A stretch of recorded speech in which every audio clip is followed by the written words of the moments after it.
Well, good morning, race fans. Along with Kevin Lee, I'm Jerry Baker, and we welcome you to the Indianapolis Motor Speedway. Hope you brought your stocking caps and your winter woolies today. It's a little chilly out there, Kevin, and you never know what you're going to get when you come to the Speedway. I've worked races when it's 95 and when it's 45. So you kind of come dressed accordingly. And what I've noticed up behind us here in the right green shirts, a lot of high school, I should say school students are joining us here at the track today. And they're tougher than we are because they're in shorts and short sleeves mostly. To me, though, this feels more like Indianapolis 500 practice weather. This feels more like May. It was a shock to the system to come here last week for the GP and over the weekend, and it's in the 80s.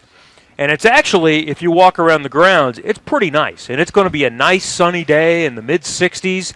It's just right at the Yard of Bricks where we're located. It's a little bit of a wind tunnel, but everywhere else, it's, I think, already pretty comfortable. And I think it's going to be a beautiful day. It's going to be busy today after some rain yesterday.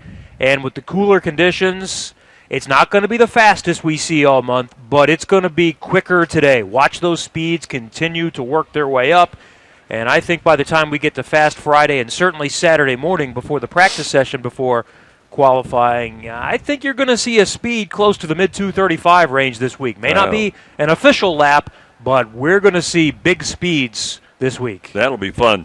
The numbers we have, the air temperature we're getting the word is 61. The track temp is 84. And the wind is from the west at about 16 miles per hour. It was up to 17 miles per hour when Bob Jenkins and I closed up shop last night about 6 o'clock. So this wind is an issue the guys will have and the gals will have to deal with. Kevin, yesterday you talked about speeds. We had 4 drivers over 225 miles per hour. And what I found interesting yesterday, again, these computer geeks that take over the world, all have taken over the world and are going to continue to do so. They provide us with 2 sets of speeds, which is the first time we've had this. You get the speed that is the quickest, and that'll be the 225s from yesterday. And also through some sort of all kinds of designs and whiz-bang kids over there, they give us also a separate speed of those cars that are not in a tow. Mm-hmm. And the computers all generate that. They try to explain it to us, and we're just not up to speed on that. Anyway, yesterday, for instance, Scott Dixon, who ran a 225, 293, that was second quick on the charts. That was with the draft. Without the draft, he ran 224, 443 for the fastest lap without the draft. To me, that's very significant. That gives you a better indication of what someone is going to be able to do in qualifying when they're obviously by themselves. And the no-tow report has been something that the teams have had access to for quite some time to give them a true indication of their speed. And it's simply this.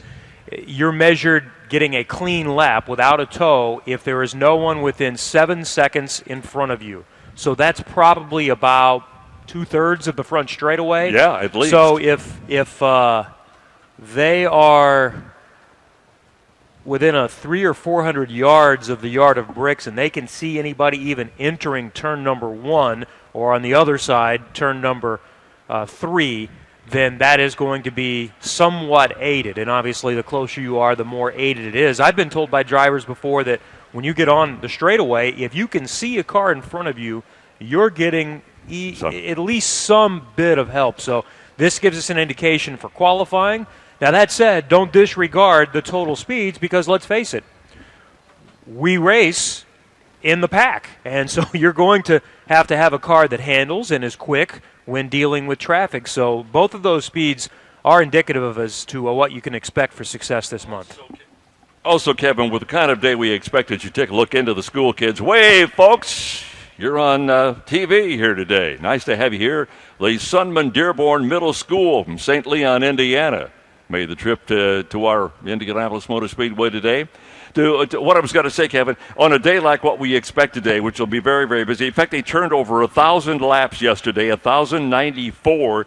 It may be almost impossible to get a clean lap today. True. Yeah, you're going to have to pick your spots for that. There's Brian Clausen on his way out, set for his second Indianapolis 500, one of two Noblesville products, two local guys. Noblesville is just north of Indianapolis. He and Connor Daly grew up not far from each other, got here from different paths. Connor, the karting route through Europe, and Brian Clausen, the short track route. He even spent some time with Chip Ganassi's organization in NASCAR, driving at a high level over there in what was then the Nationwide Series. So it's great to see Brian back in Indy. I think there are a couple of stories likewise we want to keep an eye on today, Kevin. I mentioned yesterday late, Elio Castroneves took the number 3 car out. Will Power took the number 1 car out. They took him out for a shakedown lap, brought it back in, and that was the extent of their work yesterday. Tony Cadon was one of those guys also that didn't get a lot of time in early, but late did manage to turn some 41 laps. So it's interesting to take a look and see exactly how Castroneves and Power will do. And on that same list of folks, the number 2 car of Juan Pablo Montoya only turned 3 laps yesterday. So it's going to be fun to watch some of the big names. What we'll do is just kind of rest, let you get settled in, and again, try to stay warm, as Kevin mentions. If you do get really chilly, head on behind the pagoda, the big pagoda. It's not quite as windy back there, and of course the school kids are not going to bother them. The track will open in a matter of minutes, in about 5 or 6 minutes, and we expect to see some activity. We've already seen a couple of cars pulled out into the pit area. So at noon, we'll go green, hopefully here at the Indianapolis Motor Speedway.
We are about 5 minutes away from the beginning of practice today. A look at Sage Karam's car, the fastest yesterday at 225.802 miles an hour.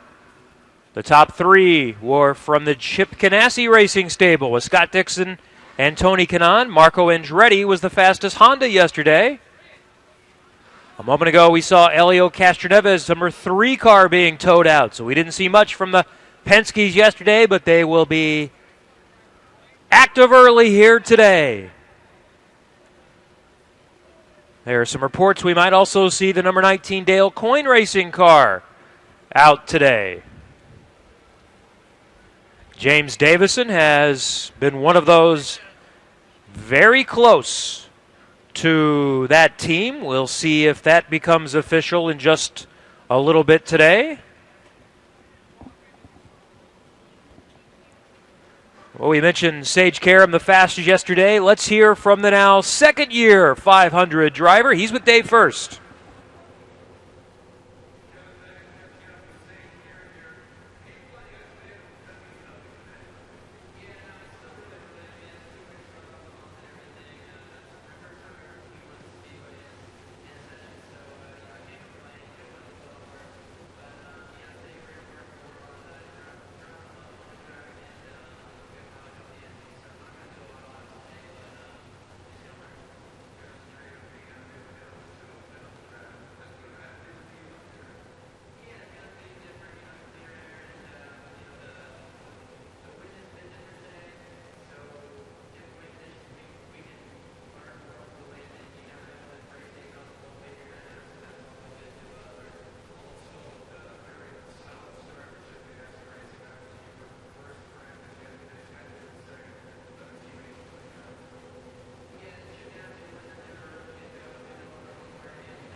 Thank you, Dave. Sage Karam was certainly impressive last year. As a rookie, he went from the back of the field up towards the front to the back again and ultimately finished in the top 10. We're less than 3 minutes away from the opening of practice today, and it should be a full practice until 6 p.m. today. The weather is going to cooperate as far as precipitation, but still challenging conditions for drivers with some significant wind, which we also saw yesterday. On the video board is a look at the radar, and it is clean.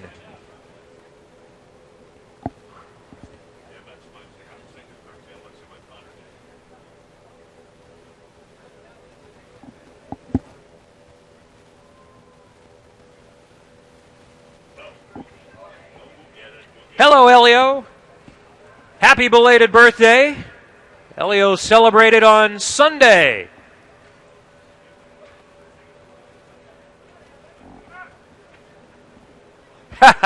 You're not that old. You're not that old. He's a young 40. He's a young 40 and ready to go for number 4 coming up in less than 2 weeks. And we are green. The track is available. Practice day in preparation for the 99th Indianapolis 500.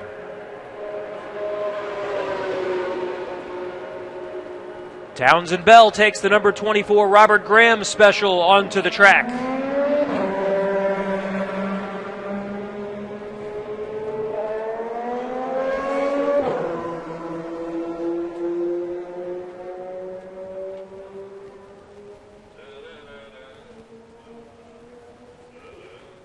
Marco Andretti also is out.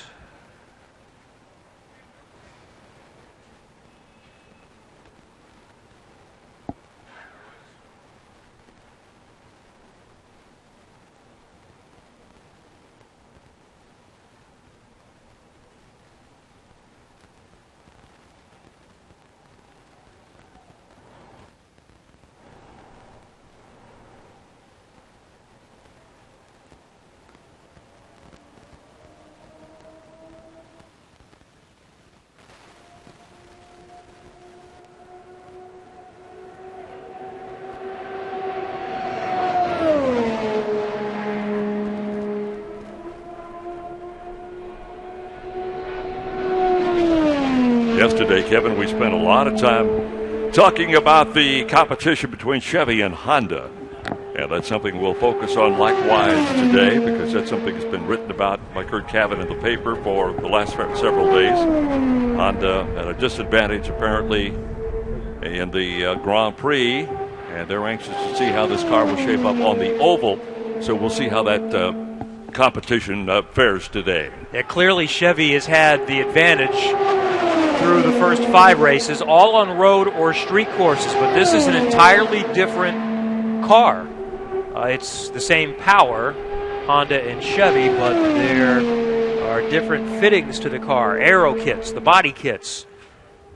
And so far, in 2 days of testing, last Sunday and yesterday, they look to be fairly similar and fairly close.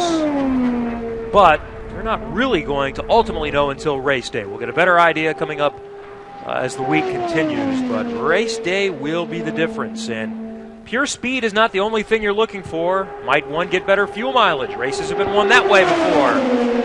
Townsend Bell is the only one on it right now, trying to get some clean laps on his own. Marco Andretti did nothing more than a recon lap, an install lap, to make sure everything is prepared and sets.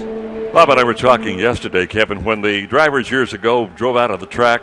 There were, in fact, Harlan Fengler, who was the chief steward 100 years ago, had a speed limit on the first couple of days. That's not the case now. But it's interesting how quickly out of the box they start running 220 miles an hour. I mean, there's literally no break-in period, so to speak. In fact, at the first lap by Bell, 221.798.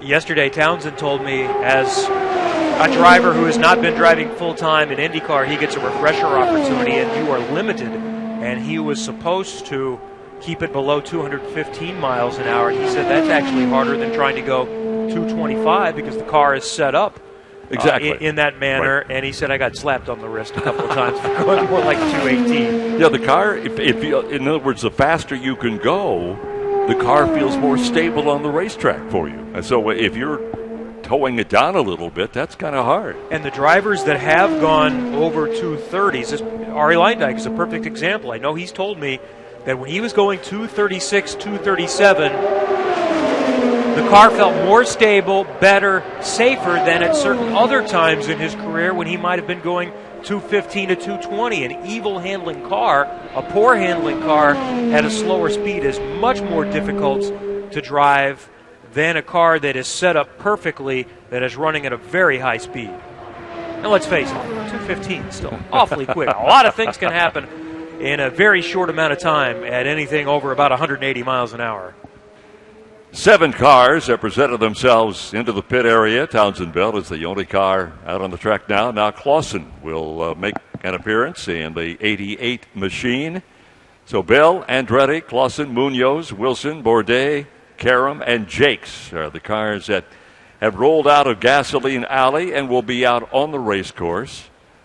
It'll be interesting, Kevin, to see when the Penske's and Ganassis and the Andrettis decide to bring their teams out here. They may want to wait till things warm up a little bit today. I see the Andrettis are down here. They're not quite ready. Ryan Hunter-Reay is standing near his bright yellow number 28 DHL car. We've seen Marco on an install lap, and we also see the Penske cars are out on the pit lane, so it shouldn't be long.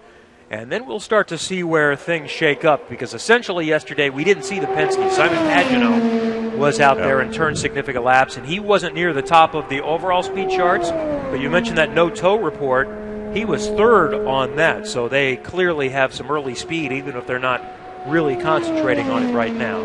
Now, J.R. Hildebrand has likewise rolled his machine out into the pit area, and again, has not taken to the race course. Townsend Bell is the car we're watching go down the main straightaway. And, well, that's Clausen going by, just warming up at 2:05.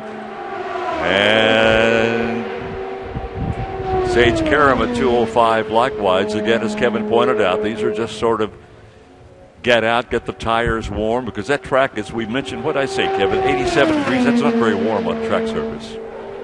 Now, normally when we see temperatures in the 60s, 70s, we'll see it well over 100, and it can be as much as 125 degrees here. But anything over 50 is still raceable, so Just a little cautious in the opening moments. Wind is probably the bigger factor today than the track temperature.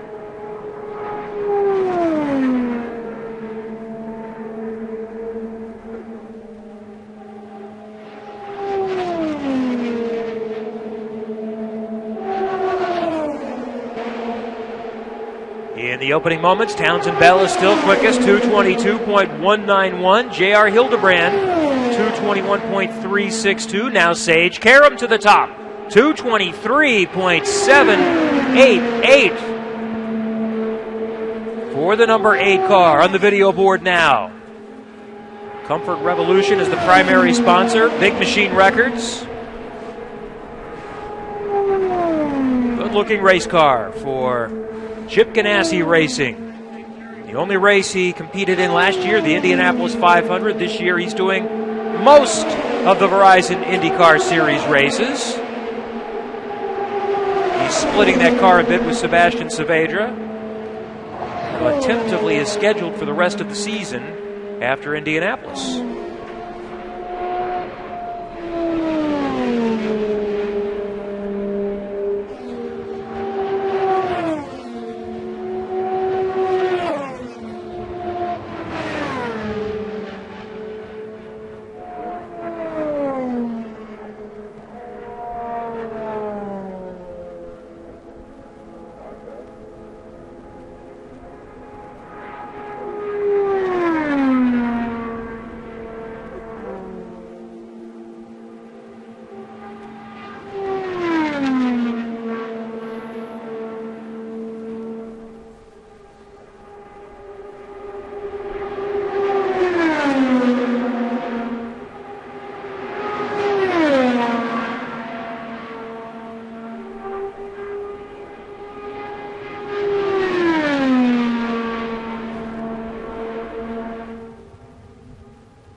Sage Karam back into the pit area after the lap of 2:24, 8:38. Sage yesterday was the top runner on the course at 2:25.802. One of the 4 drivers who exceeded 225 miles an hour yesterday.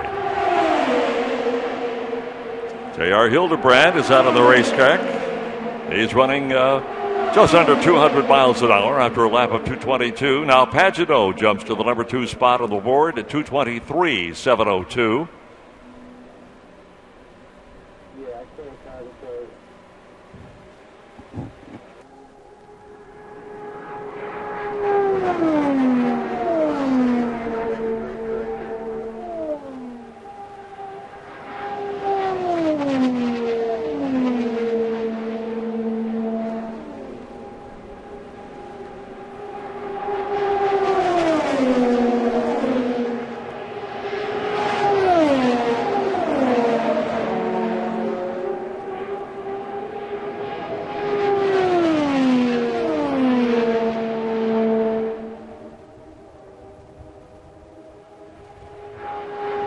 Cars have presented themselves along pit lane, including Connor Daly. In the 43 machine, he'll be out in a matter of moments. And again, as Kevin mentioned, Sage Karam, the quickest lap so far, 2:24.8.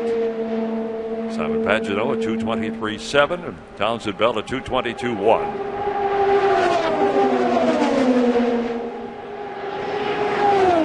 Now Lynn Carpenter starting to pick up some miles per hour. 2:23.5 for Ed of the 20 car.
Townsend Bell ups his speed all alone, 223.810, and he has the fastest on his own today at 222.192. So that lap he just did, where it appeared he was by himself, does not get credit for the no-tow reports. Karam, quickest overall, 224.838.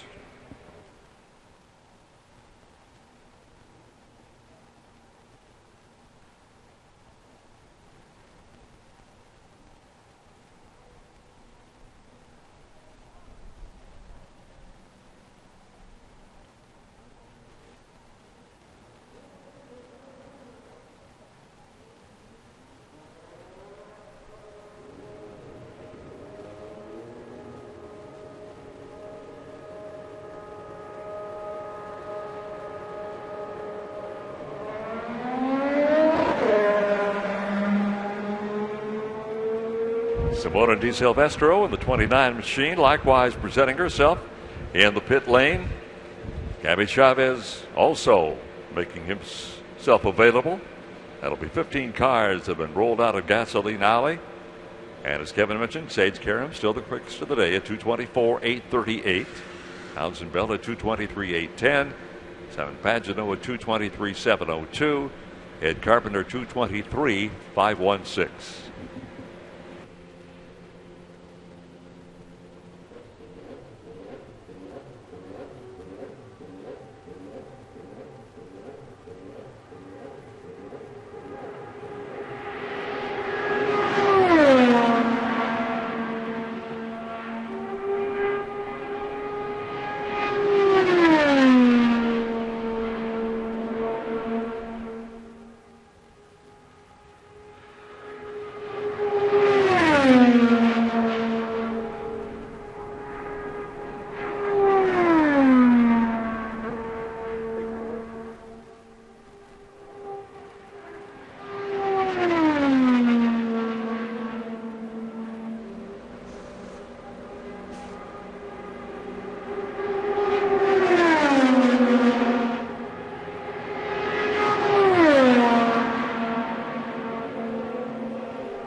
Juan Pablo Montoya takes to the racetrack. That'll be fun to watch. We talked about him a few moments ago. Turned only 3 laps yesterday, so it's going to be interesting to see what kind of speed he might want to attain in that number 2 car.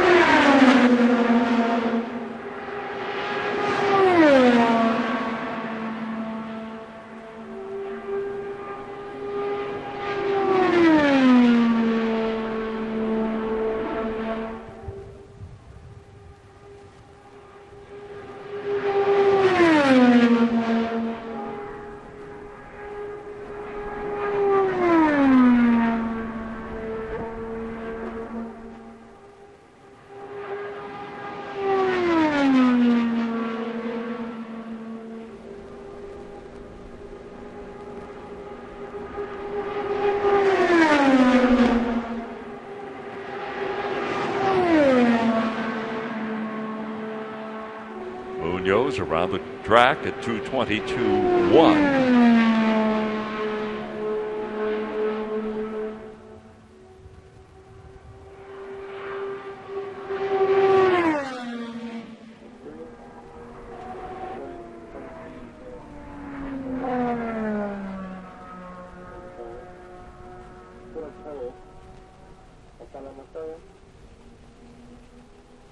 Will Power taking to the race course. It'll be fun to watch likewise. And that number 1 car, Will Power.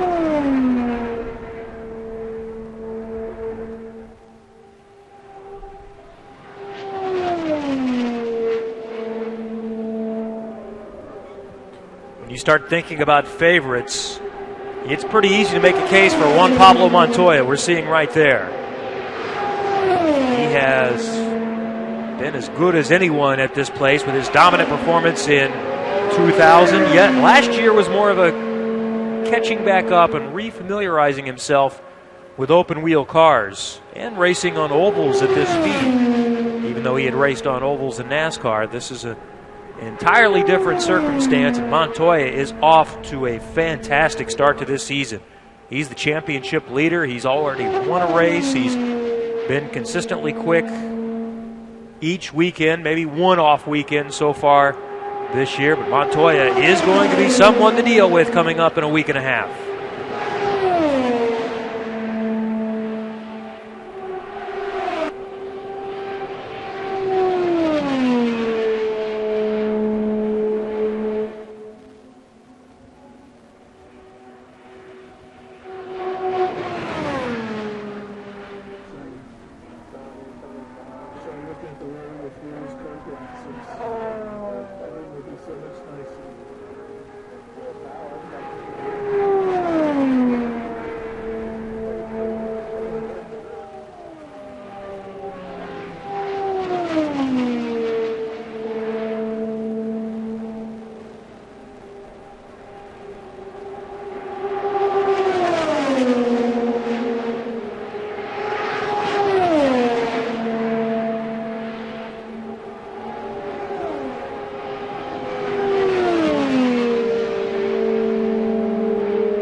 Castroneves quickly working up to speed, already third quick, 223.720 miles an hour. That was just his second lap.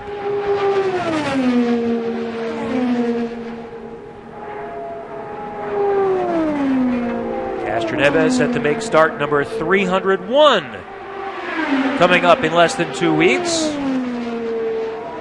He's the active leader in IndyCar starts, just a few ahead of Scott Dixon. I think 407 is the record for Mario Andretti. 407 IndyCar starts to go along with all of the appearances he had in the 70s in Formula One and the 80s.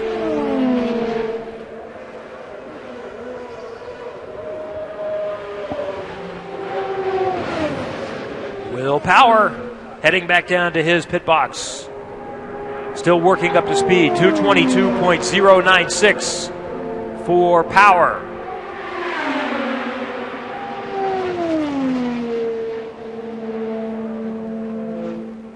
Ryan Hunter-Reay, last year's winner, on his third lap at 2:16.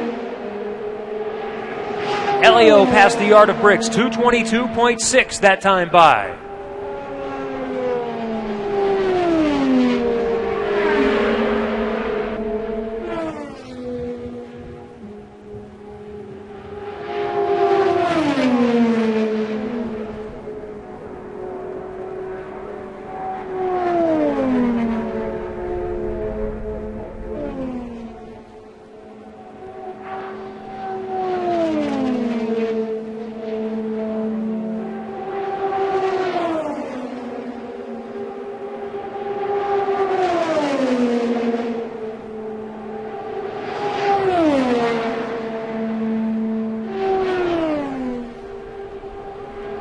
Townsend Bell may have added some orange to make that car pop a little bit more.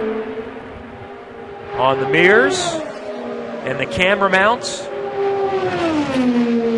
above the airbox.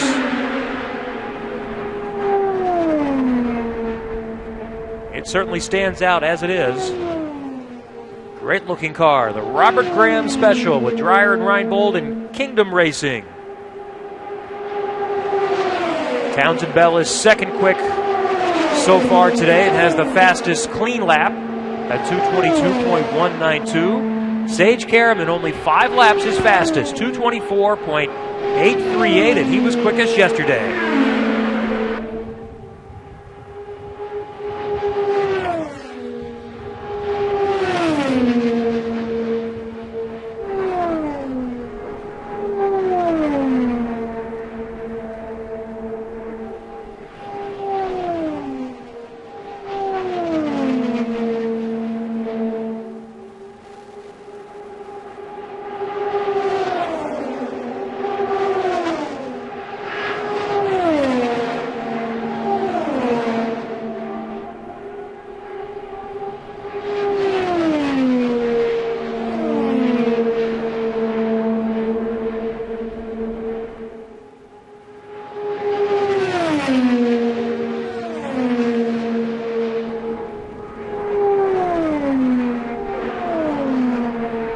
Sage Karam back on the racetrack along with Townsend Bell.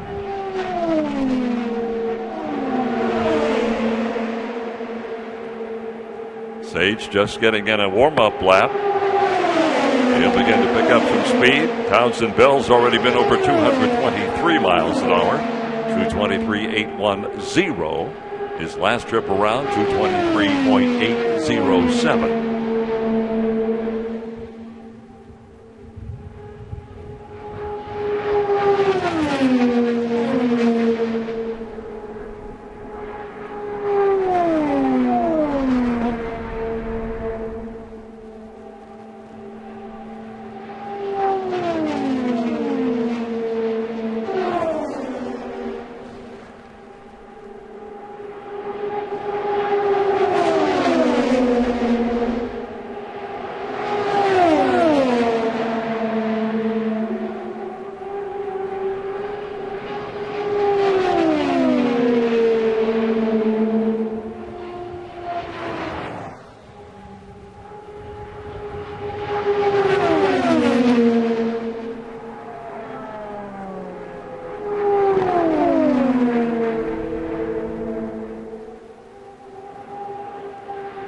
The next lap will be the 100th lap we've turned in so far this morning, and just about 30 minutes of practice time, about 25 minutes, as a matter of fact. And Townsend Bell is the quickest of the lot. 224.865, 221.413. He is first on the charts without a toe today, so Townsend Bell running strong. And he got some help on that lap with Sebastian Saavedra right in front of him. We see that on the video board as Saavedra on turn 3 pulls off, and so does Townsend Bell right behind him. So it's Bell, Karam, Castroneves, Pagenaud, and Carpenter, 1 through 5. Then Hildebrand, Munoz, Newgarden, Power, and Wilson. Montoya, Rahal, Andretti, and Saavedra also above 220. Clausen and Hunter Ray have also turned in speeds today in limited practice time. Connor Daly just now leaving the pits, Kevin. He is one of those guys that has been racing all over the world and had to work hard just to get this ride, so it'll be fun to see how he does this year. Fueled by Bacon. Smithfield is the sponsor, and that is the official entry name of the car. Fueled by Bacon, the Fueled by Bacon special for Schmidt-Peterson Motorsports. Connor did a nice job here a couple of years ago for A.J. Foyt Racing. Finished the race. Got a chance with literally no notice to race in IndyCar at Long Beach a few weeks ago. And also did a solid job there for Dale Coyne. He was the third driver in that car of the weekend.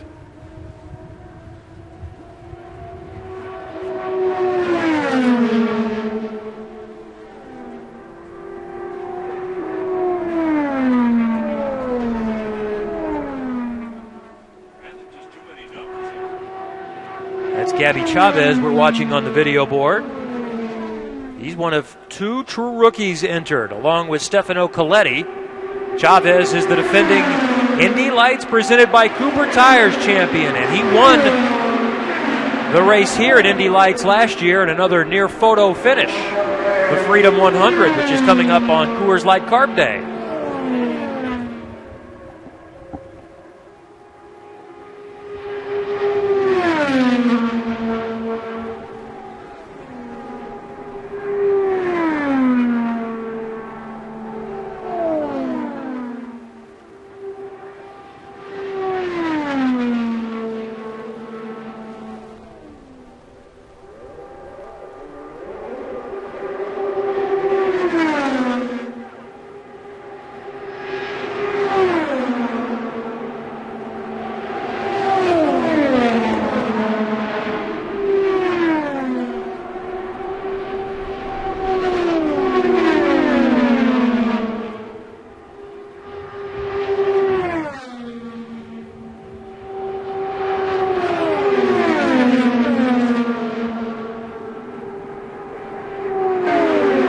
Look at this line of cars making their way around the 2.5-mile oval.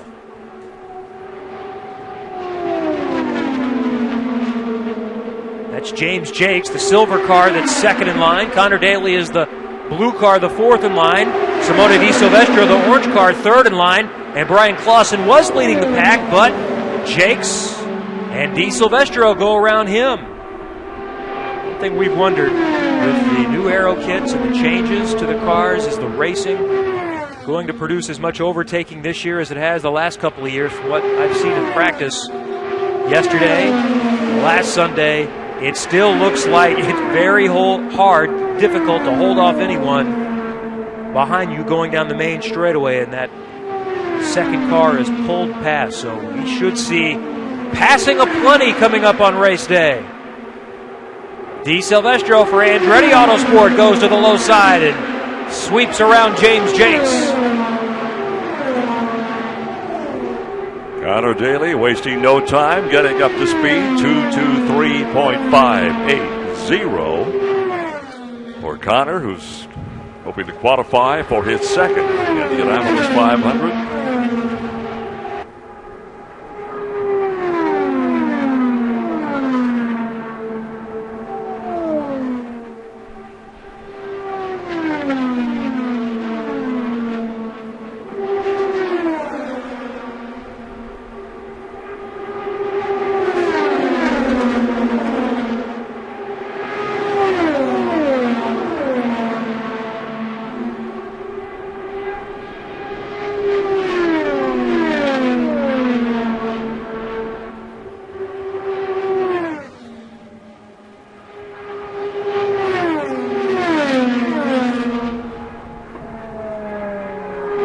Among those we've yet to see in this session is Takuma Sato and the familiar number 14 entry for A.J. Foyt Racing. Their Twitter account says that they have new engine. They mileaged out their engine yesterday. Each engine is expected to reach a certain threshold, 2,500 miles, before they are allowed, without penalty, to change to the next engine. And that's what, if you hear drivers say, we're trying to mileage out the engine today, that's what they want to get done so they get the next batch, so it's going to be fresher for qualifying. And then the full-time entrants, I believe, will get another fresh engine coming up on Carb Day. Everyone that leases a full-time entrant has a brand new engine to run the Indianapolis 500. That's kind of interesting, Kevin, because for a long time yesterday, Sato had the quickest lap of the day without a toe in that engine, and if it was tired, it was still showing some strength. In an ideal world, the engine still performs just as well at the end of the mileage output as it does in the beginning, but I think everyone always still feels a little more comfortable with fresh power. Well, look at the buffering on the helmet. Connor Daly's head bouncing around in the wind in the blue 43 Smithfield car. Connor had some fun exchanges after his rookie year when he went back to Europe, where he had been racing in GP3 and GP2, and guys over there telling him it's just driving in a circle, it's not that hard, and his general response was, strap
Rahal still working up to speed today. His best is 220.980. Let's see what he and Power do together here.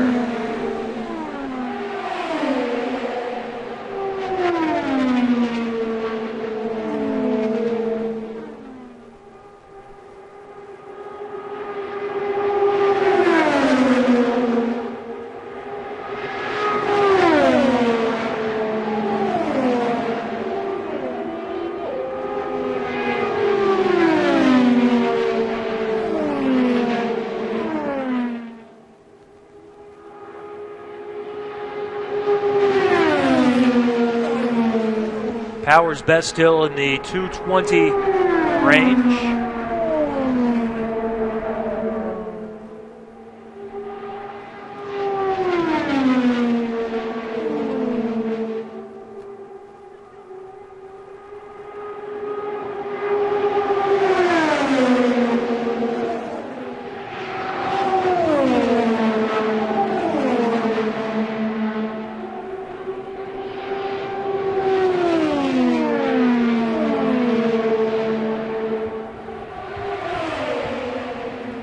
Still keeping an eye on Will Power. His best 222.096. Best for Rahal, just shy of 221. Castroneves, P1, 227.514.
The champ, Ryan Hunter-Reay, headed back out from his Andretti Autosport pit stall. On the video board, one of the two rookies, Stefano Coletti. With KV Racing Technology, the gray and orange number 4 car. Yesterday was Coletti's first opportunity to race on the big oval here, and he's not actually raced on an oval before. He may have tested on one. He also may not have tested on one. His experience comes on road and street courses with 8 wins in GP2 in Europe. Safe to say, Coletti was impressed with the speed yesterday.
of the Andretti Autosport cars working together. That's Carlos Munoz in the green, white, and black car in front. And then the defending Indianapolis 500 champion, Ryan Hunter-Reay, in the yellow DHL car behind.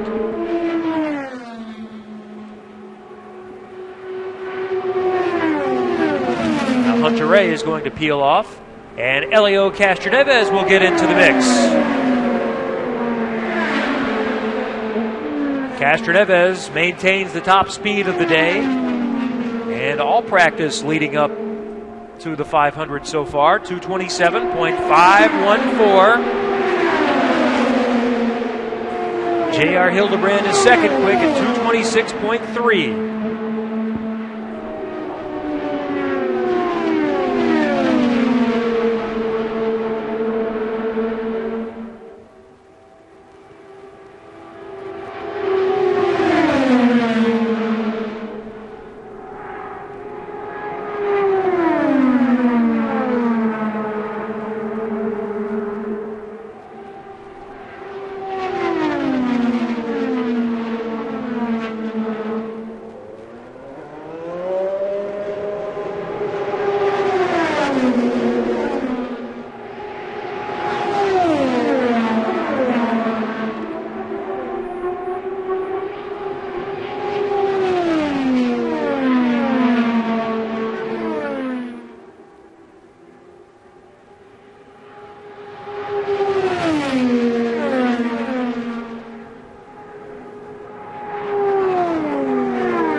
Look at Munoz right behind Castroneves.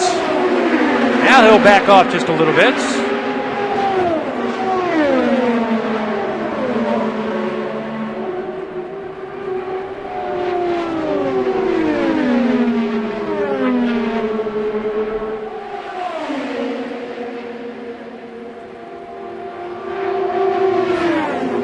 Now Castroneves and Munoz will prepare to pit.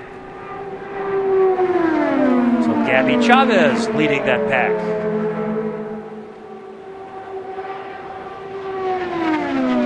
Castroneves elected to stay out. He went down low for a moment.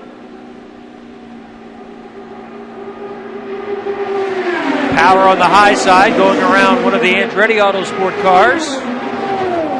So Castroneves and Power, the teammates from Team Penske, will get hooked up to work a little bit here. Justin Wilson, second quick. It was Wilson in the Andretti Autosport car we saw a moment ago as Power goes to the inside of Elio. Wilson at over 226, second quick on the day, 226.688 for the very likable Brits. Driving now for Andretti Autosport. These two races in the month of May are the only drives confirmed this season for Justin Wilson. Competed in the Angie's List Grand Prix of Indianapolis on Saturday for the team. Let's watch what Power and Elio do here. A break of the day for Ryan Hunter-Reay as the Andretti Autosport team will tow his car back to the garage area.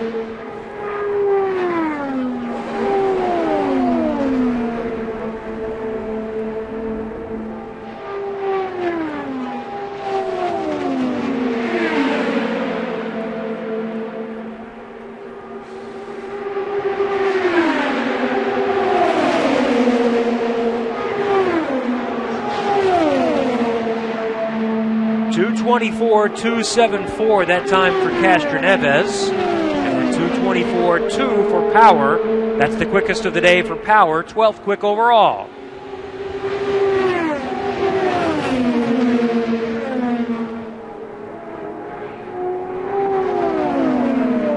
Now Simon Pagenaud will try to get in this line. A third Penske car. It's Power first, the 1 car, the 3 car of Castroneves right behind him, and a little further back is Pagenaud in the 22 as Elio goes to the low side around Power. His turn to lead now.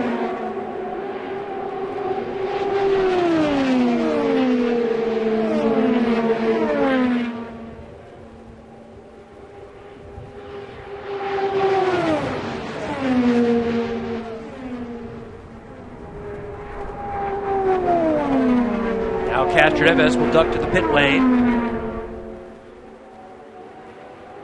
while Power continues.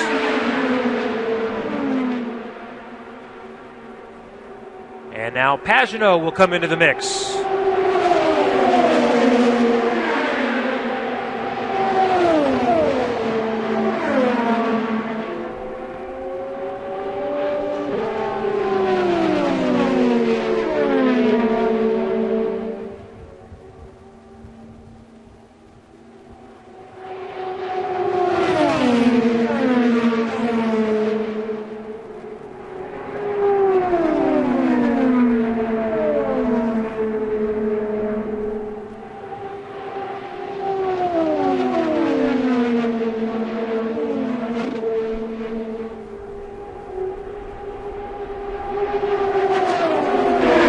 Right behind Will Power now is James Hinchcliffe. And that bright gold Aero Schmidt-Peterson Motorsports car. It's a fresh look for him for the 500. Hinchcliffe on track for the first time today in the last few minutes.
Third lap for Hinchcliffe over 2:22.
Marco Andretti around the high side of Graham Rahal that time.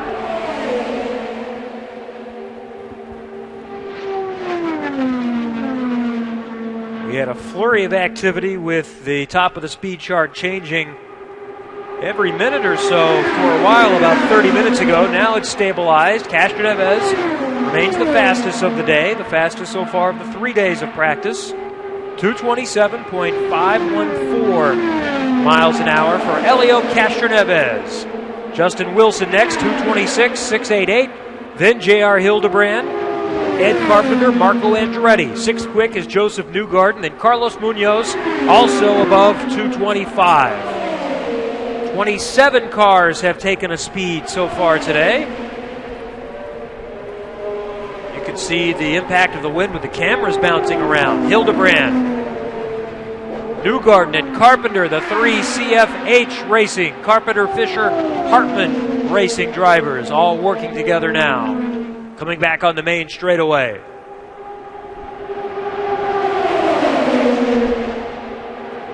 Let's see what kind of speeds they can put up together.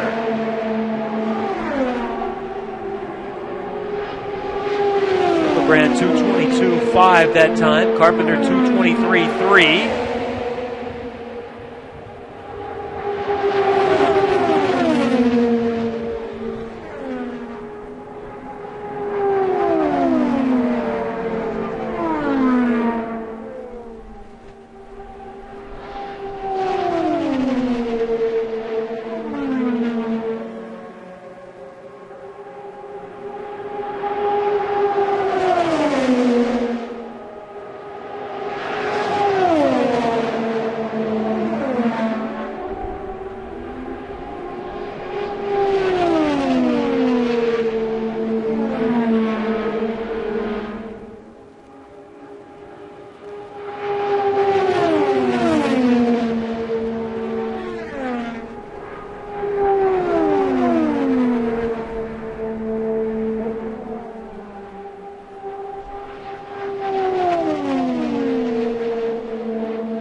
Gabby Chavez and Stefano Coletti side by side for a moment. Those are the only true rookies entered so far into this year's Indianapolis 500.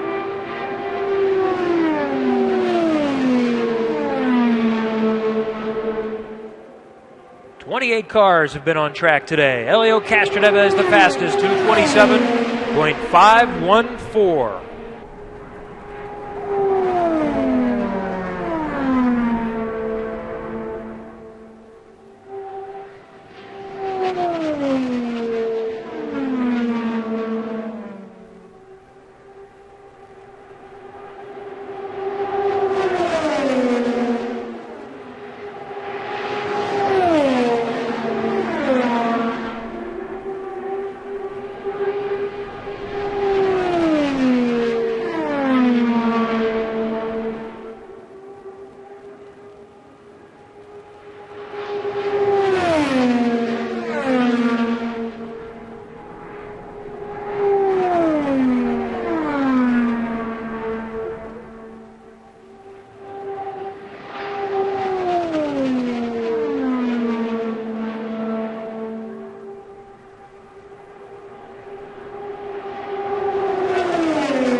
Died down a little bit to 12 miles an hour, but I'm not noticing that here near the yard of bricks. It's still breezy. Challenging conditions for these great drivers.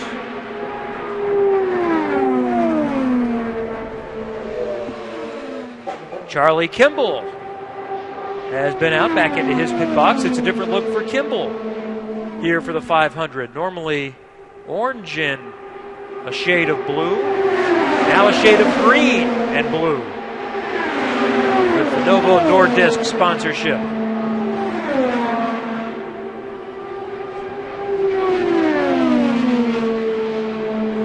It's Castroneves, Wilson, Hildebrand, Carpenter, and Munoz. Chevy, Honda, Chevy, Chevy, Honda, and then Honda, Chevy, Honda, 6, 7, and 8. So dispersed pretty evenly here. Still the very early going of testing for the 500, though. Stefano Coletti on the video board getting a lot of laps trying to get comfortable with something he's not done before.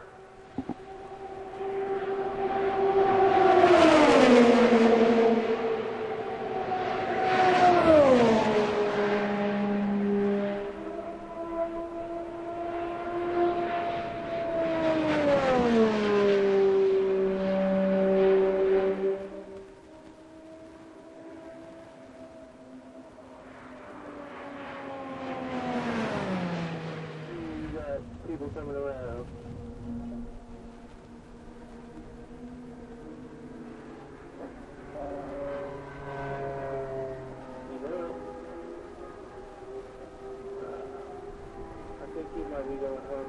Like you said earlier.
Castroneves back on the race course. Elio with the top speed of the day. 227.514 by himself without a tow. Still the quickest at 223 plus. 29 cars have now presented themselves in the pit area.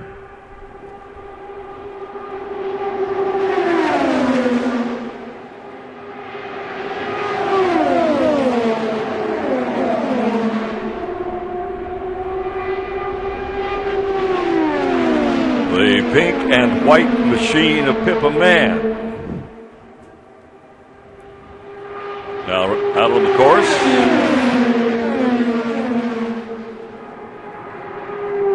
First appearance of the day for Pippa.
Seven-car train going down that main straightaway.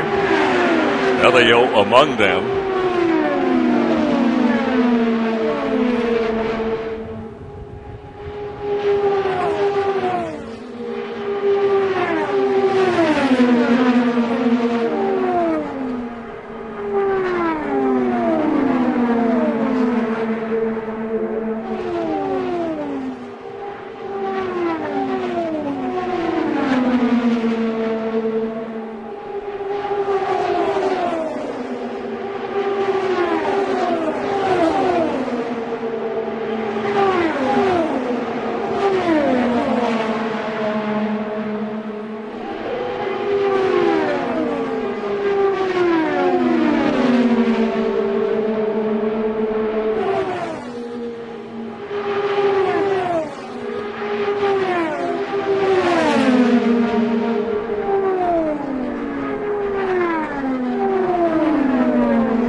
Scott Dixon in that group that just went down the main straightaway. Scott running around 2:19. Simon Pagano, the second quick lap of the day, earlier today at 2:26.7. He's out on the race course right now.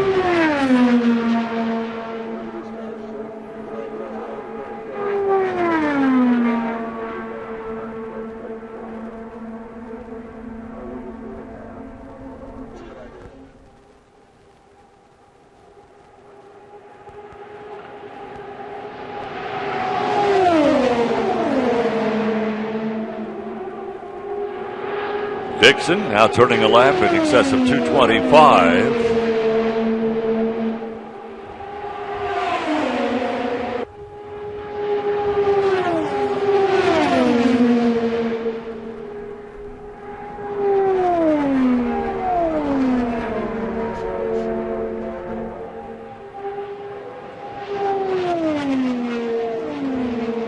We'll keep an eye on the number 9 car of Scott Dixon.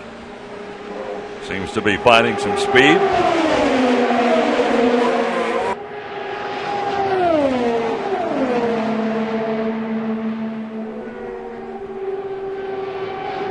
Down a couple of miles an hour of that trip.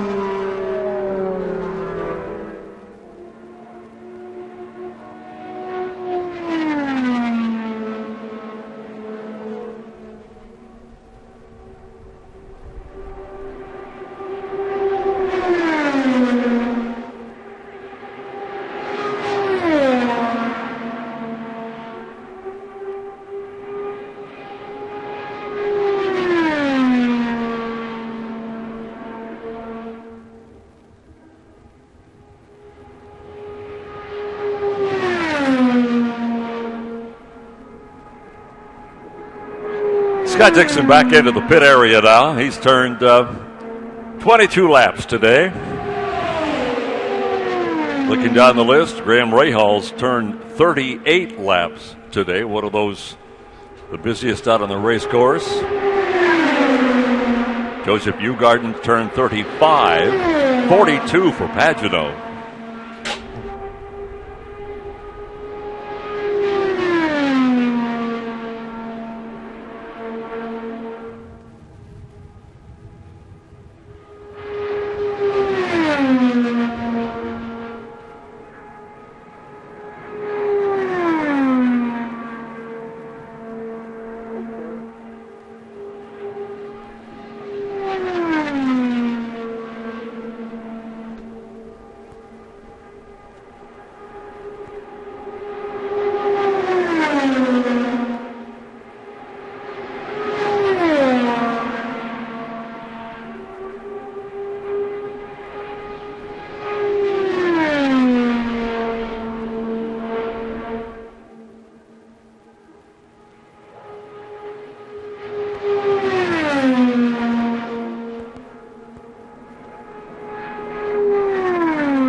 Andretti on the racetrack.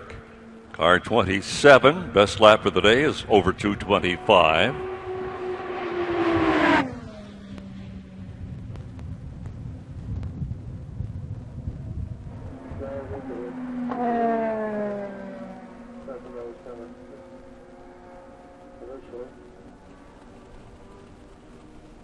Justin Wilson out of the pit area, out onto the racetrack. Justin, third quick on the speed charts thus far today. Justin Wilson, car 25. He's been over 226, almost 227. And the 14 car of Takuma Sato now being towed to the north end of the pit area.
Getting word that the air temperature now is 63 degrees.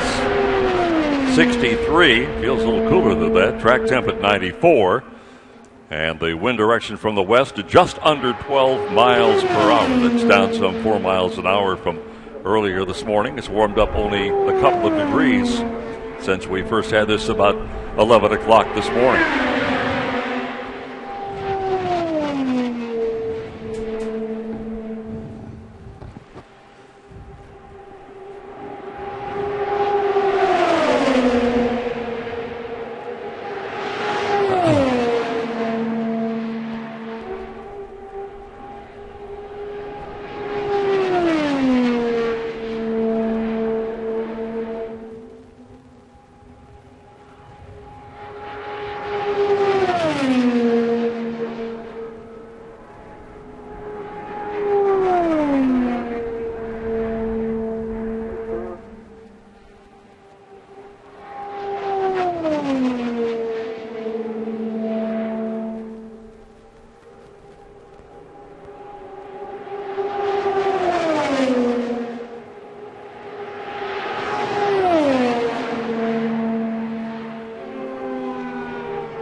Scott Dixon on the track, running laps in excess of 223.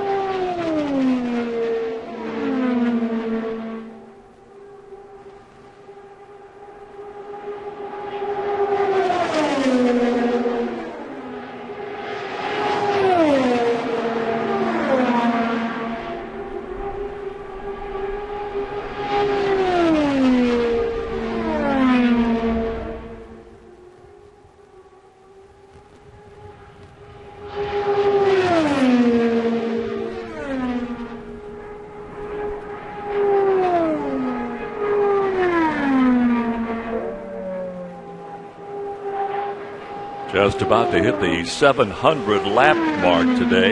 698, 699 now coming down the main straightaway. And 700. Yesterday we turned over 1,000 laps here at the Speedway. Probably going to happen again today.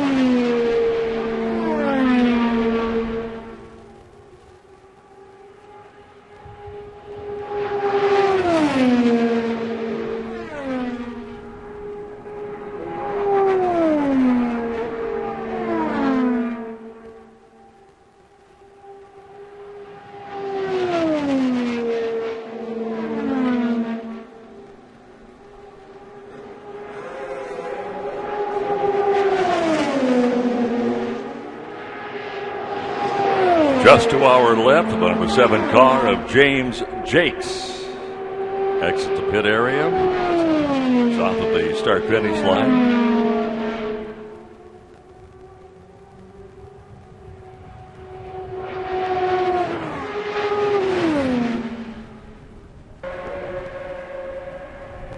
The yellow and blue car of Marco Andretti likewise heading back to the race course.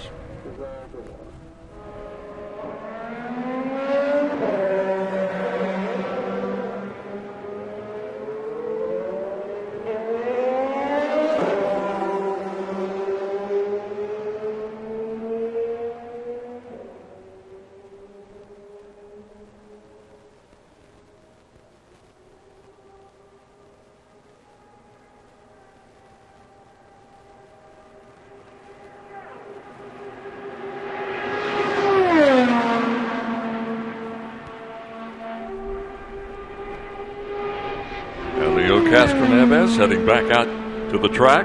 Elio's been the quickest of the lot today, over 227.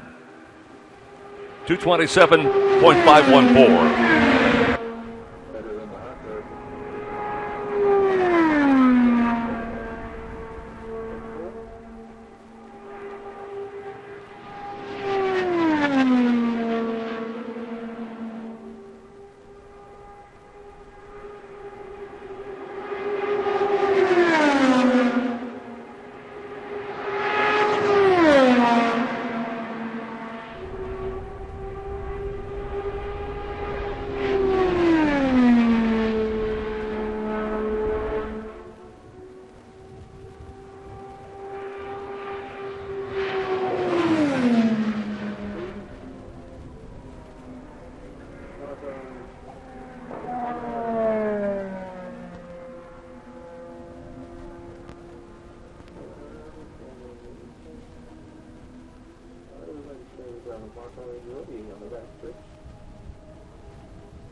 Following Marco around the racetrack. That's at 2:21 on the first real hot lap he's had in a while. Swinging back into the field.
Sage Karam, the number 8 yellow and black machine at 223.5. Willpower doing pretty much the same thing, 223.4 last trip.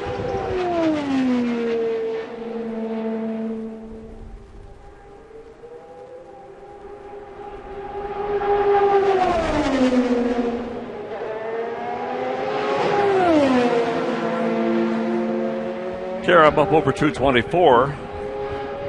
That lap, 224.036.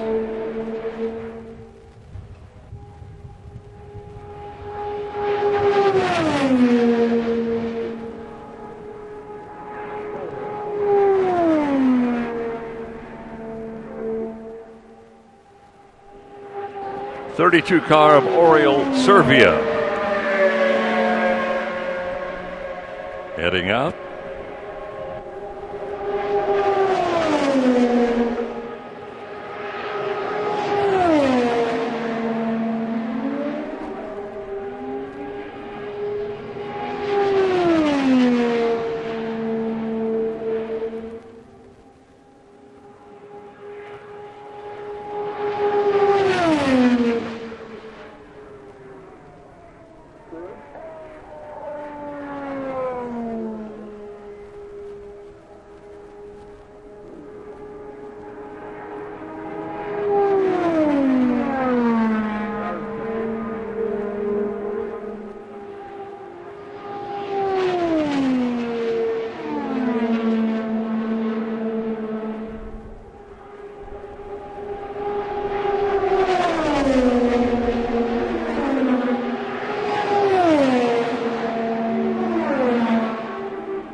Charlie Kimball down the main straightaway with that new color scheme. And dark green and dark blue machine, number 83.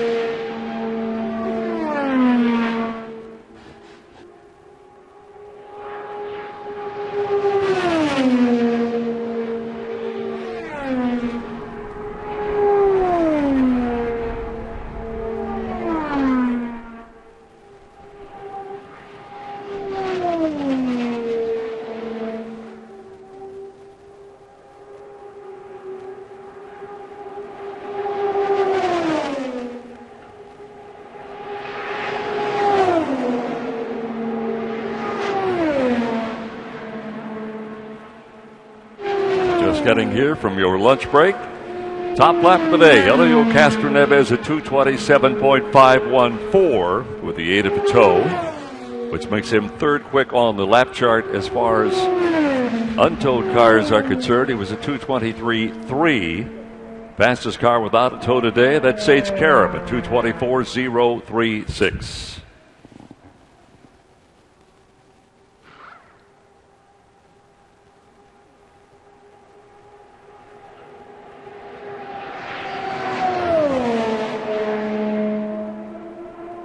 Dustin Wilson out of the 25 machine. He's had a busy morning and afternoon and a good one. He's top to 26, 226.6 earlier today. He's coming back into the pits.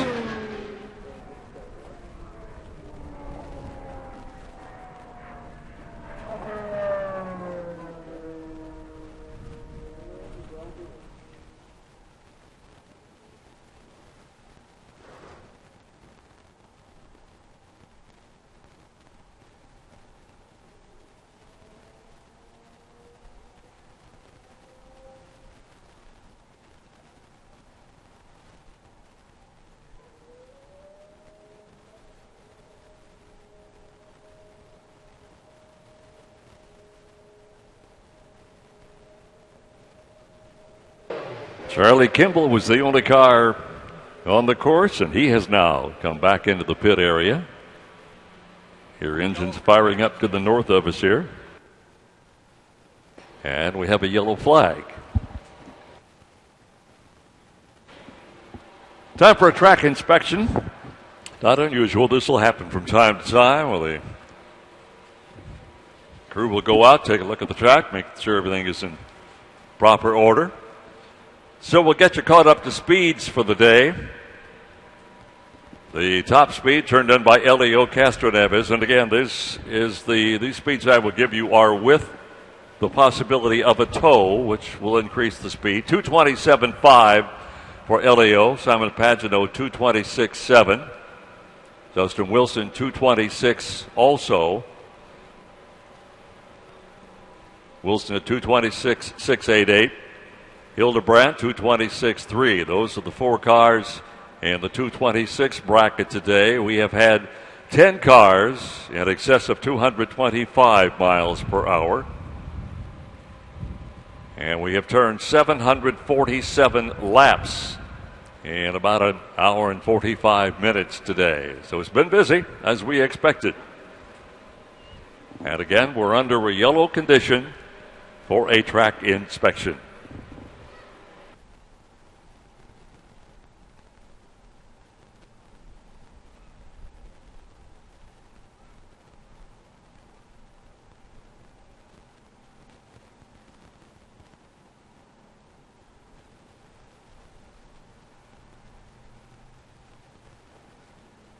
I would remind you that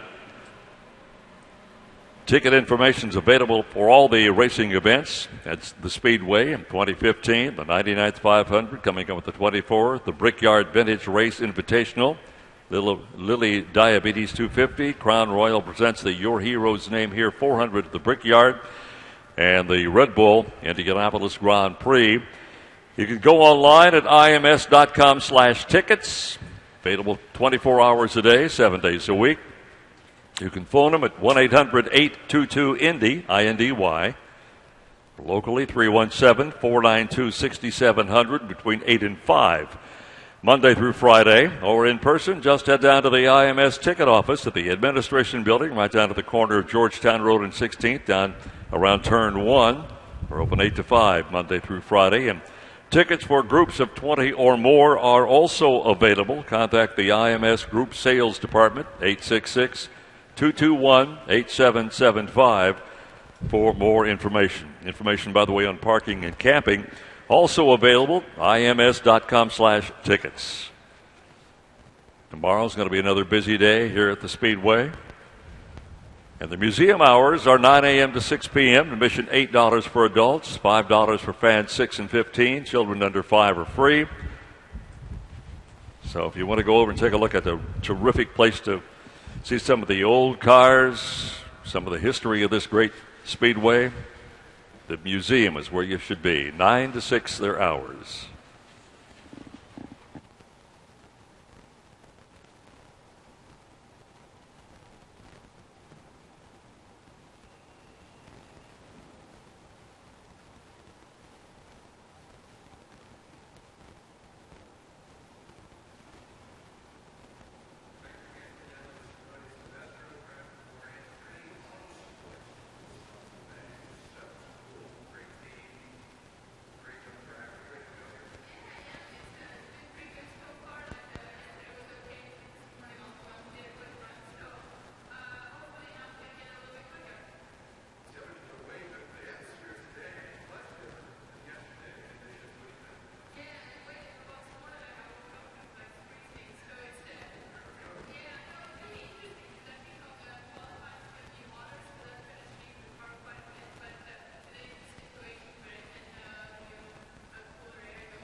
Thank you, Dave First. Dave First of RTV6. Leo kind of explaining what they're doing out there today.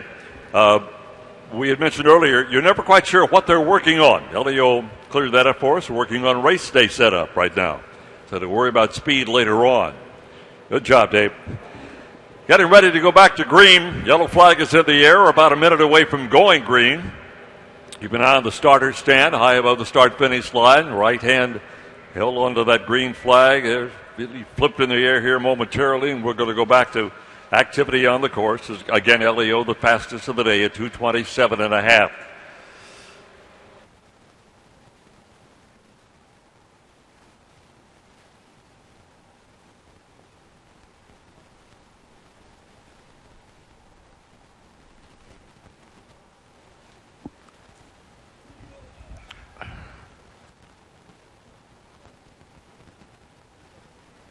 Leo made reference to the wind. The last check we had, it was just under 12 miles per hour, but it certainly feels stronger than that down at the racetrack. Now we're getting a sign from the start-finish line. The starters 1 minute before the green flag will fall, and the lights will go green all around the track.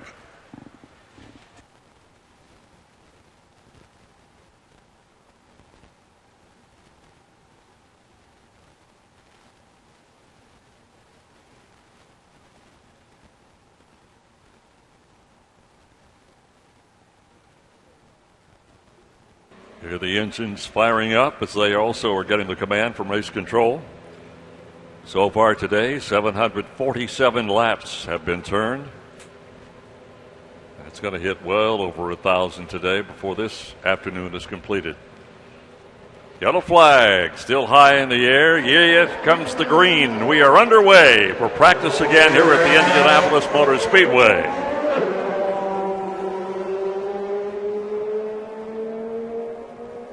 And for the first time today, we see the 14 car of Takuma Sato making his initial appearance out of the race course. They've been out here for quite some time, but now finally ready to go out onto the track. So that's 30 cars we've seen now so far today. 30 cars.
Second, Takuma Sato in the number 14 ABC Supply Company Honda for A.J. Foyt Enterprises. Sato making his first laps of the day after installing a fresh Honda engine. So 30 cars on track today. There are 34 entries. We have not seen the same four we didn't see yesterday. The number 91 of Buddy Lazier that we will not see until Thursday at the earliest. A shorter engine lease program. We haven't seen Sato's two teammates in the last 2 days, Jack Hawksworth in the 41 and Alex Tagliani, a 500 only program in the number 48, and also the number 19 entry of Dale Coyne Racing. There have been several drivers mentioned as possibilities. Catherine Legg, Vitor Mira, Racer Magazine mentioned Ho Pin Tung yesterday. But James Davison is the only one of those drivers that we've seen here at the Speedway, and he's been in their area much of the time. And there are reports that Davison, who competed as a rookie last year, might be named to that ride in the very near future. So we'll keep an eye out for the number 19 of Dale Coyne Racing. Sato quickly up to 221.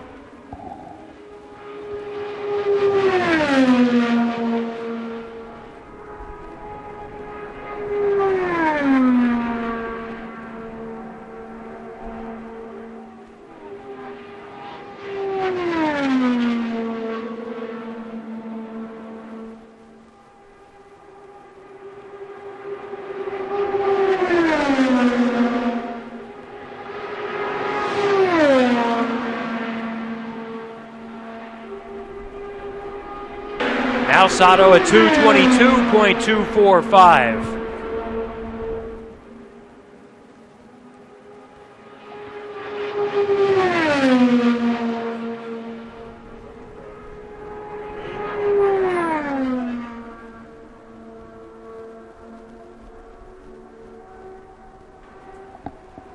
That's not the look we want to see coming out of the rear of Simona Di Silvestro's car. We are yellow, the number 29 of Simona Di Silvestro, with some smoke coming and some fire. Unfortunately, Simona is very familiar with a couple of previous instances with onboard fire, and this one is starting to blaze. Simona will pull it to a stop and extricate herself quickly from the car. And the safety crew right there, Kevin, right on top of it. Whoa, that one took off in a hurry. Good to see Simona get out of that one quickly. It looked like a simple blown engine with smoke, and then we will occasionally see the light fire in the rear, but that one quickly engulfed the rear of that car in flames. Simona Di Silvestro out and appears to be okay. Dave First was just chatting with her a few moments ago, Kevin. We had him on the video boards, and she was very enthused about her opportunity, very excited about it. This, of course, didn't fit into her game plan. I don't know if you noticed it out. One of the safety crew members fell down, and she was helping him off the ground. Yep. So she appears to be okay. That is quite a blaze we got going down there. A lot of that is the extinguisher that you're seeing, but nonetheless, as you point out, Kevin, that's a little unusual. And the safety crew was there literally within seconds of when that car came to a stop. And Simona did a fantastic job of getting herself unstrapped on her own immediately. Yeah, that's not easy. No. A lot of connections they have to take care of before they can climb out of the cockpit. It's not like just pulling over and getting out of your passenger car. And that was one of the issues she had a few years ago. I think it was at Texas Motor Speedway. She couldn't get herself unstrapped, and by that point, the smoke and the flames were a major concern, and it was a challenge for the safety crew to get her out. I would imagine she'll take a trip back to the Infield Care Center just as a checkup. And you see the crew right on top of that. They've got the fire taken care of at the moment. But now it becomes more than a matter of if it was the engine, just the engine. You've got some electronics and other things that have been melted, so that's going to be some work Well, the first for thing the Andretti Autosport team. First thing they're going to want to know, Kevin, is, okay, what caused this? The ending result is one thing, but what caused the fire is the initial concern, of course. Because if you have team cars, you're trying to say, okay, is this a situation we need to check on the other cars? I have to think the heavy winds today with the little spark out of the back, as we mentioned, that's not out of the ordinary. But with the heavy winds, that likely ignited. That would be my uneducated opinion of what we might have seen. But you're right, they'll do some research to see what happened. So we'll be yellow for a little bit. They'll check to see if there was oil dropped on the track and clean that up. The fastest remains Elio Castroneves, 227.514 as we look at Michael Andretti. An expensive few minutes for him and his team.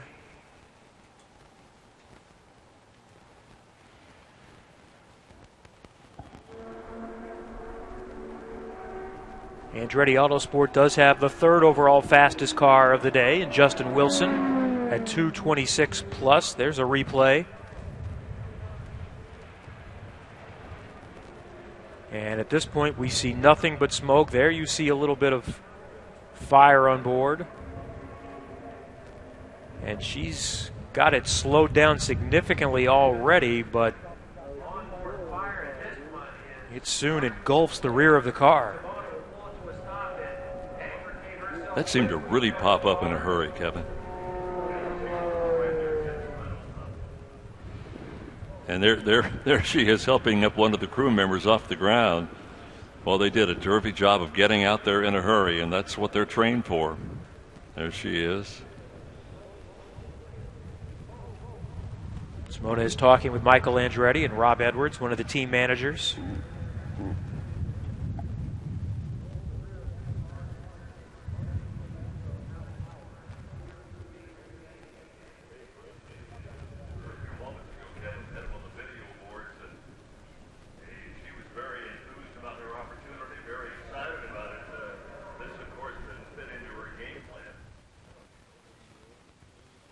Well, the good news is, Kevin, if it's just a car, we can fix that. No personal injury to Simona. That's the great news.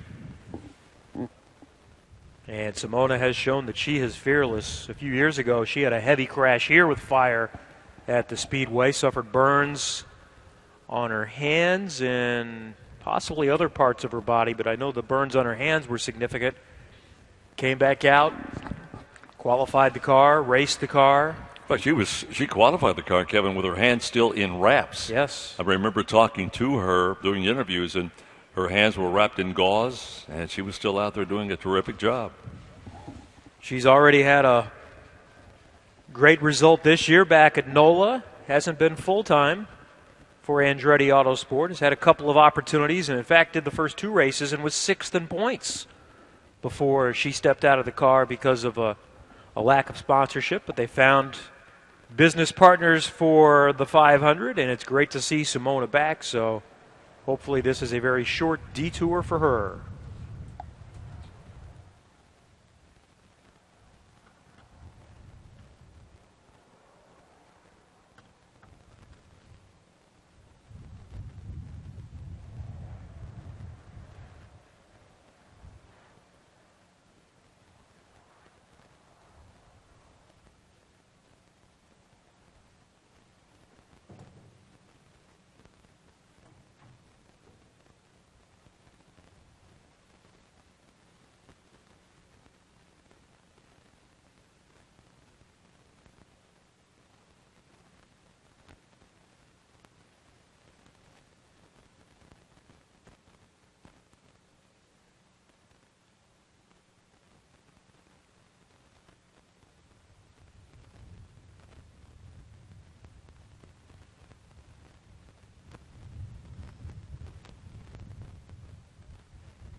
So once again, if you're just arriving,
hi, Dave. Thank you. We are still under yellow as they will complete the cleanup, if you will, in turn 3. The fire in Simona Di Silvestro's car, driving for Andretti Autosport, looking to qualify for her 5th 500. Did not run here last year. Back in 2010, she was the 500 Rookie of the Year.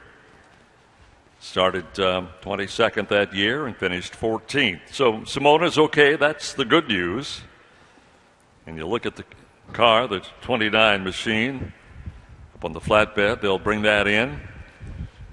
Michael Andretti and his gang will get busy and try to figure first off what inspired the fire, and then what damage that fire may have done to the car itself. Not just the chassis, but the intricate wiring and all of the other things that go into making these cars what they are today.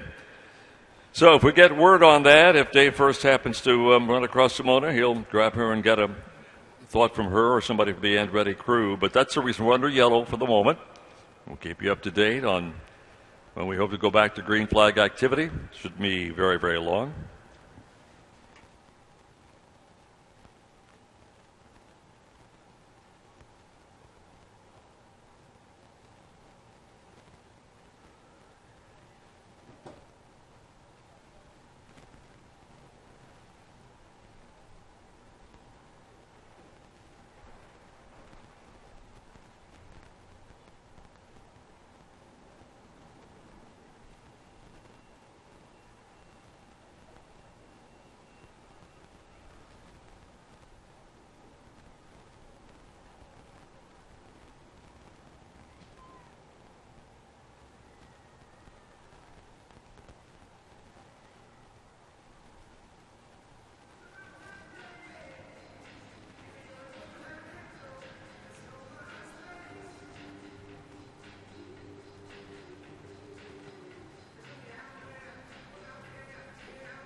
Back to green in just a little over a minute.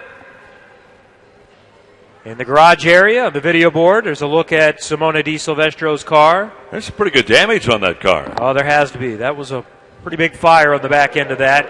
Green flag, practice resumes. We are back underway at the Indianapolis Motor Speedway. Takuma Sato coming from the north end, one of those back out on course.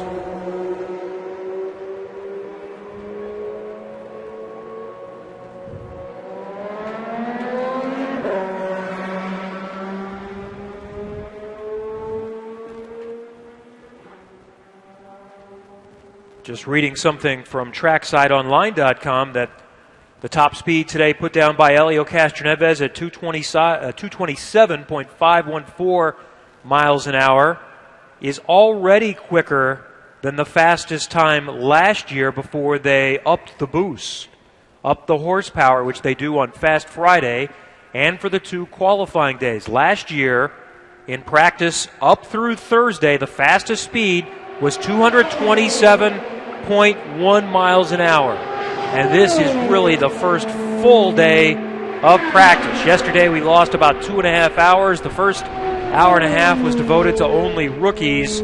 So we are still on pace, it looks like, to be at least 3 miles an hour or so faster than we were last year. Just looking, the slowest qualifier in last year's race was Buddy Lazier at 227.9, which is what they're pretty much running at right now with Helio, 227.5. And keep in mind that they will go faster on qualifying days, not only because the car will be fully trimmed out and they will have learned as much as they can learn, but they turn up the boost. And this is something that really has been going on for many, many years.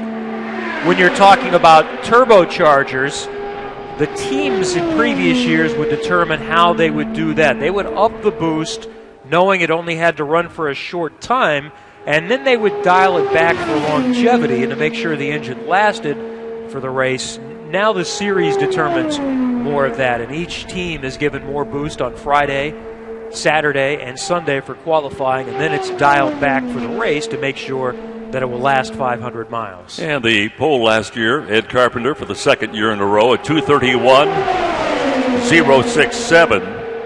And again, we'll reiterate, that is without anybody else on the track. So you're not getting any kind of a tow. You're all on your own out there. Ed Carpenter, the first driver in the history of the Speedway to win back-to-back poles. Ed Carpenter at 231.067 last year. It's been outrunning pretty good also early on here. So who knows? Three-time pole sitter? No one's done that. Nope. Whether he can get that done or not is one thing. Regardless of what happens this weekend, Carpenter is on that short list of favorites to win the 500. And one of the great things about this race is we could easily, I think, go 7, 8, maybe 10 deep and say that driver wouldn't surprise me at all if they won the race. Oh, I think you can go even deeper than that, Kevin. You Probably just start looking down that list. It used to be years ago you could pick a half a dozen cars. Say, okay, there's your winner. Pick one of the guys or gals. And that's not the case anymore. So the field average last year was 229.382. Who knows what's going to happen? Kevin, they'll have fresh tires. They'll have some beefed-up engines. It's going to be fun.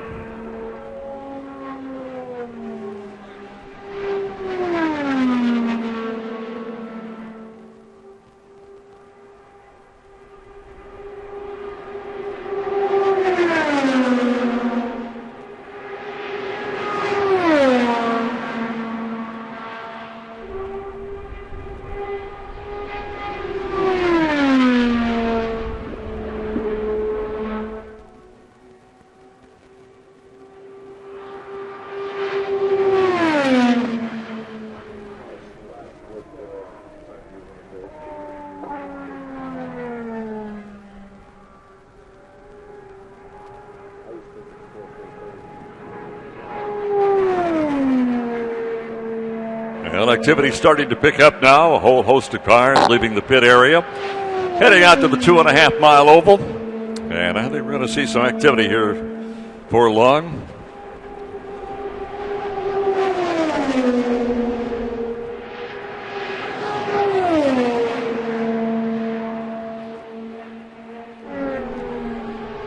One of those going on is the number 2 car of Juan Pablo Montoya.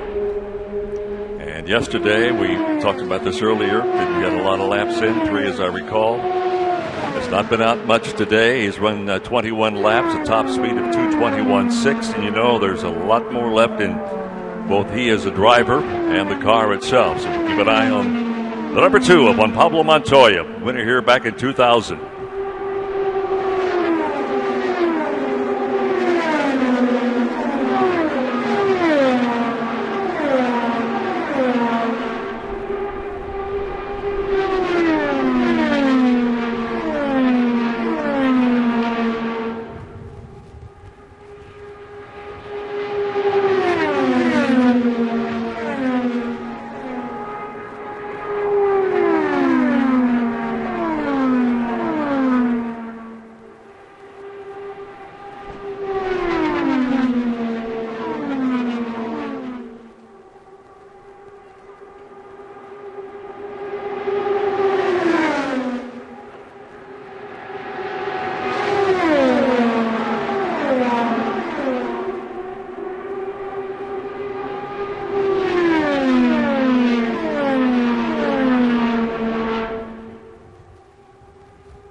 Cars equally spaced coming down that main straightaway. Munoz, Andretti, Wilson, Hunter Ray. Nobody up to speed just yet.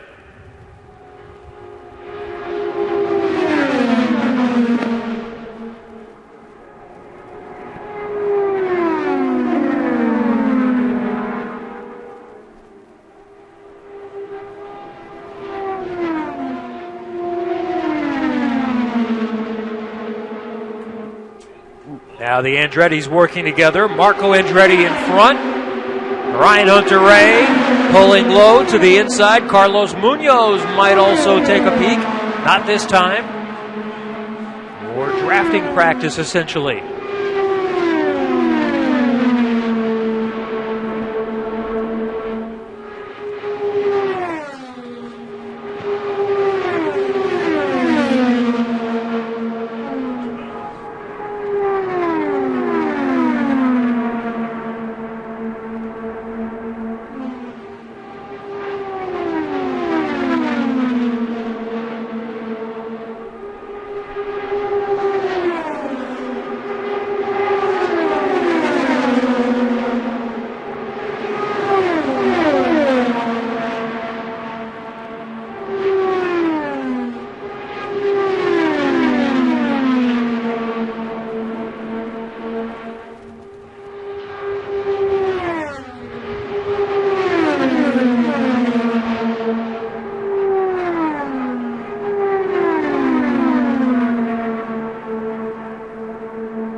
Watch how this pack of 3 cars running together, how much quicker they are than a car running by itself. I think that's Justin Wilson, the 4th Andretti Autosport car that is available to run right now ahead of them. The 5th is Simona Di Silvestro. There's Wilson in the 25 car, dropping down low. Hunter-Ray going above him on the high side, and Wilson will join the fun now. So a pack of 4 Andretti Autosport cars. We've seen this before, Kevin. They're out there obviously doing some sort of work, but it's also a little bit scary as they head off into turn 1. I think generally teams, though, like to work on passing and seeing how the car operates in a draft with their teammates that they trust, and so they all have communication with each other, or at least can relay messages back to the team. They can't actually talk with each other, but they can talk with someone on the pit box who can relay points of emphasis. And of course, we're doing this while we're running 215 or 220 miles an hour, so no big deal. Let's see what kind of speeds we're looking at. Last time by, Justin Wilson, 226.688. That's actually his best of the day. So the last time by was 220.8. Ryan Hunter-Reay, same thing, the 220 range last time by. So they've been quicker at different times, so working on their race pace right now. Castroneves still the fastest, 227.514, followed by his Team Penske teammate Simon Pagenaud at 226.7. Chevys have the top 2, then Wilson in a Honda is third quick, then 3 more Chevys, a pair of Hondas, a Chevy and a Honda rounding out the top 10. Munoz going below Hunter-Reay to the front of the pack.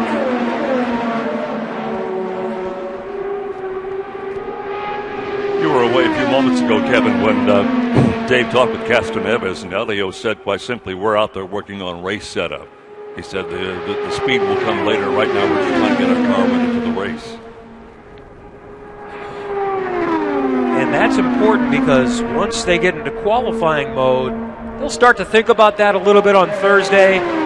But Friday is the day because that's when they have the same horsepower with the extra boost that they'll have on Saturday and Sunday.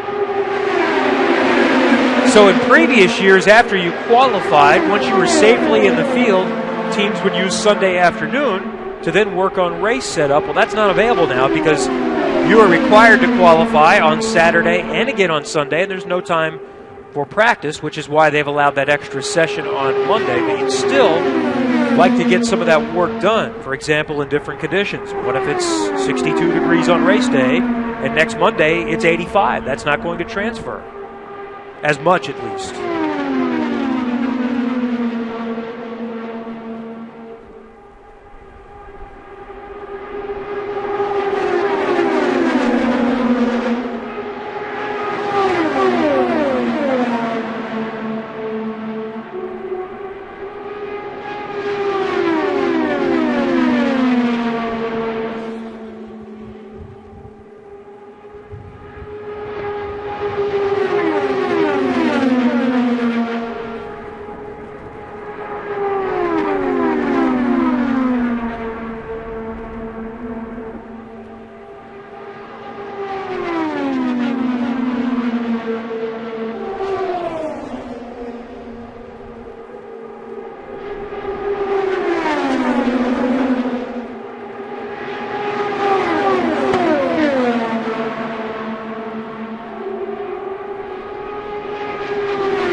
The 18 Dale Coyne car of Carlos Huertas rolling down the pit lane, going out today. He's been out previously. 30 cars have been on track. All but the 19, 91, 41, and 48.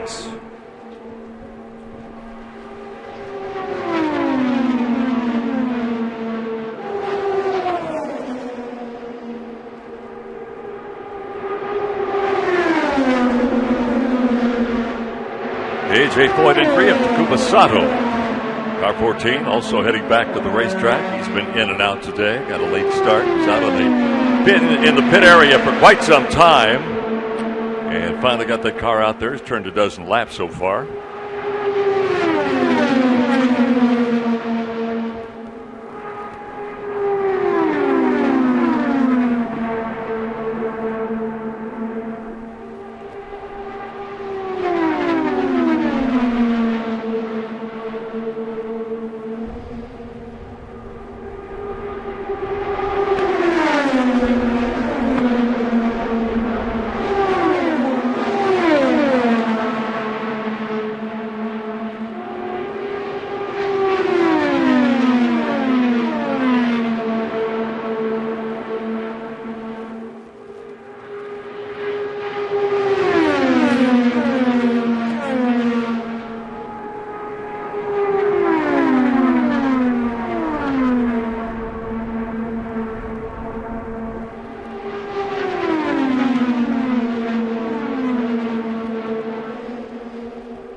once again, the practice sessions are looking a lot like the races have the last couple of years, with whoever's running behind a car grabbing the lead at the end of each straightaway. Right now, it's Carlos Munoz out in front. Now Marco Andretti will move up to second in the slot of the 4 Andretti Autosport cars.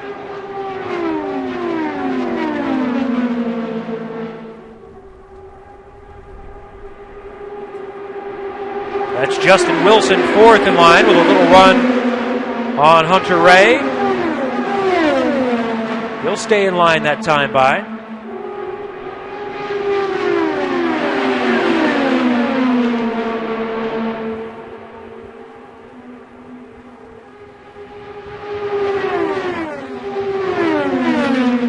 The car of Connor Daly, fueled by bacon. Smithfield sponsorship, the 43 blue car being towed back to their pit box as Sage Karam comes off the track and enters pit lane back in his Ganassi slot.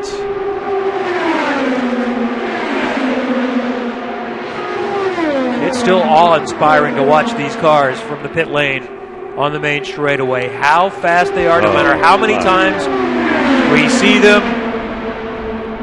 There's nothing like watching an Indy car at speed on a big oval. Well, Bob Jenkins and I were sitting here last year doing the same thing because Andretti did this a lot last year. Got him out, his entire gang out there. And they're just going after each other. And as you point out, they're in communication. They know what they're doing. But it's still, as they head down to turn 1, too wide into that corner, that's a little bit scary.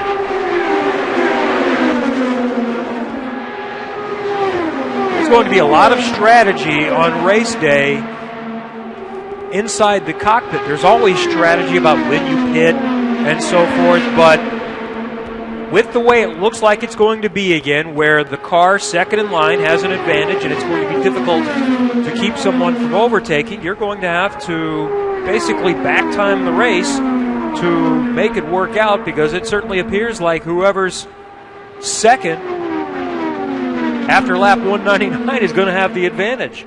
But do you make a move in turn 3? Is there time? And there is time. We've seen it. To come around turn number 4 in second and still get to the front. Last year, Hunter Ray was able to hold off Castro Neves through turn 4 for the win. They're putting in a lot of laps in this formation right here. A lot of laps. They may be simply running a full race stint, which is about somewhere in the range of 35 laps, give or take, for a full fuel load. They've been running in the 220 mile an hour range, which is a race pace. It may be too early to say that they're running the checking fuel consumption, but that's a possibility also. Oh, I think there's a very good chance. They're always going to be measuring what kind of fuel mileage they're getting. And so far on the road courses, the Hondas have been getting about an extra lap of fuel, and that stands to reason, since it appears that the Chevys might have a little more horsepower. That's what we don't know, whether it's simply horsepower is the advantage for Chevy, or if it's the aero kit design. Likely a combination of both, or at least possibly a combination of both.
ready for some continuous added on the racetrack.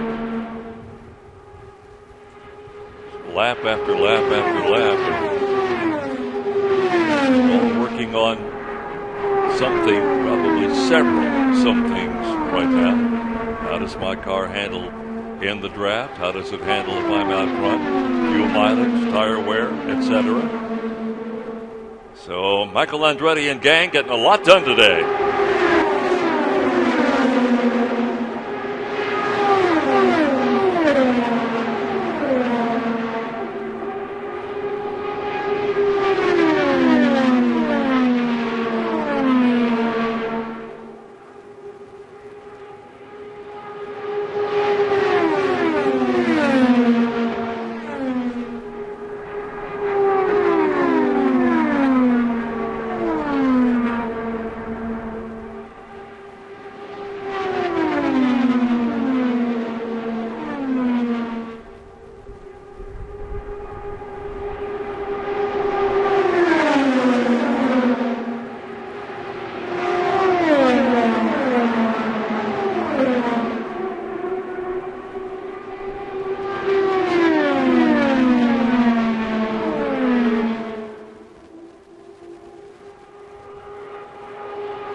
Well, it appears though the fun and games for the Andretti gang is over momentarily. Kind of fun to watch that for the last several laps. And the track is pretty much a quiet place right now.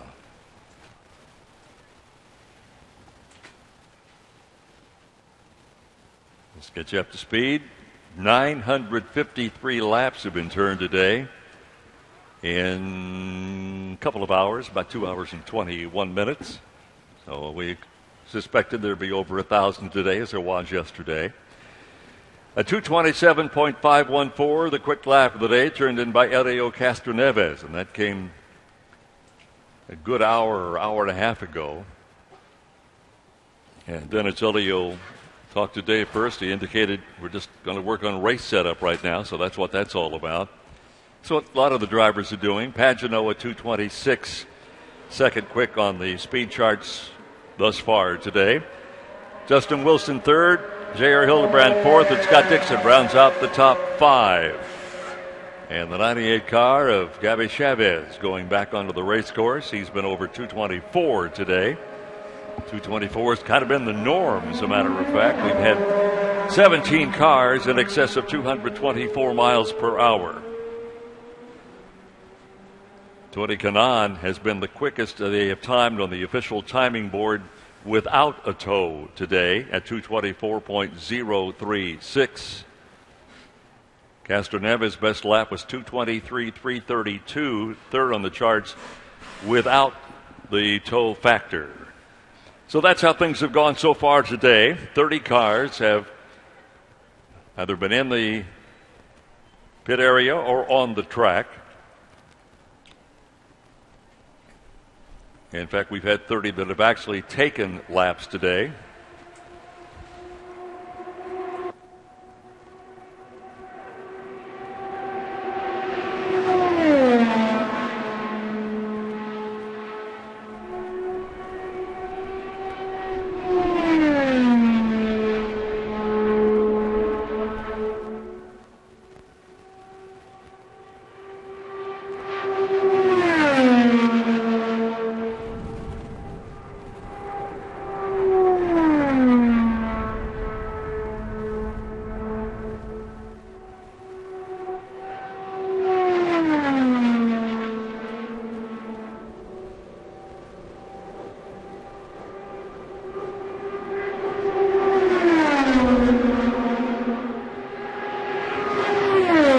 Chavez, the Lone Ranger on the track right now. That lap just a warm-up at 2:10.9.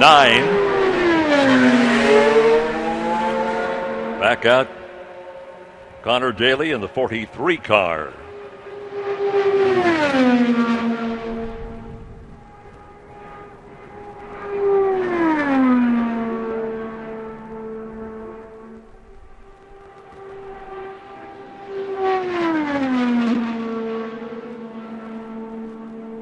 Ryan Hunter-Reay's beautiful yellow 28 car being towed back to the garage area. Ryan Hunter-Reay's been out busy today. He's turned some 50 laps with a top speed of 224.1.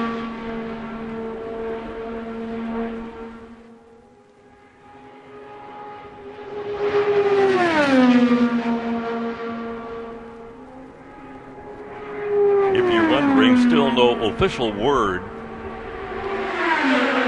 on the situation with Simona Di Silvestro's car. If you were not here a few moments ago, fire broke out the rear of that particular machine and really pretty much engulfed the car for a few seconds. The Malco safety crew was out there in a hurry and got that fire put out. Simona appeared to be no worse for the wear. But if we get any official word on that, we'll, of course, pass it along to you fans.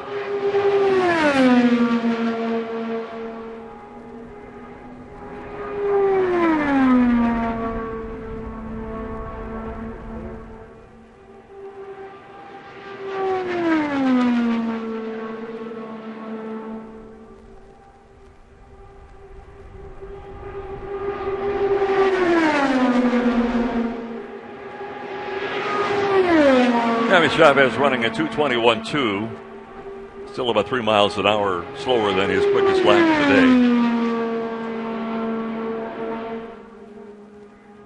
Pippa Mann is on the racetrack again in that number 63 machine. Won't be too hard to spot. It's a pink and white car.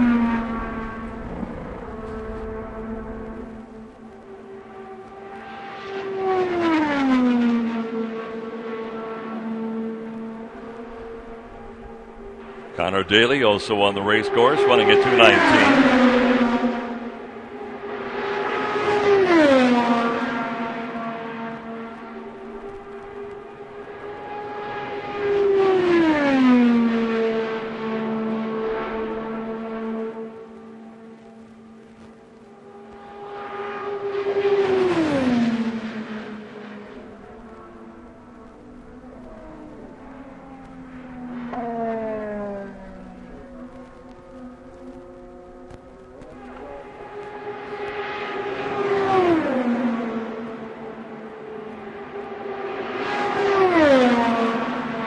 Chavez now at 2:21. Gabby putting in some pretty hefty laps out there. That number 98 car. Gabby out of Bogota, Colombia. Driving for Brian Herta with Curb Agajanian. He's here at the track. Last year's Indy Lights champion.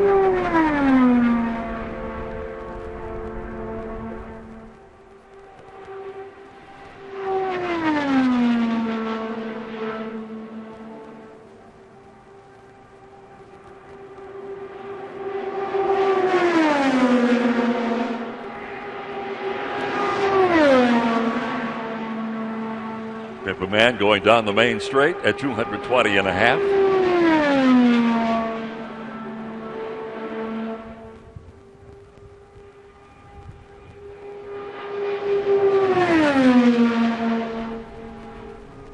And the AJ Foyt car, driven by Takuma Sato, heading back on the race course. Takuma Sato, car 14, the red, white, and blue.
the video boards. That is Pippa Mann.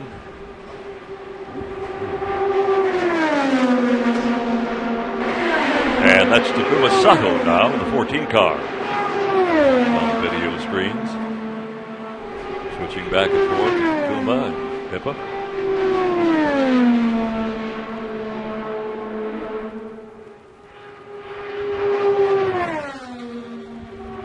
Got a real good look at the groove they take going down that back straightaway. When they come out at 2, they'll swing it high. And then, well, as she comes in, they will kind of move down to the middle of the track or even lower, then set it up for the turn 3 when they come back to the top of the apex again. It's kind of a groove you got accustomed to over the years. And we'll follow Takuma Sato in the 14 car. Sato out of Tokyo, Japan, driving for A.J. Foyt Enterprises, looking to start his 6th Indianapolis 500. Best start was 10th back in 2011. Best finished 13th in 2013. Last year started 23rd, finished 19th.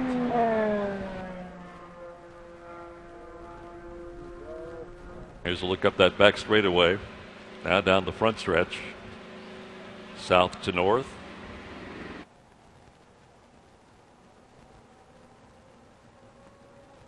And again, the winds have been strong all day. The last report we had was about 12 miles per hour. Certainly felt stronger than that at the time. Feels stronger than that right now. And a chilly day here at the Speedway. We had 63 degrees at last report.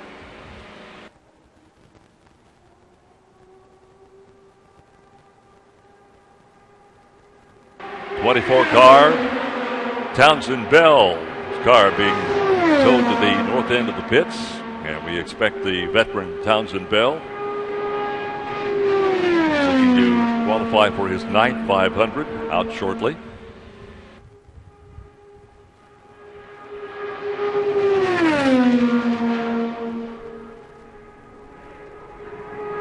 Real Serbia on the racetrack.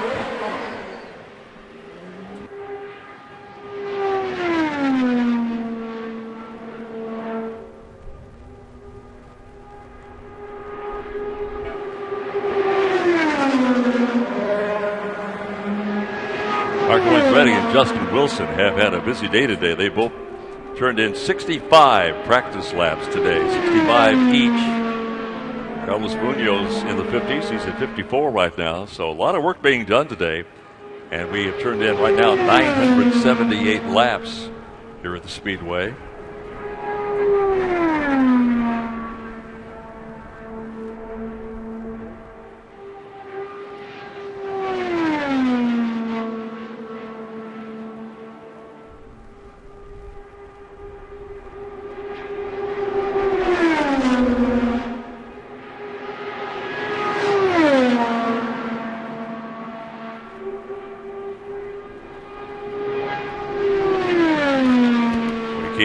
Watching our computer screens, checking times and speeds.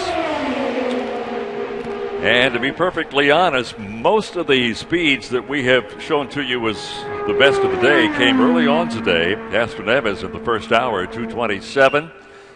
And over the last hour or so, it's been kind of quiet. A lot of cars out there, but not anybody trying to get up to speed. Doing a lot of work in preparation for the race itself. And if the nature holds true, it's going to happen about 5 o'clock. Things will pick up again as drivers try to close the day on a high note, solid note, send a message to their opponents, speed-wise, and during happy hour time between 5 and 6 tonight. Again, Elio Castroneves, 227 plus, is the quickest of the day so far.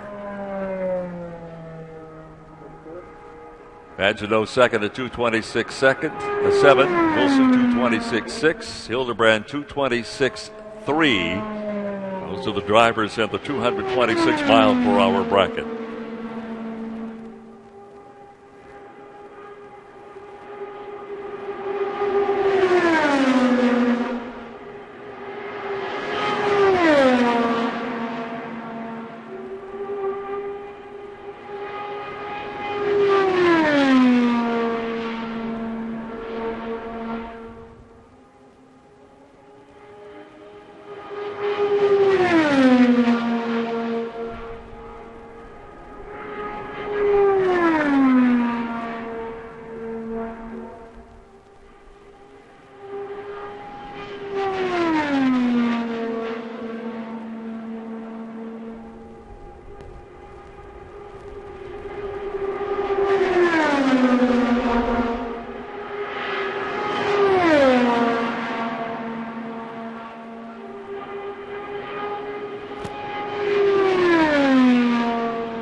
Takuma Sato leaves the pit area again, heading back out onto the race course. And we'll see how Takuma fares speed-wise.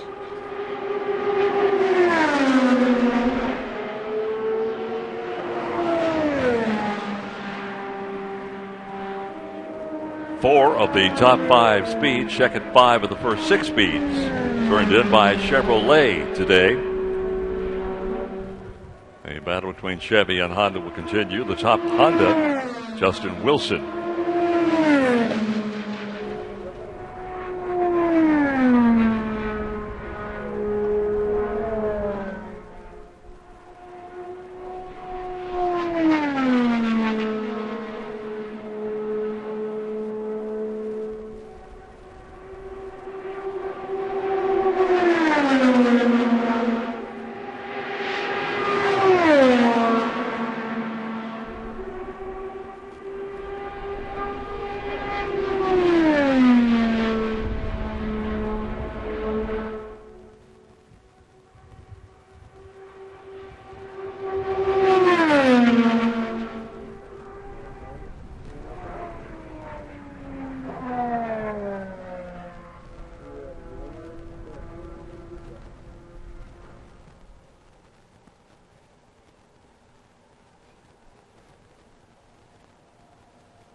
Past 1,000 laps today, up to 1,017 on the race track.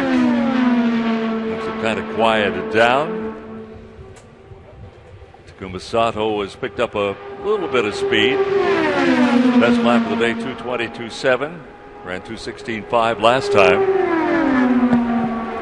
We mentioned we've seen 30 cars so far, 4 not out there. One of those we haven't seen today or yesterday is the 41 full-time entry from A.J. Foyt with Jack Hawksworth. And I just saw Hawksworth go by a few minutes ago in his driver's suit. So we may see him in the near term. I like that Oriole Servia, number 32 car. For Ray Hall, Letterman, Lanigan Racing. He says the 32 signifies that was his number he was racing when he won his Indy Lights Championship. But it's not lost on a lot of us that that's a Marmon Wasp color, a shade of yellow, and the 32, the font, looks the same as it does on the Marmon Wasp. So we'll take that. Servia in the yellow car will look below Sato, and he'll take his turn now in the front. Didn't get an official count, Kevin, because I wasn't thinking about it, nor was anybody else at the time. But the number of laps that the Andretti gang turned out there had to be in excess of 20. So they did their testing, they pulled them in at the same time and said, okay, boys, have at it.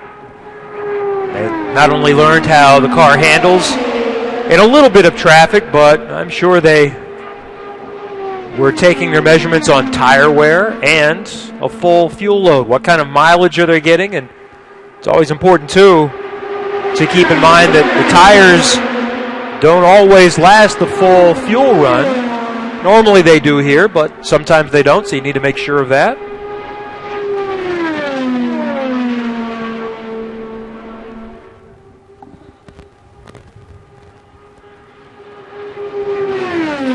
A little lull in the activity in the middle of the afternoon, but I expect it will be busy again after 5 o'clock like it was in the first hour plus today when we saw the top of the speed chart change several times within a matter of about 10 minutes before Helio Castroneves settled in at 227.5.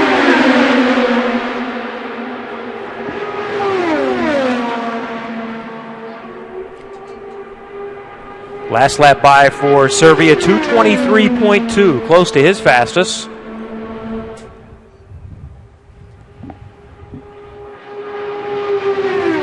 Sato last time by 225.029, getting the tow from behind.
Kevin has mentioned we've had 30 cars on the track today. Kevin, I'm just looking down the list of the speed differential, and the top 26 cars are separated by less than a second.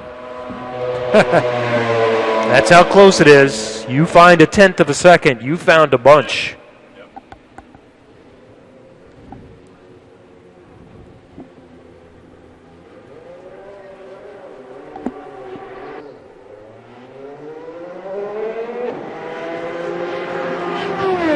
James Hinchcliffe back on track. That's him in the golden top number 5 car for Schmidt-Peterson Motorsports. You reference that time. Excuse me, Kevin. The tenths of a second meeting speed. I mentioned 26 cars, less than a second apart, and the speed differential is 5.5 miles an hour. Mm-hmm. That shows you how much that half a second or so can mean in there. I hope everyone had a chance to see the piece that either NBC News did, and I think it was available at some other outlets. We showed some of it on the NBCSN broadcast from Long Beach. But Aero Technology, the sponsor for that car, has also developed a passenger car that the owner of that team, Sam Schmidt, a quadriplegic, can drive himself. And he did a few laps here last year, but even more challenging, he did laps on the street course at Long Beach with the tight configurations by only using his eyes, his breath, turning his head one way or the other, and fully controlled the car, getting up close to 100 miles an hour. Fantastic technology. And Sam is on board, and his goal is to have his driver's license at some point, and Aero is working to make that happen. Based on what I have seen from Sam since the accident, nothing would surprise me. He's an amazing man. He certainly is. 43 car of Connor Daly, once again taking to the race course. Daly today has turned a lap of 2:23.7.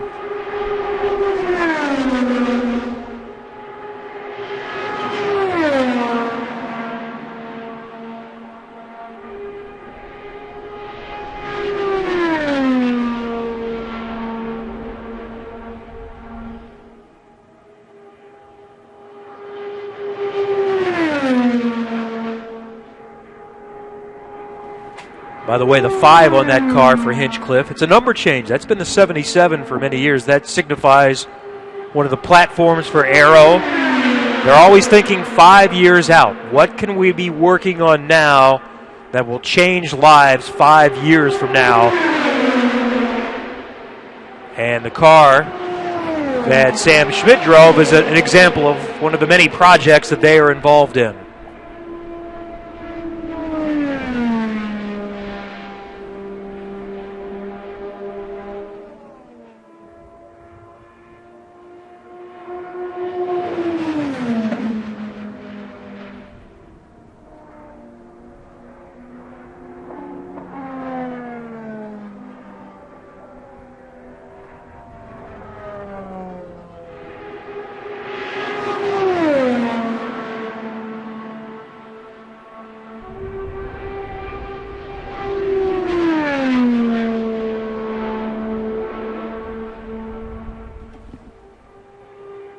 Dave First from RTV6, who we have spoken with on occasion. He's handling the wireless microphone for us, roving the pit lane and the garage area, has tweeted that his sources are telling him that the Simone Di Silvestro fire was caused by a fuel leak, not an engine issue with Honda.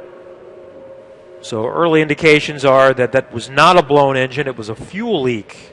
In fact, if you think back to it, Kevin, that's pretty much what it looked like to me, that the fuel was feeding that fire because it really expanded in a very short period of time. Yeah, we wondered if maybe it was oil on the side of the car. And speaking of which, just a little while ago, I believe we have video now of Dave First talking with Simona a few minutes ago.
All right, thank you, Dave. And that was just a little while ago, and Dave has since reported that his sources were saying that it was a fuel leak. And for more, Kirk Cavan of the Indianapolis Star reports that a Honda spokesman has confirmed that the fire was caused by a fuel leak at the Buckeyes, so not a blown engine. But the next question, though, then is, even if the engine didn't blow, was it damaged by the fire? Yeah. What else was damaged? I would have been shocked had it been an engine, Kevin, because these engines have been so strong. I mean, literally for the past 3 or 4 years. That would have been highly unlikely. We're under yellow right now for nothing more than a track inspection. The latest numbers we have for you, the air temperature is going up 2 more degrees. Feel the heat, folks. 65 out there right now. The track temperature, 96, and the winds have, as I suspected, picked up to 18 miles per hour from the west. And that's been one of the issues that the drivers have been fighting throughout, not just today, but yesterday also. So, anyway, you heard from Simona Di Silvestro. Thank you, Dave. And we expect her probably, I would suspect, not back on the track today. That's highly unlikely. I would think so. I think it'd be tough to get her back out today. And James Hinchcliffe, you just saw on the video boards, he's anxious to get out on the track. And, again, the yellow is for a track inspection. That's all it's for. Just take the little trip around, make sure everything is copacetic. And we'll go back to green momentarily. And as Kevin mentioned, and I had touched on it earlier, it's been kind of slow for the past hour and a half, but that's going to change, I suspect, in the last 90 minutes to an hour of practice today, which goes until 6 o'clock. So if you're kind of sitting there, grab yourself something from the concession stands, relax, try to stay warm, because it's going to get warm on the track, I feel certain.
Pippa Man, 19th quick on the charts today.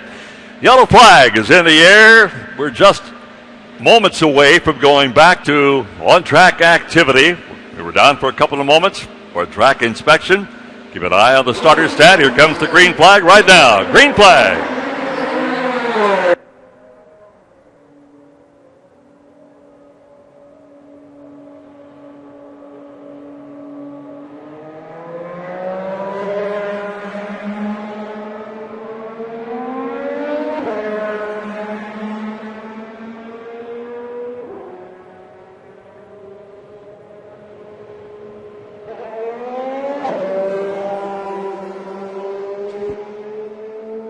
Kevin, just watching Tom Hansing up there in the starter stand.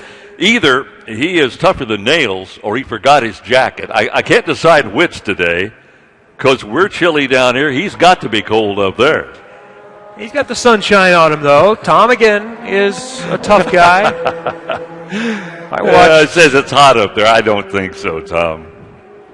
I've seen the flag guys. I saw Tom take a spill at Fort Wayne a couple of years ago. He's in a safer spot. And that's the best, or at least one of the best views in the house. Cannot imagine what that looks like with a full field coming at you and underneath you.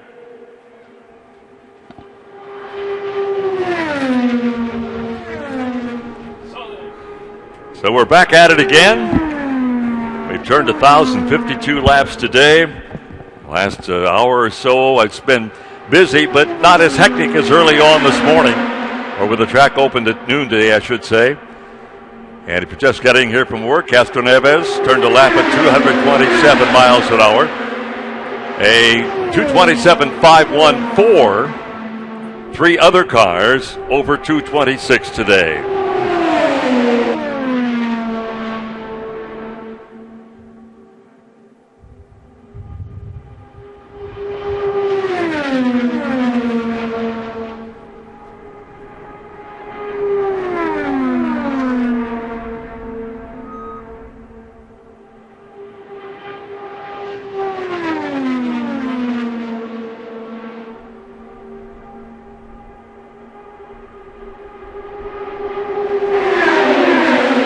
Pair of teammates working together now that we can see on the video board. James Hinchcliffe in front in the black and gold number 5 car, and Connor Daly in the 43 blue Smithfield car behind him, both with Schmidt-Peterson Motorsports.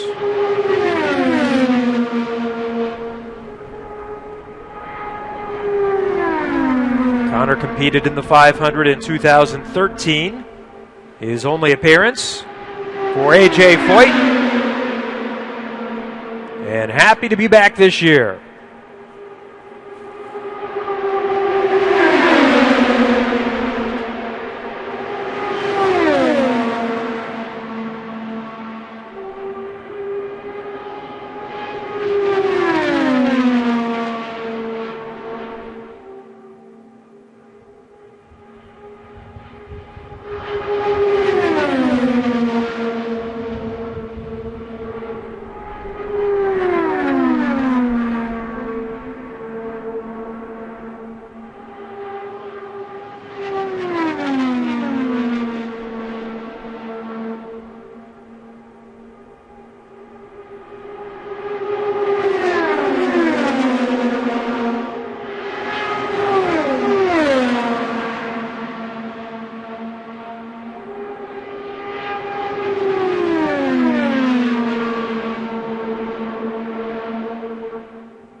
Hinchcliffe has pulled into his pit, so Daly continues alone. Also on the track right now, Joseph Newgarden in the 21 Century 21 car. The 10 car of Tony Kanaan. Kanaan for Chip Ganassi Racing, and Sebastian Bourdais in the 11 car. So 4 cars on the course right now.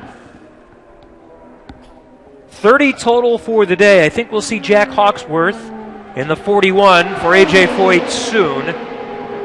And Marshall Pruitt of Racer.com reports that James Davison has been fitted into the number 19 car for Dale Coyne Racing, but we do not have official confirmation that he will drive that car. And he also has a conflict this weekend during qualifying. His regular driving job this year is in the Pirelli World Challenge, and they'll be racing this weekend. So one thought is that Tristan Vautier, who raced in the 500 a few years ago, former Indy Lights champion, would be here to qualify the car. And I've seen Tristan here this week, so we shall see what happens with Vautier.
Takuma Sato was one of the cars on the track right now. Got a kind of a late start today, but he's made up for it. He's now in the top 10 at the number 10 spot on the speed charts. Sato with the best lap of 2:25.342 is out now, just warming up. He's run 37 laps today.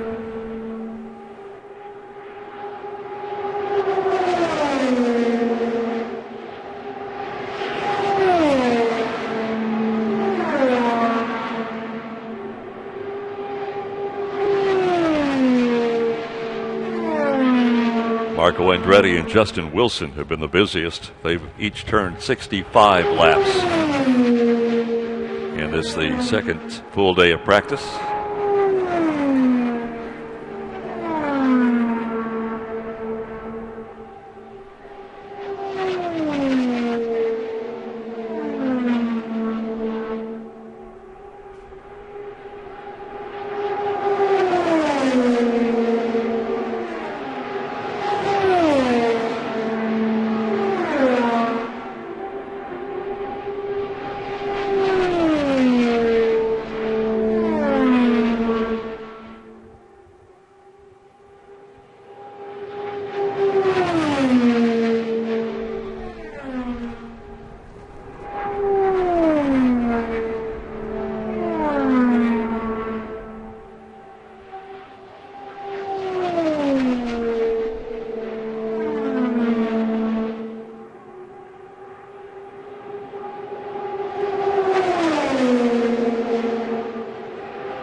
Well, just to update you again, Sage Karam has turned the fastest lap of the day without a tow of just over 224 miles an hour, 224.036. Elio Castroneves has the quickest overall of the day at 227.5.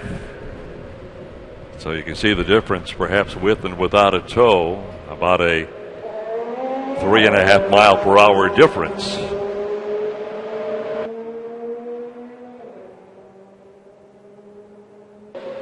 Will Power sliding by the start-finish line at the moment in the number 1 car. He's run 224.5 today.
Sebastian Bourdais and Sebastian Saavedra have the 2 cars out of the race course right now. Bourdais down in turn 4, coming down the main straightaway.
Last year's pole sitter, Ed Carpenter, in the 20 car up at the north end of the field right now. Heading into turn 4. He'll be coming down the main straightaway in just a moment. Looking to become the first ever 3-time in succession pole winner. He's actually on the backstretch, I should say, right now.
Car of Juan Pablo Montoya,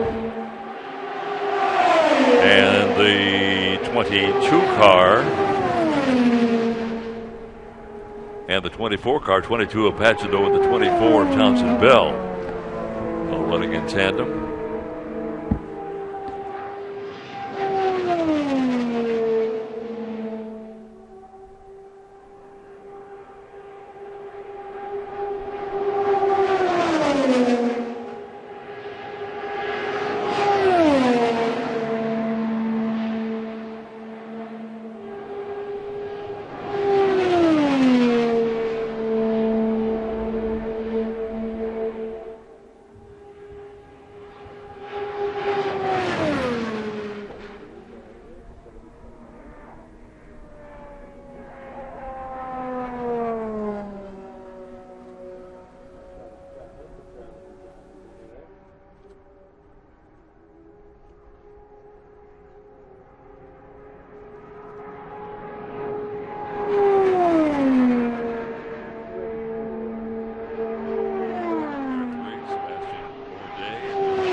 moment. Sebastian Bourdais, the only car out on the track, down the back straightaway.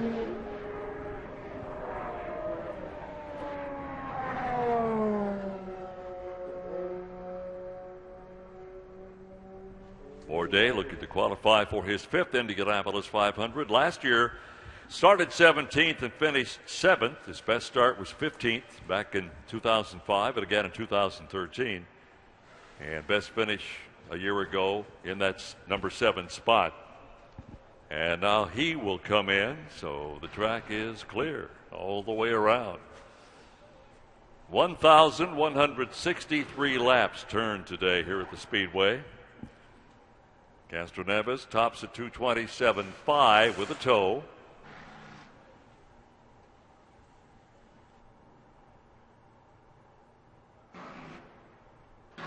Three others, Pagenaud, Wilson, and Hildebrand, also exceeded the 226 mile per hour mark today.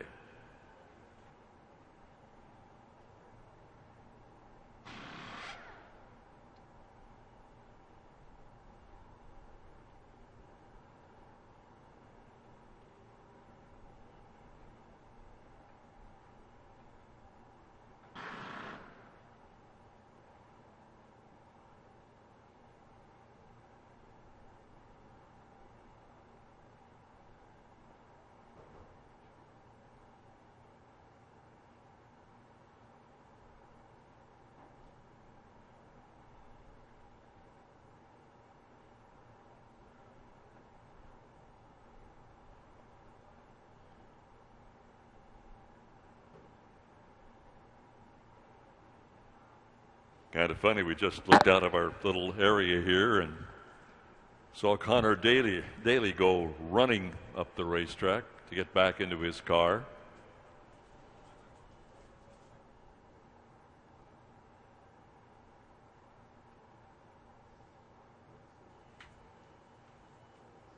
Now check it, that's not Connor.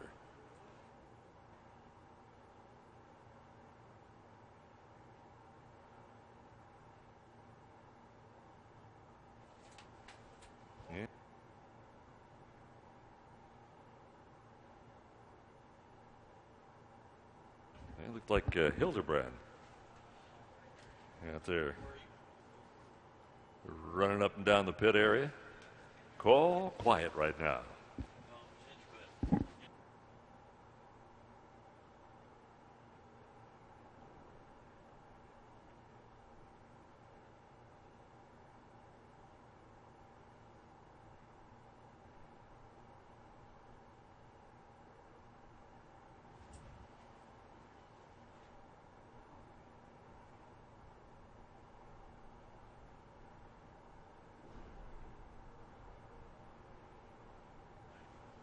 So at the moment we have 8 cars that are along the pit area, none of which have any engines fired up. Nobody out on the race course at the moment. And plenty of time. Still another couple of hours before they'll lock the place up.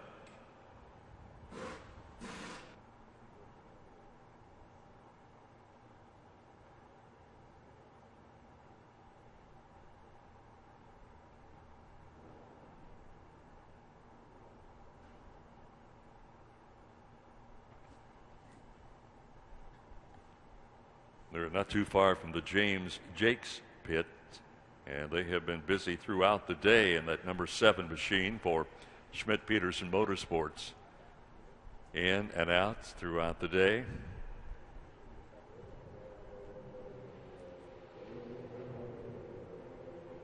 Jakes is 23rd on the speed charts, a top lap of 222.7. Here's some engines being fired up at the south end, so we're going to get back to activity here on this race course in just a moment.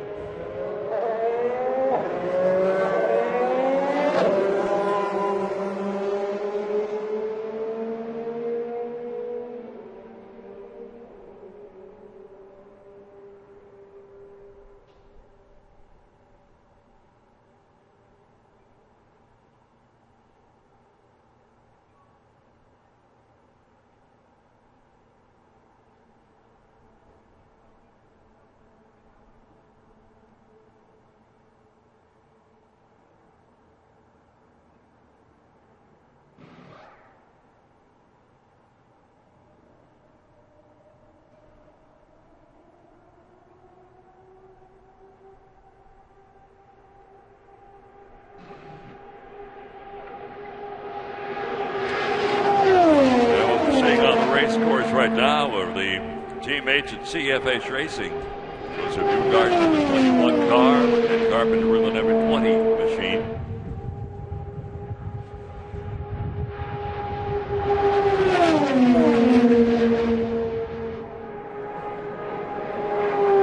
Townsend Bell back on course in the Robert Graham Special. He was the fastest for the first 30 to 45 minutes of the practice session today, and also had the fastest speed in the first hour without any aerodynamic tow. Bell is still 11th quick overall today, over 225 miles an hour.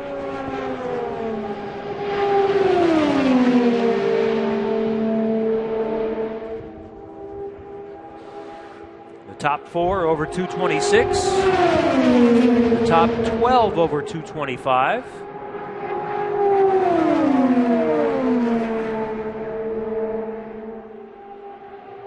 Ryan Clausen's number 88. KVSH Jonathan Bird's entry being towed back to his pit spot just north of the yard of Rick's.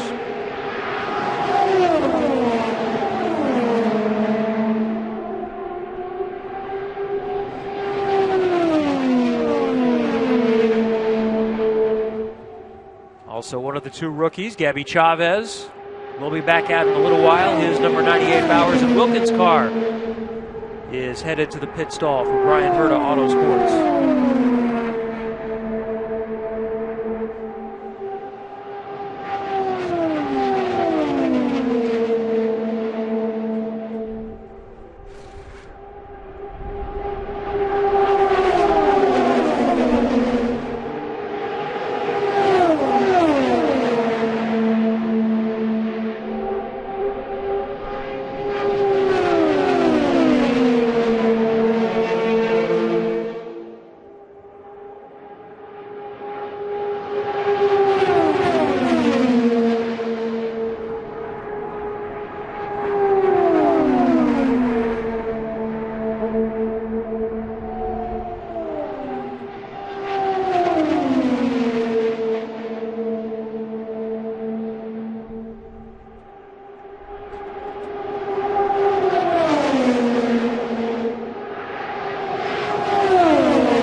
Elio for a while. He's back out on the racetrack. Elio Castroneves in the number 3 machine. I think we'll see a lot more activity starting to ramp up in the next half hour. And that final hour will be a traditional happy hour. I'll be surprised if we don't see a speed quicker than that 227.5 by Elio on the board before we're done today at 6. Starting to get busy again right now. 9 different cars on the track. A pack of 3, a pack of 4, and 2 running together. Elio's in that second group that Jeff referred to. They're just coming out of turn 4 about now.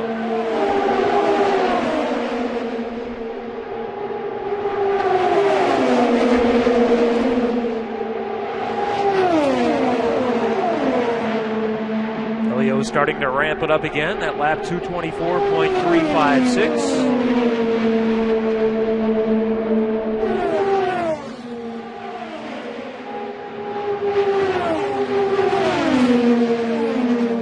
Day has come to pit road, so Saavedra is one on his own for the moment. Now on the south end, Newgarden and Bell are together, and Castroneves leading a pack of 4 as Carpenter comes off on the pit lane.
Pablo Montoya in front of James Hinchcliffe.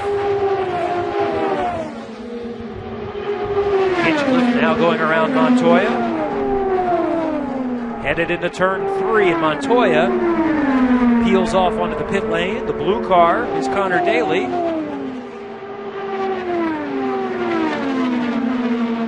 And behind him, that's his Schmidt-Peterson Motorsports teammate, James Jakes. You're trying to identify the cars, note the number. You get a view from the rear, below the rear bumper pods. You see the 7 on the back of Jake's car.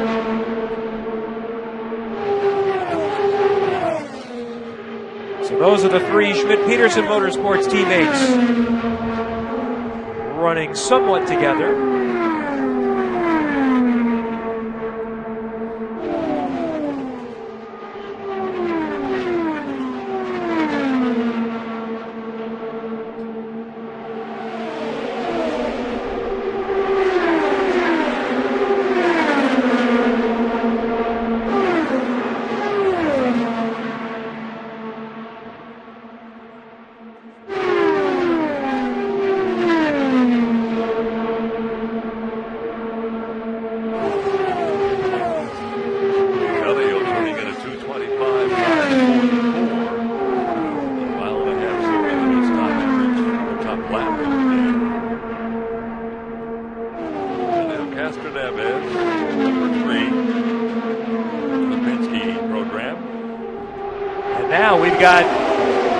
Almost the 6 cars nose to tail.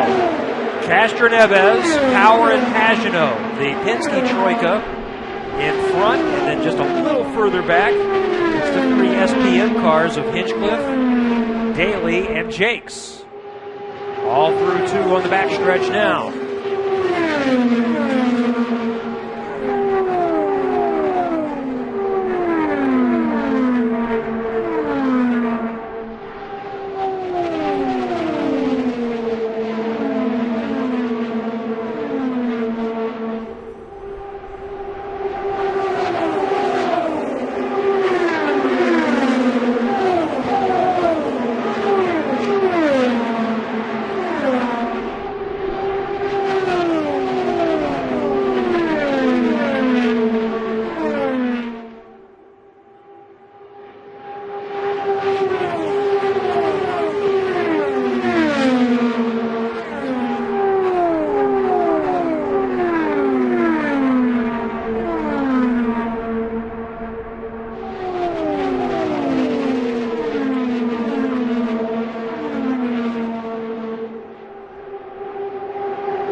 change in the top 5 in the last few minutes as well. Townsend Bell was a part of the tow a few minutes ago and put up a 2:26.519. Townsend Bell in his first IndyCar race since a year ago at the Indianapolis 500. Remember, he was running in the top 3 in the last 15 laps of the race before suspension damage put him out. He had a couple of tussles earlier on. Eventually that suspension gave way. There's Bell headed down the pit lane, ready to go back out for more.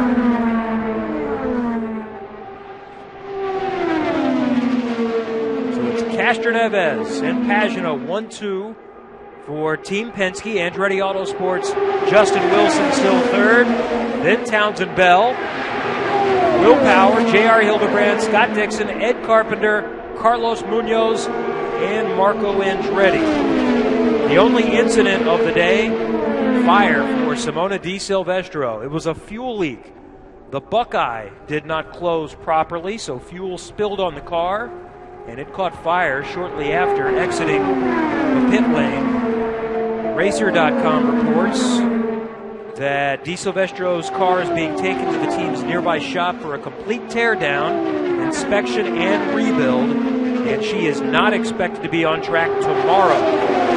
So not today and not likely tomorrow either for Simona Di Silvestro, according to Marshall Pruitt at Racer.com.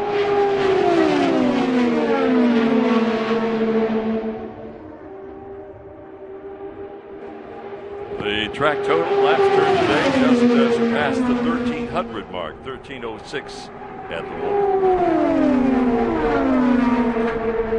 Brian Clausen is back on the track in the 88. It's the slowest so far, but safe to assume that they're taking a conservative approach for Clausen, who has not been in an Indy car since 2012. And he impressed many in his rookie year. He had driven in Indy Lights a few times in the year leading up to that opportunity, but has been focusing on his very successful short track program for the last few years. And it's great to see Clausen back with the Bird brothers and Jonathan Birds, KVSH Racing. So they'll find some speed, but for the moment, there's still time to go this week, and the forecast very good tomorrow and Thursday. The idea, I'm sure, is just to make sure Clausen is comfortable in the car. He's running alone, and the rest of the field is mostly packed up on the front straightaway now, with Helio Castroneves leading a long train of cars. We mentioned Jack Hawksworth's car had not been out today. We notice his car being towed to the north end of the pits right now, so we get to see Jack for the first time today.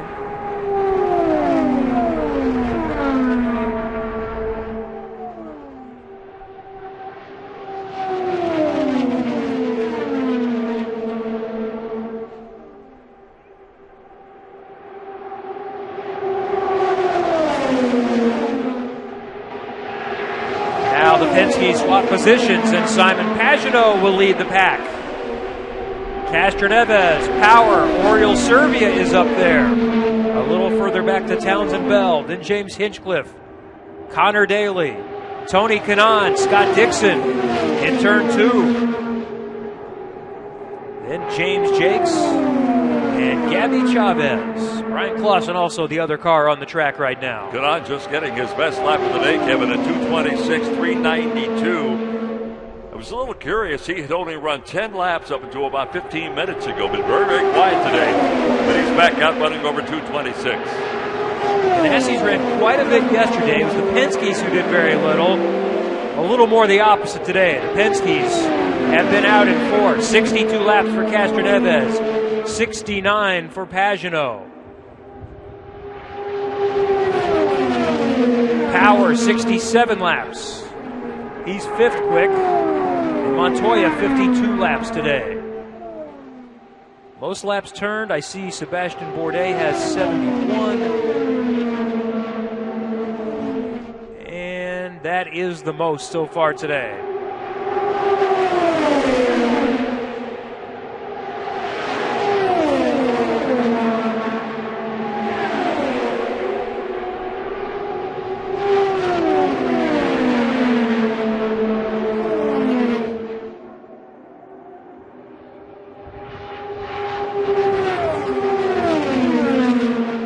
such a wide variation in speeds out there, Kevin. That time around, Castroneves is 46. That's 20 miles an hour difference than the previous lap. I'm guessing he backed out of it, though. Oh, yeah, I would think so. He backed out simply to let somebody else take a turn, and maybe he was preparing to pit. There's Power, Pagano, and Servia on the video boards. And across the yard of bricks, Dixon going below James Hinchcliffe. Elio was preparing to pit. He rolls to the south end now to the number 3 pits.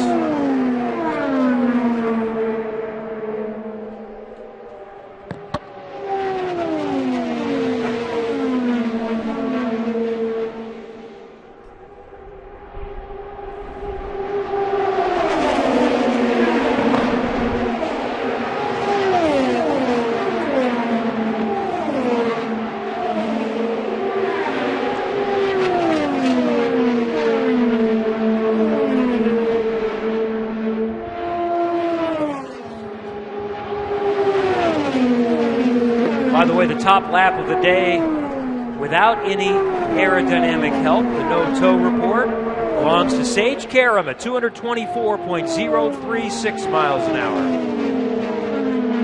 Most of the day, though, by design, has been spent by teams working with others in traffic. Race preparation is going on today. Joseph Newgarden in the black, yellow, and white car, Century 21. On the video board, leading that group. 8 of the top 9 speeds today turned in by delay. Honda's best effort comes from Justin Wilson with a speed of 222.694 without a tow and 226.688 with the tow.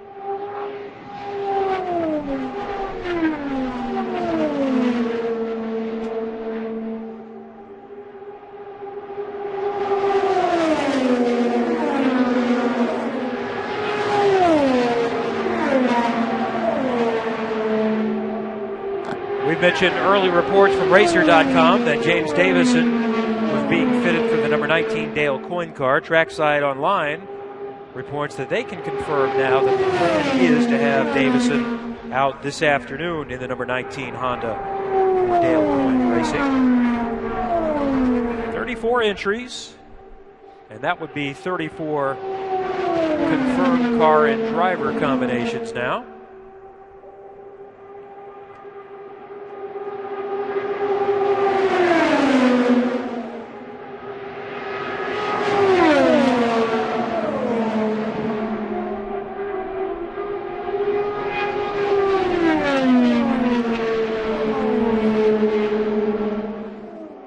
Fastest trap speeds, top speeds we're looking at right now. Simon Pagano, 234.741 miles an hour entering turn 1. Also 233.633 entering turn 3.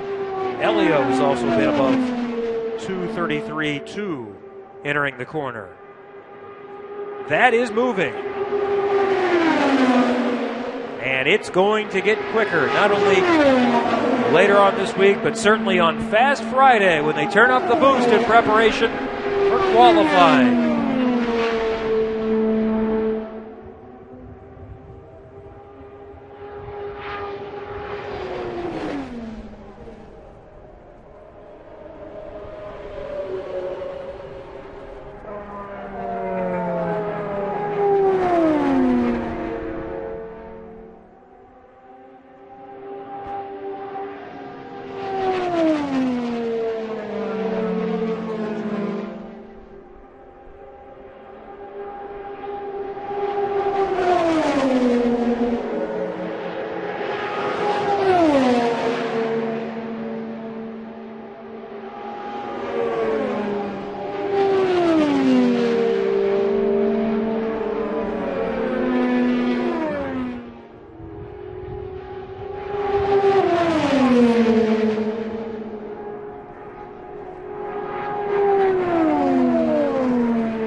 common practices of the month of May is not only to see which team is finding speed, who's doing well, who's doing not. It's also to learn to identify the cars if you're a fan.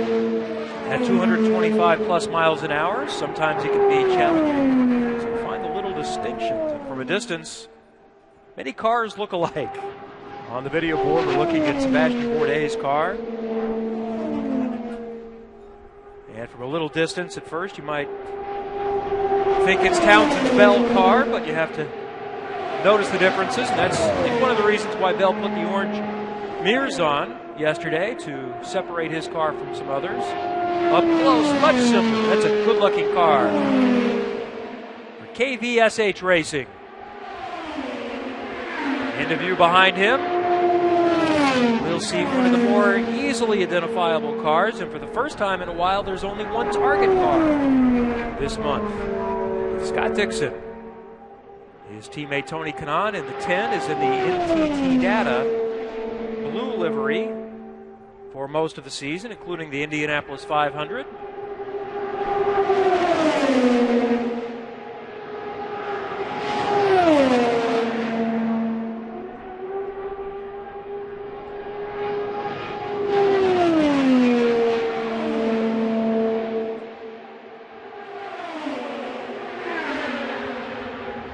See Jerry Baker taking notes. He's got the biggest challenge because he needs to identify the cars for the radio broadcast coming at him into turn number one. It's one thing to pick them out from the side. It is, for those of you, depending on your vantage point in the stands, an entirely different issue to see them coming at you in the glare when they all look alike.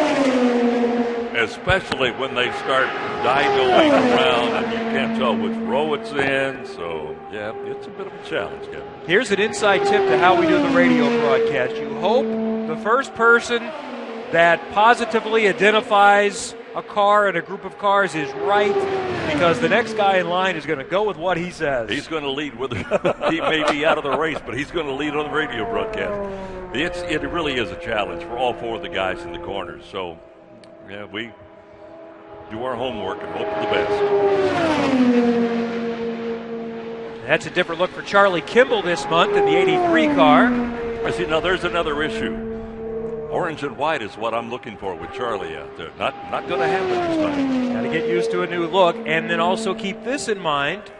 They might show up on Carb Day a week from Friday looking totally different as they add sponsors. Now, Kimball's won't. We know what his sponsorship package is. It's still Novo Nordisk, but some of the others that might not have a primary sponsor, they could make a significant change by the time we get to race weekend. Here's a good example just to our left down here. James Jake's number 7 car is a rather clean machine. They pick up any extra sponsors. Correct. That whole thing may change. So. Stay tuned.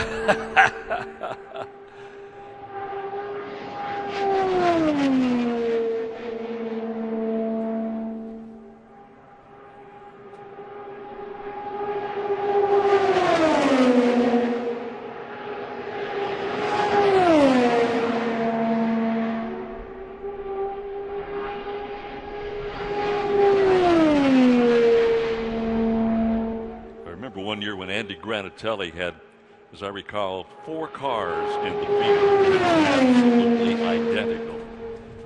And I went to Andy and I said, Andy, hey, what was what I wanted? I said, how can I tell these apart? And he looked at me so funny. He said, well, they got different numbers. I said, yeah, okay, that'll really help me at 230 miles an hour. We see the numbers when they stop.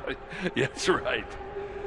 One of the bigger challenges this season has been between the 2 Voigt cars. The 41 and the 14 are virtually identical. I believe Takuma Sato's car says Panasonic on it somewhere. If you're looking for that, it's too late. It isn't going to happen. So keep track of where they're at on the track.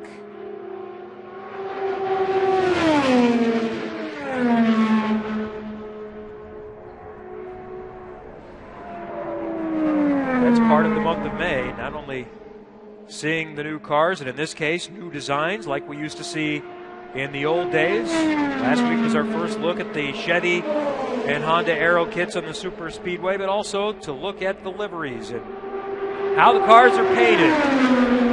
And there are some good-looking race cars out here. That's one of them on the video board now.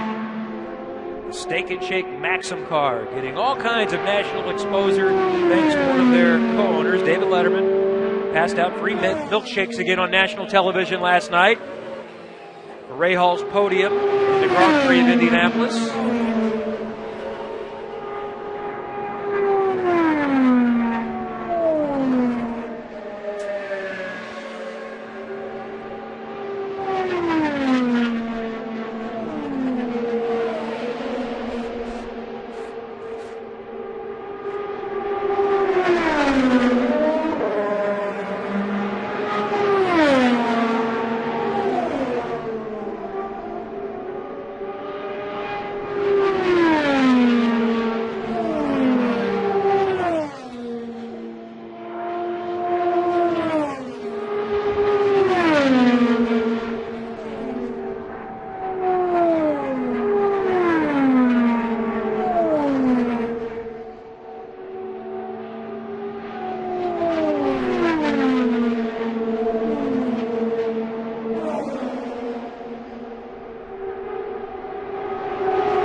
Townsend Bell headed back out. He is fourth overall on the speed chart today at 226.519. It's still Castroneves on top, 227.514, followed by his Team Penske teammate, Simon Pagenaud. Justin Wilson is third quick. Bell fourth, then Power, Kanan, Hildebrand, Dixon, Carpenter, and Munoz.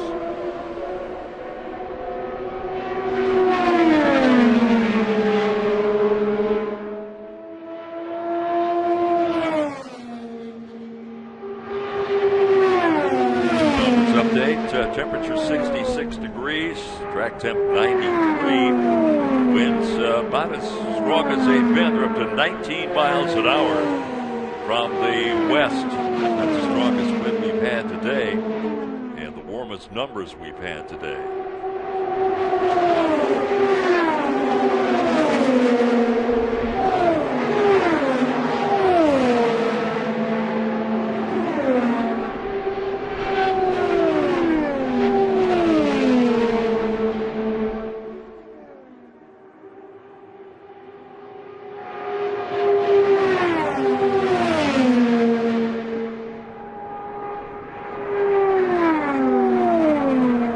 Top 9 speeds have been turned in by Chevrolet-powered machines today. As I mentioned throughout the day, the fastest Honda on the track belongs to Justin Wilson. Third quickest lap of the day at 226.688. Without a tow, only 222.694.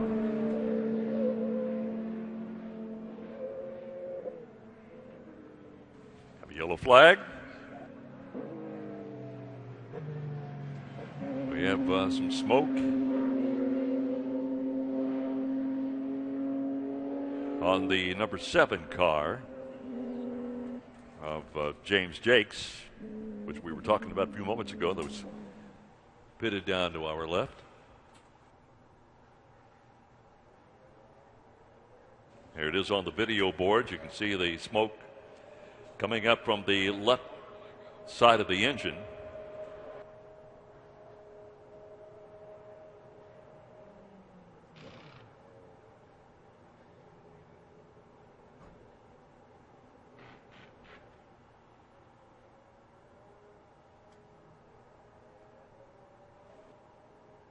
Once again, that safety crew right on top of things.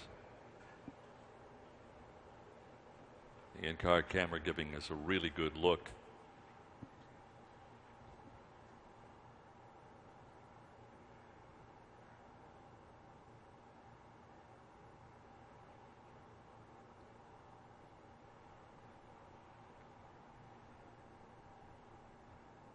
Second incident, if you will, today. If you were not with us earlier, Simona Di Silvestro had a fire in her car as she left the pits.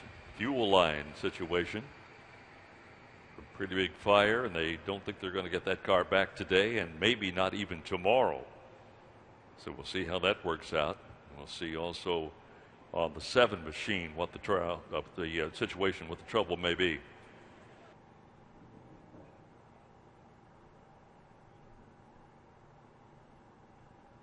See, they're in the pit area.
So we are under a yellow flag for the moment.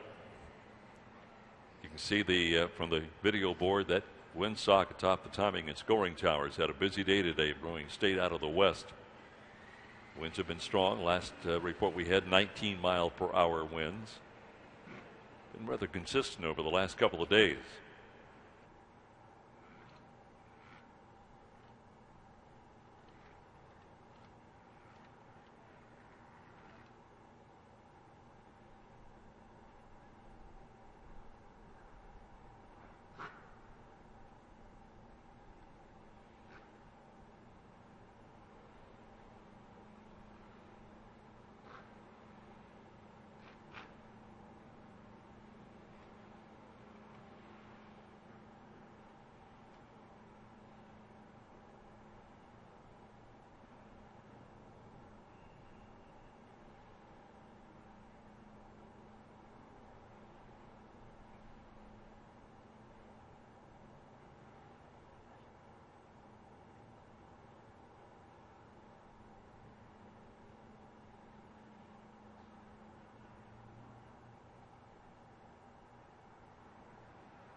About a minute left before we go back to green, so stick with us here.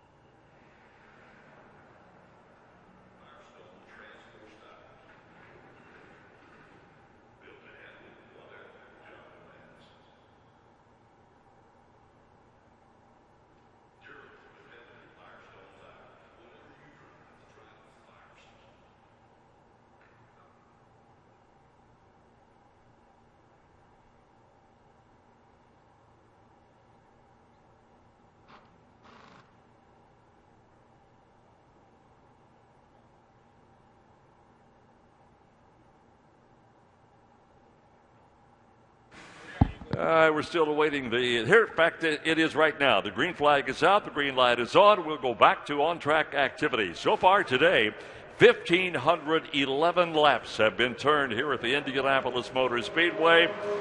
83 of those by Simon Pagenaud. 75 by Will Power.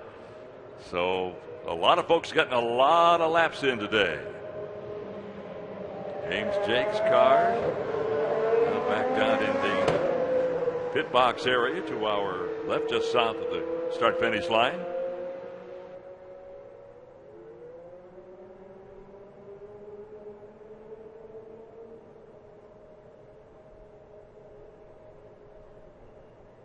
Coming up on 5 o'clock, and history would tell you, in the past anyway, that things could get interesting the final 60 minutes of today's practice session.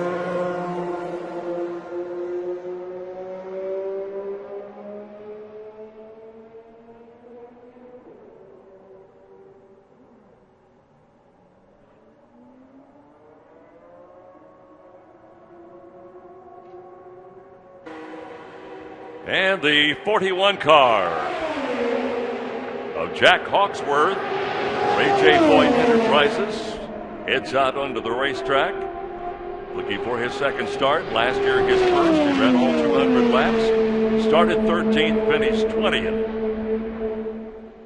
He has been running the road courses for A.J. Foyt.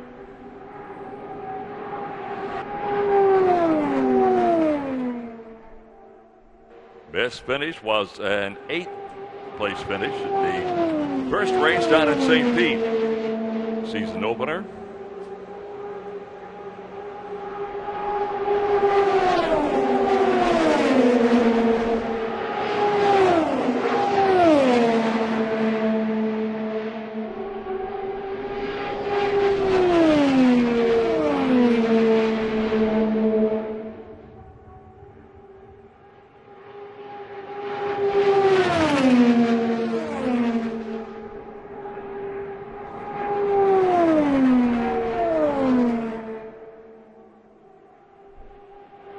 Townsend Bell is out on the track. He's been a busy guy today. 61 laps he has turned. Now we show him back into the pit area. Stefano Coletti also on the course, getting in some laps.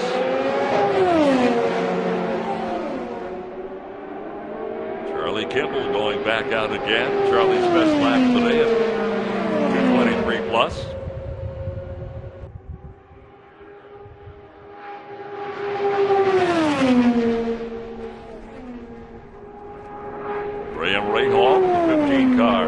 Also on the race course.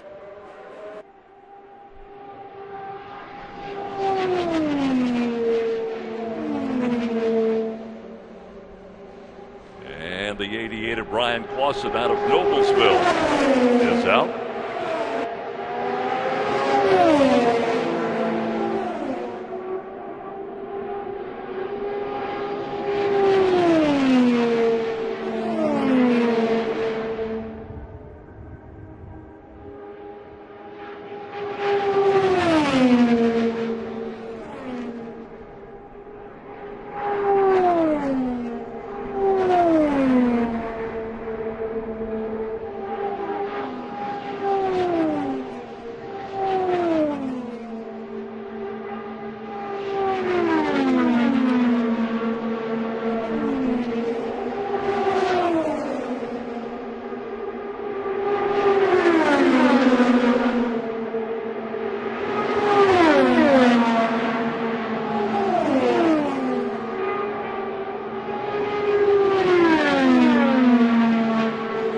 Simon Pagano with the second quickest lap of the day on the race course, warming up at over 223 miles per hour.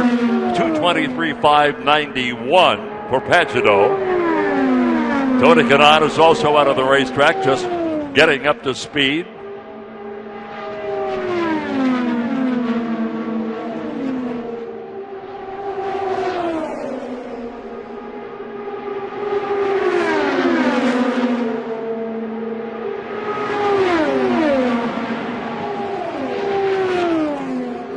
Coletti's best lap of the day, 222.5.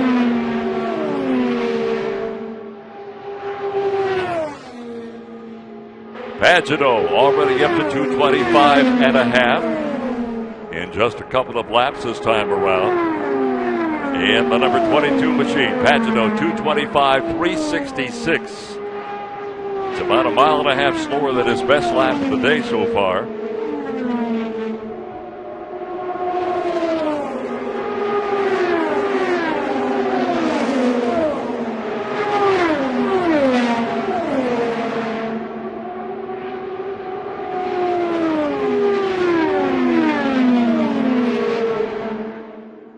Pagano at 226.070. Half a mile slower than his best lap of the day. Simon Pagano, 22, second quick lap of the day.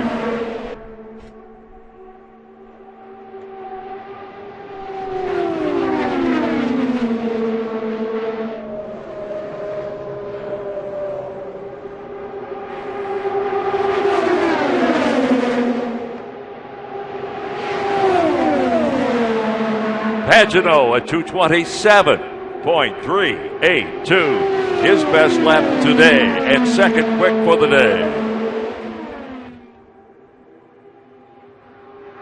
Pagano, part of the Team Penske entry, looking for his fourth start in an Indianapolis 500. Birthday coming up on the 18th. He'll be 31. Simon Pagano, car 22 from France. Second quick lap of the day, and the second driver hit the 227 mark, 227.382.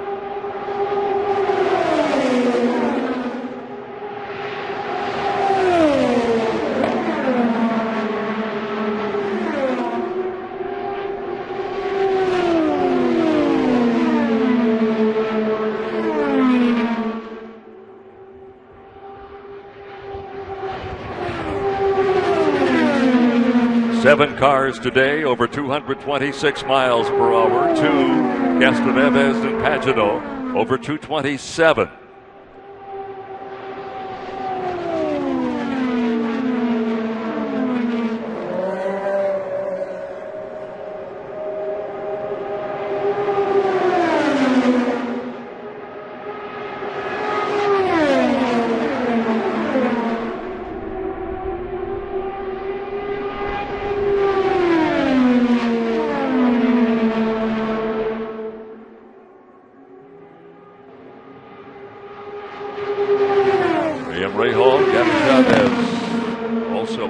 Scores right now.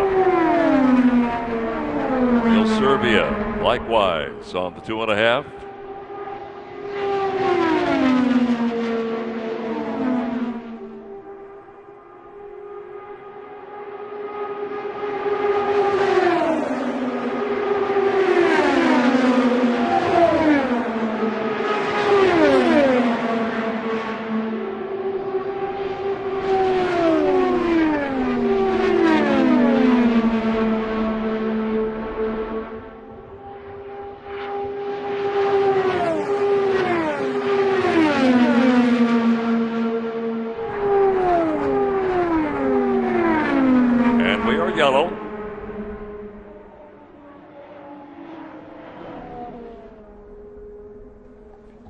We had been told that Jack Hawksworth was getting very slow trying to get back into the pit area, and they're going to tow him. And now on the video board you see that car, the Hawksworth car, pulling off of the course into the grassy area.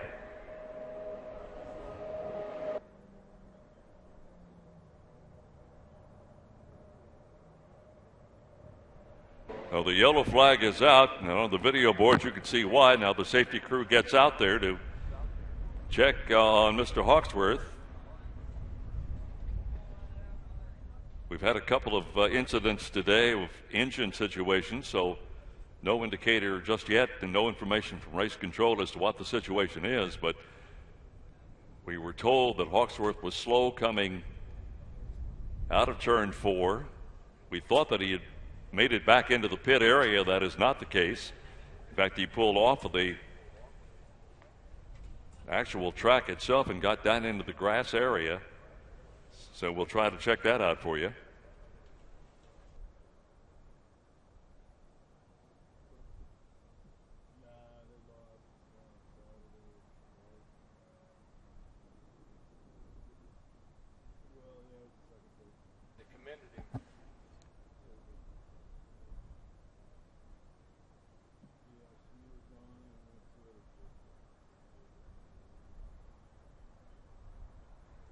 Jack Hawksworth out of Bradford, England, driving for A.J. Foyt Enterprises, looking for his second start. Mentioned earlier, started the race last year in 13th position, finished 20th.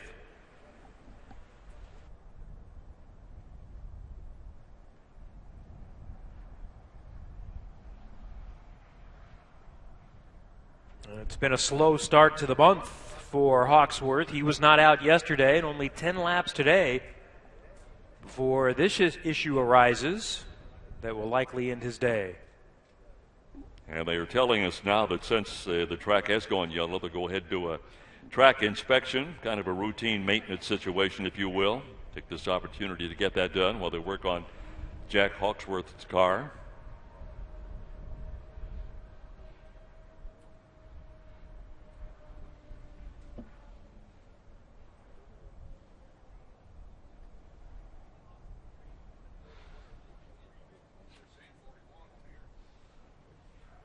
Charlie Kimball, look right inside the cockpit there of Charlie's car.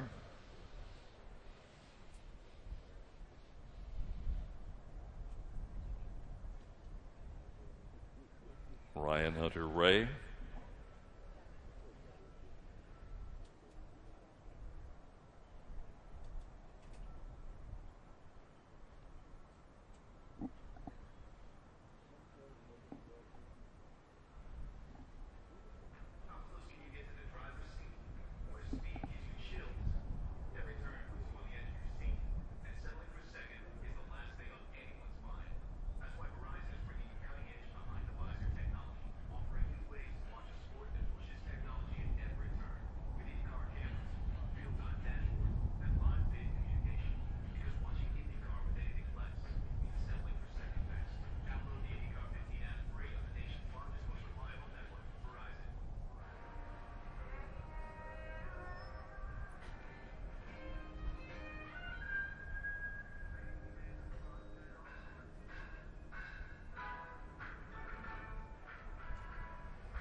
Well, Tony Kanaan says, let's get this thing rolling here.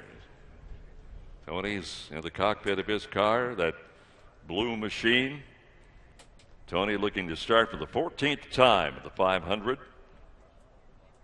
And we're moving toward that 5 o'clock mark. Tony sat on the pole back in '05. He won it in 2013. He's with that Chip Ganassi Racing Team's entrant. Now we swing down the other way and pick up Ryan Hunter Ray. And we are right in that happy hour time. Happy hour here at the Speedway, and generally that indicates we're going to see what we're going to see today. Kevin, if it's going to happen, it's going to happen in the next 60 minutes, that's for sure. Well, we were busy. It was a happy hour really between noon until 1 with the top spot changing hands several times within about 15 minutes, and I'll be surprised if we don't top that or at least come close to that here in the final 30 minutes or so. Still 60 minutes available. Well, Simon Pagino kind of stirred things up a little bit in the last 15 minutes, going over 227. So It's there. It really depends on if they want to go get it or not. We're showing 3 minutes now with the flag up at the starter stand. There you see it on the video boards. 3 minutes, and we'll be going back to green again. And I expect a gold rush heading out of here, out of the pit area. And I think that's the key that you just said. It's there if they want it. Yeah.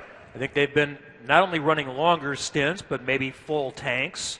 Remember, in qualifying setup, it's not only trimming the car out and making it a little bit faster, but you also are on a very light fuel load as well. Well, you referenced it. We talked about it, and Elio indicated it, that at the particular time that Dave first talked with him, they were simply out doing race setup. Now, here's a guy looking for his third straight Indianapolis 500 pole, Ed Carpenter, the C and the CFH Racing. And I wouldn't want to bet against him this year. First time he's been at the cockpit all season because he doesn't drive on the road courses. That's one of the two rookies, Stefano Coletti, who has been, maybe the analogy is drinking through a fire hose. Sometimes it's difficult to get up to speed. It's not quite been that extreme, but his eyes were wide open yesterday when he was out here for the first time. Was it his text you were reading yesterday about how the track, how you reacted to the track? It was him or one of the rookies out here first time around? He tweeted something that we won't repeat. Hello, Joseph. He's talking to the boss on the headset. Ed Carpenter in the cockpit. They've got a lot of driving experience available on the stand. We go back to green in a minute. Normally on the road and street courses, Ed Carpenter is up on the stand. Sarah Fisher is also one of those there, so they've got a lot of IndyCar experience. Wink Hartman is the third co-owner in that team.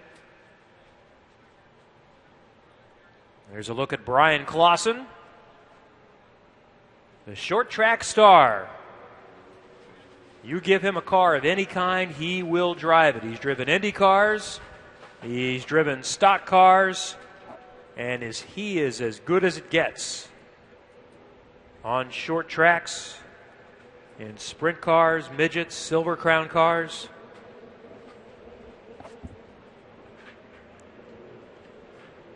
It's going to be a windy happy hour here today. It's a little bit chilly in certain locations, but you get out and around this facility, out of the gust, and it's a very nice day. Green happy hour is underway, and the Andretti Autosport cars will pounce with Hunter Ray, Munoz, and Andretti back out. Three more heading to the pit exit to the south end.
first look at the number 19 for Dale Coyne Racing, a full season entrance for Dale Coyne.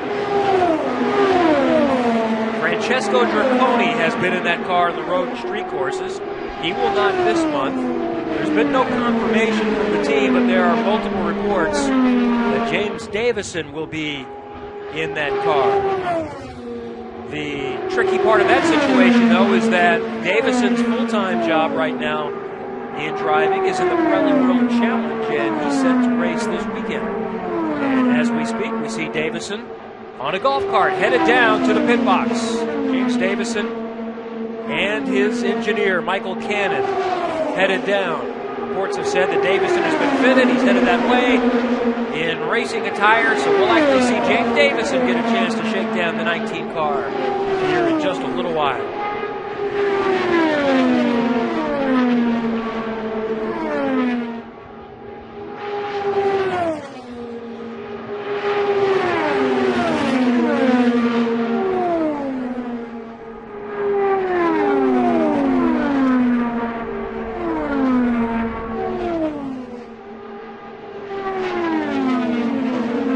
As the car rolls by me, normally you see the driver's name next to the cockpit. There still is no name next to the cockpit for the 19. But Davison is at least going to get the first crack at it.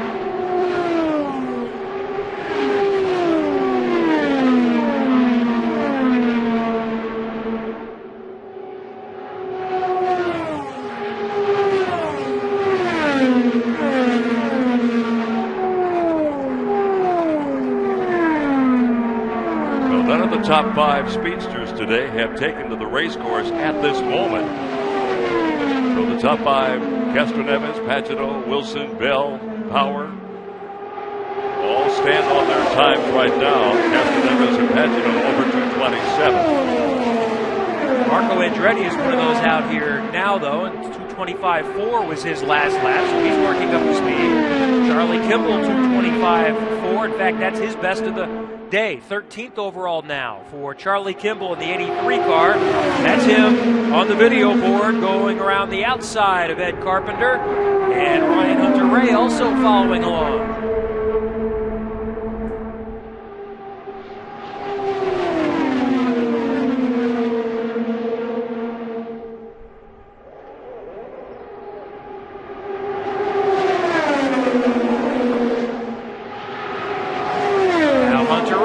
Inside of Kimball.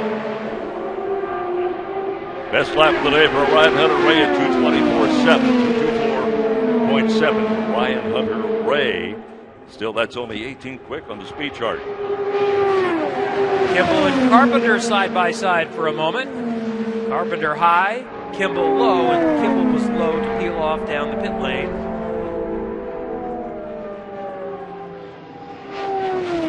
Carpenter on his own now for a moment.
88 of Clausen going back onto the racetrack. He still hasn't found much speed today. He's third from the bottom of the speed pole.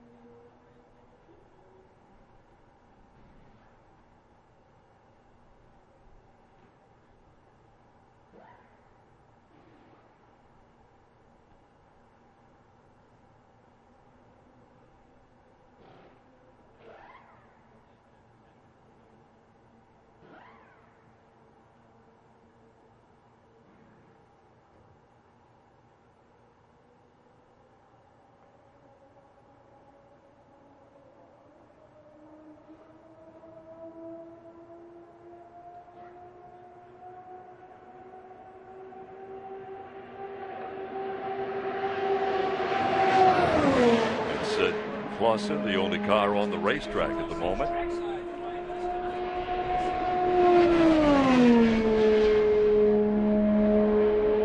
Now he's got the track all to himself. Clausen 31st. Speed charge today.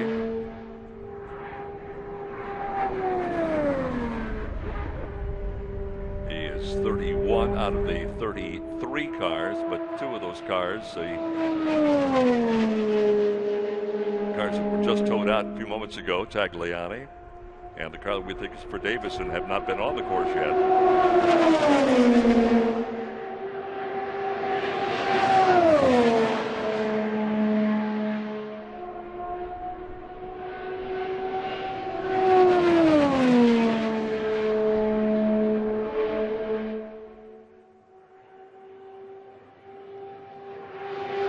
1,655 laps turned on this windy, chilly day here at the Speedway. We've had 51 minutes of yellow time today, some of that for track inspection. And an incident with Liberty Silvestro, the car caught fire. And then James Jakes a few moments ago with an incident.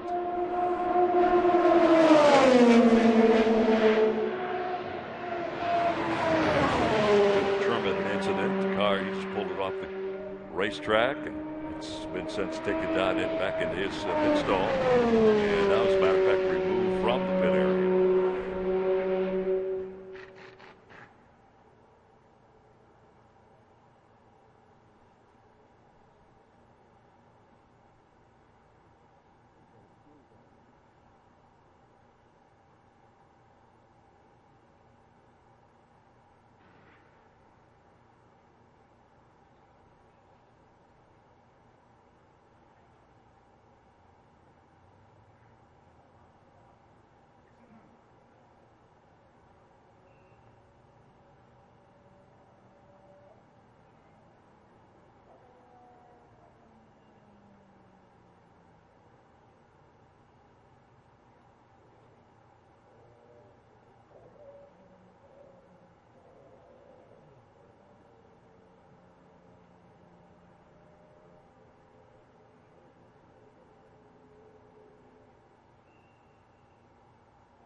we're starting to get some activity here at the Speedway. The 98 car, Huertas, going out into the racetrack. Or I should say Chavez going out to the racetrack. Chavez at 2:24.9. Best lap of the day. 18 car, Huertas, also moving out to the racetrack.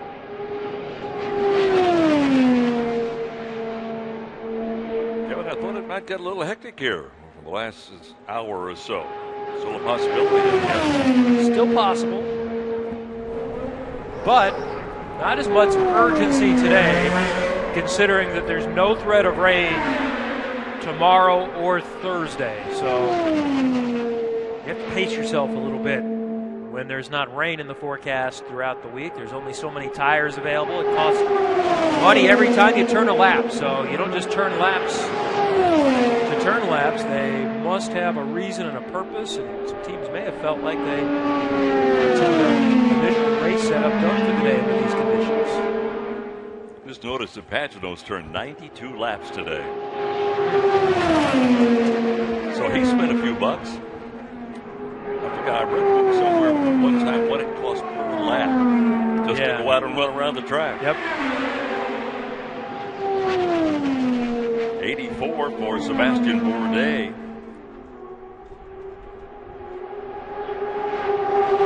And 82 for Oriol Servia today.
Thirty-one cars have taken to the race course today. 28 of the 31 have turned in a time less than a second apart. Less than a second separates the 28 of the 31 cars that have been out on the racetrack today.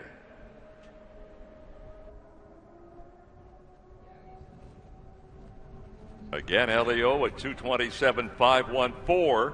And then Pagano at 2:27.382. Those are the quickest.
yards.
Across the yard of bricks at 221.1 miles per hour.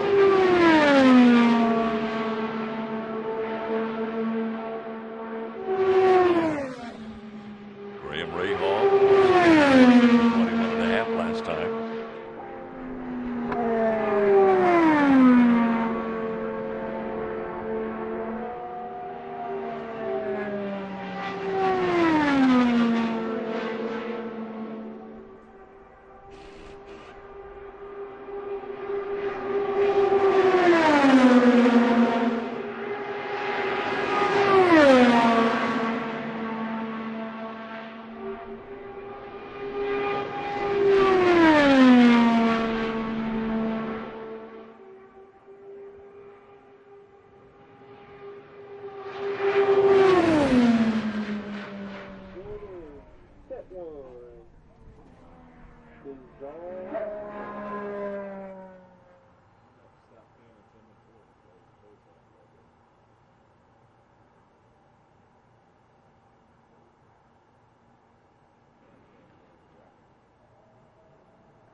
Kevin, if you've ever wondered what the inside of a car looks like, there's an up-close and personal look right there on Charlie Kimball's car. Well, I've seen it before, but there's not a whole lot I can do with that. Sometimes you have to recognize your limitations. There's a look at the pit area. Limited amount of activity. Most of it up at the north end.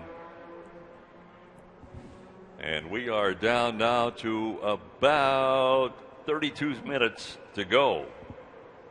That's a pretty picture there. And there's James Davison heading out for the first time, the 19 car on track. James Davison. Got his first start a year ago. Started 28th, finished 16th. Ran all 200 laps, by the way. The 2009 Indy Lights runner-up. It's back when he was driving for Vision Racing, which was owned and operated by Tony George back then. He's a good driver. Multiple race winner in Indy Lights. He's had success in sports cars. He's driving this year in the Pirelli World Challenge, which has a conflict this weekend. So if he continues on with that assignment, someone else would have to qualify the car this weekend, and there have been reports of interest in Bonier,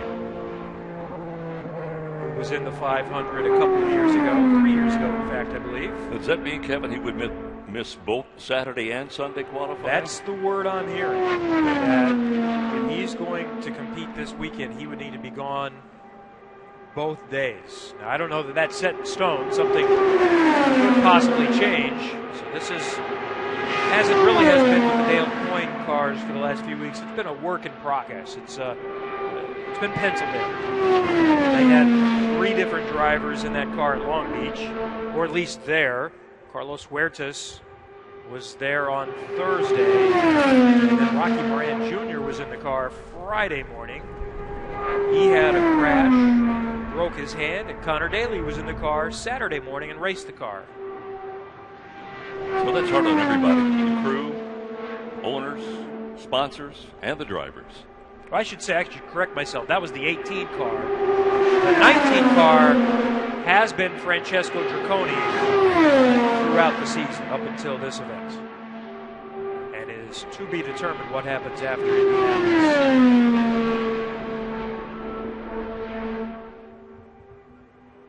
And that's the 18 car we're watching right now with Carlos Huertas.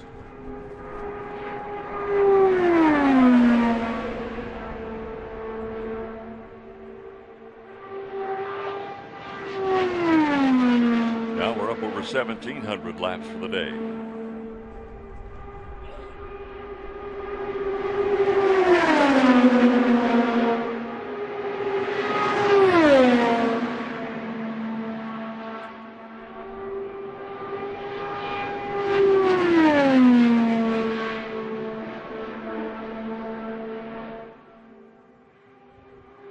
Huertas likewise getting set for his second 500.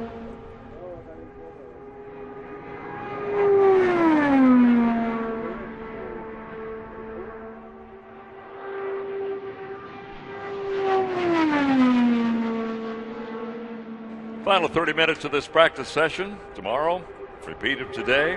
Get a chance to come back and join us. We'd love to have you.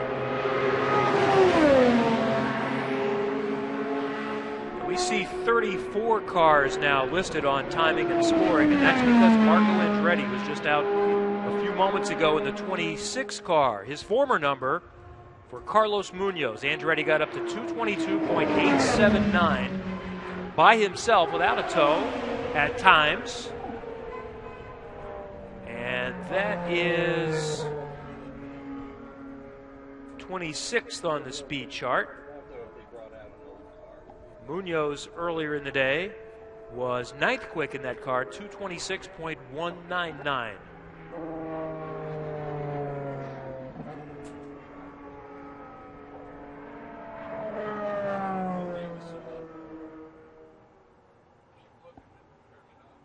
We saw James Davison go out in the 19, but just on the warm-up lap, just an install lap, and then back to the pit lane.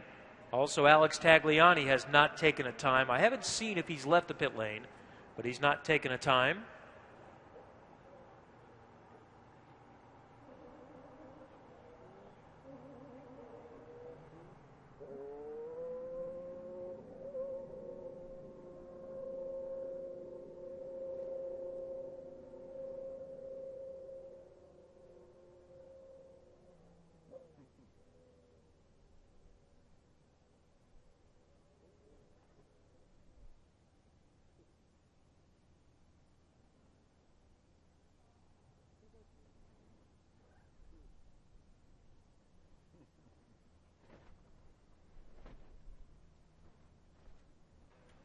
Looks like Joseph Newgarden is thinking about strapping in again.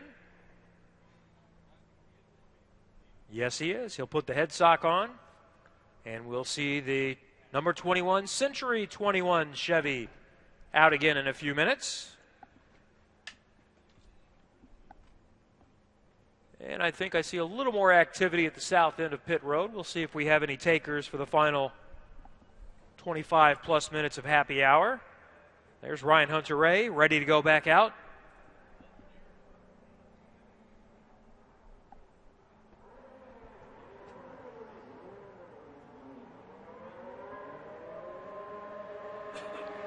From the north end, Gabby Chavez headed south on the pit lane. There's Will Powers, so the Penske's are going to come out to play. See if anyone has anything for Elio Castroneves. Speed of 227.514 from before 1 o'clock today.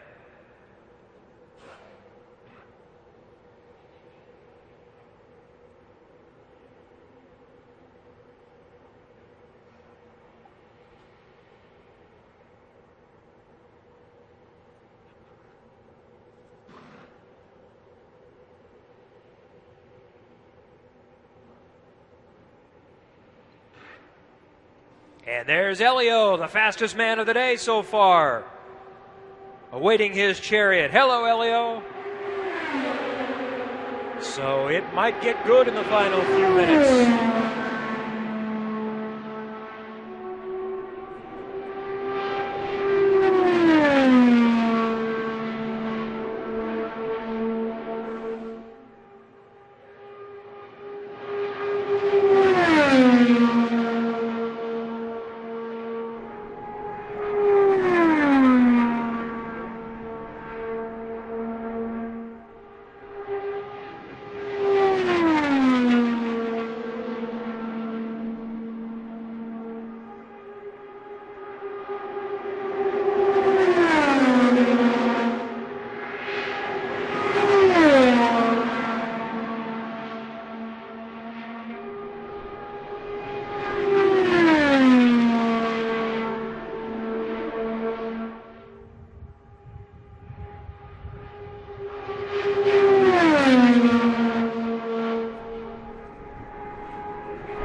Chavez on the track running 222.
Jack Hawksworth will try it again. He was out earlier. In fact, he's turned in 11 laps today. Had an incident where he pulled off the race course.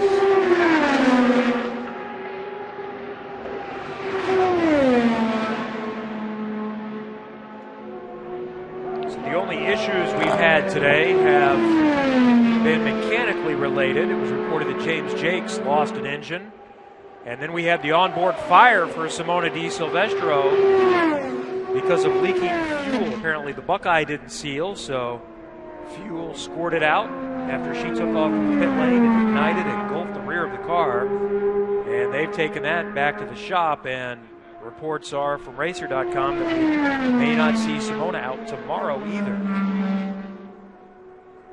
So good to see Hawksworth back on course, that their issue was not a lengthy problem. Back out for 45 minutes to an hour.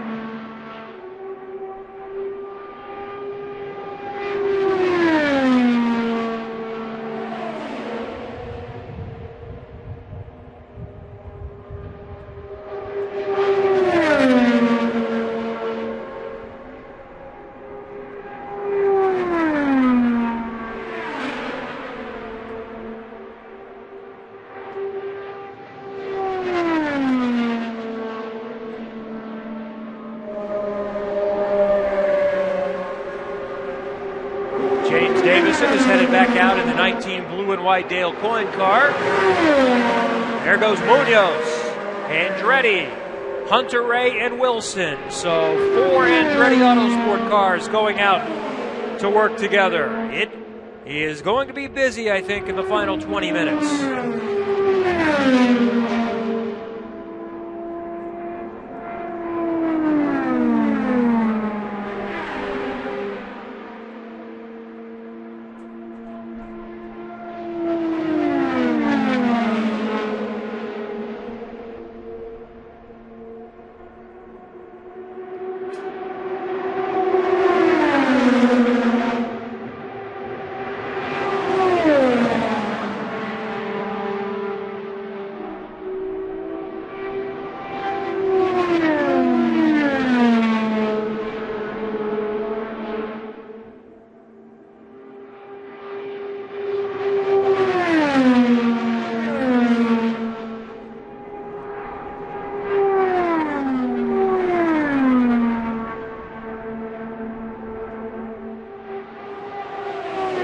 Scott Dixon back on track now, headed into turn 1 in the red and white Target car. Pippaman and Jack Hawksworth heading into 1. J.R. Hildebrand coming through 4. Then a pack of Andretti cars, followed by James Davison, Carlos Huertas, and Helio Castroneves is back on course. Fastest of the day so far at 2:27.5, 1:4. That's the fastest so far in the 3 days of preparation for the 500. And faster than anything we saw last year until we got to Fast Friday. Castroneves is on course. We'll see what he has.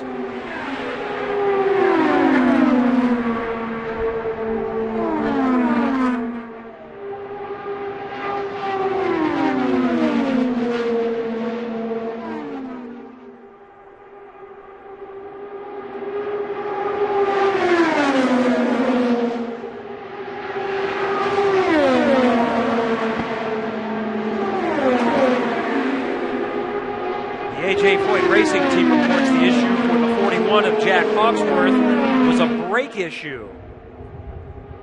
So Hawksworth did a great job of getting it out of the way, safely slowing it down onto the grass.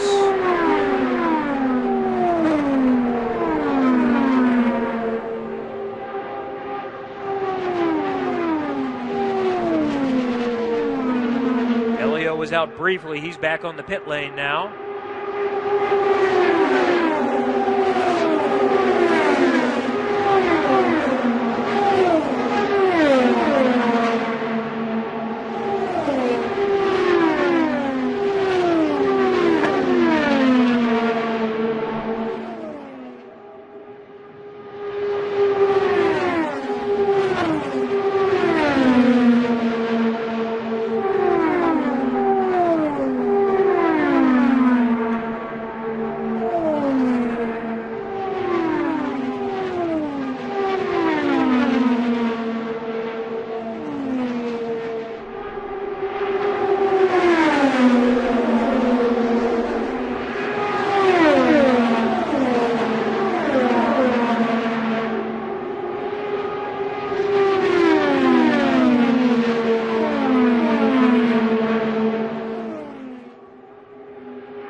running at just under 212 to 215 miles an hour. He has not driven an Indy car since last May. He has limited experience in these cars. And we go back out, pressure course, if you will, in the middle of a lot of traffic.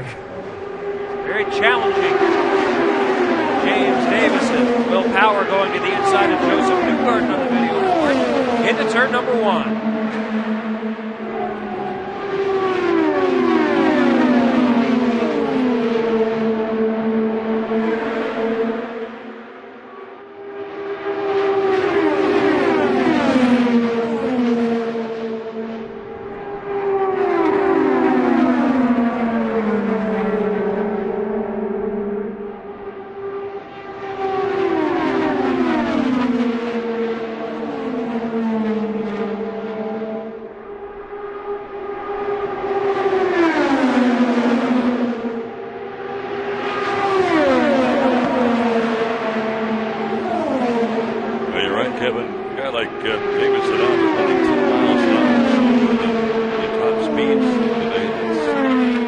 Not just for him, but for the guys running 224 that might come up on him speed-wise. Justin Wilson's on the track. He's third quickest for the day.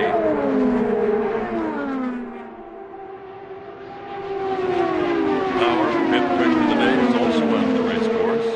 Mark Andretti, Carlos Munoz also out there.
Just under 11 minutes of practice time remains.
past 1,900 laps. And as we look at our video boards on our computer screens, Elio has indeed gone back out onto the race course.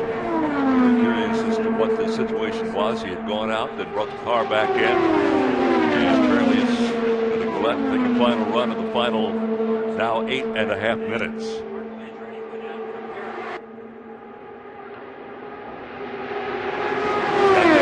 Justin Wilson also out of the racetrack.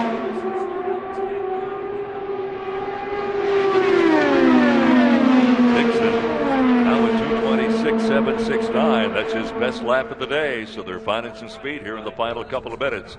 Dixon jumps to number 3 on the speed charts.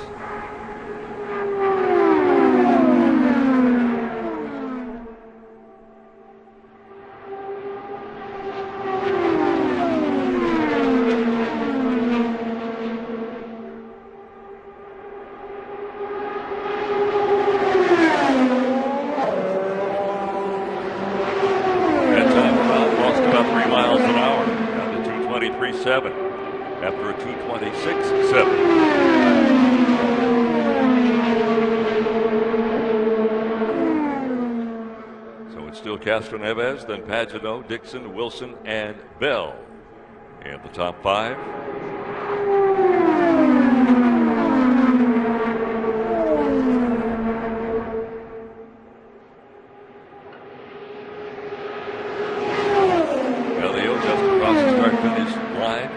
At a 2:21.9.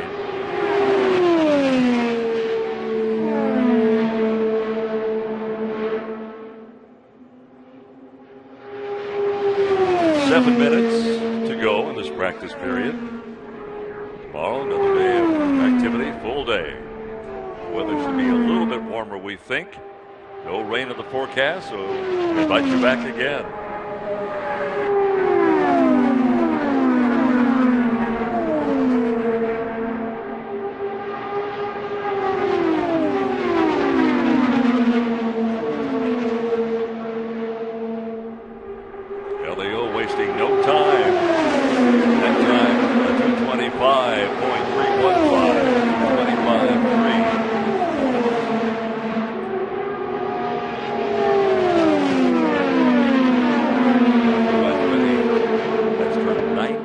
Laps today.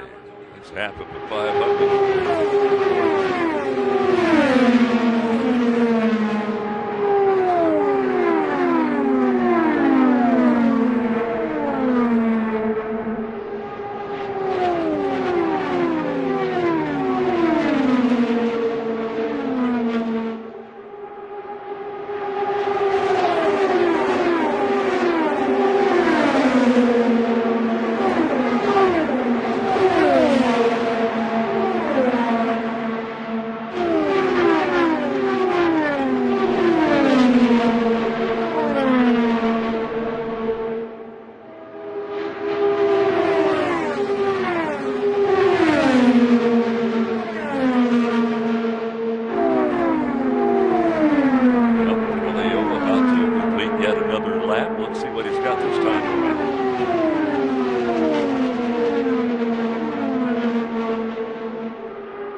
Situation that time, and now we're down to 5 minutes of practice time remaining. 5 minutes.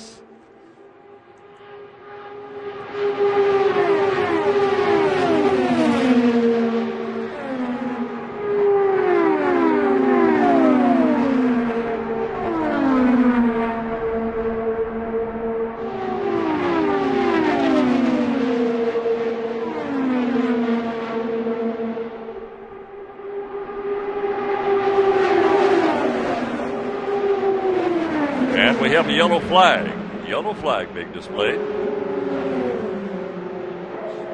And it's Justin Wilson with a plume of smoke out of the rear of that car. So we've had reportedly one engine let go today, earlier from a Honda. It's also a Honda. It's possible it's something else. Sometimes it's electrical in nature that causes the engine issue. That may shut the track down, Kevin. I'm not sure if they're going to be able to get much done here with our clock showing 3 minutes and 45 seconds to go. There's Justin getting out of his Andretti Autosport car. And there's the yellow flag being displayed from the starter's stand.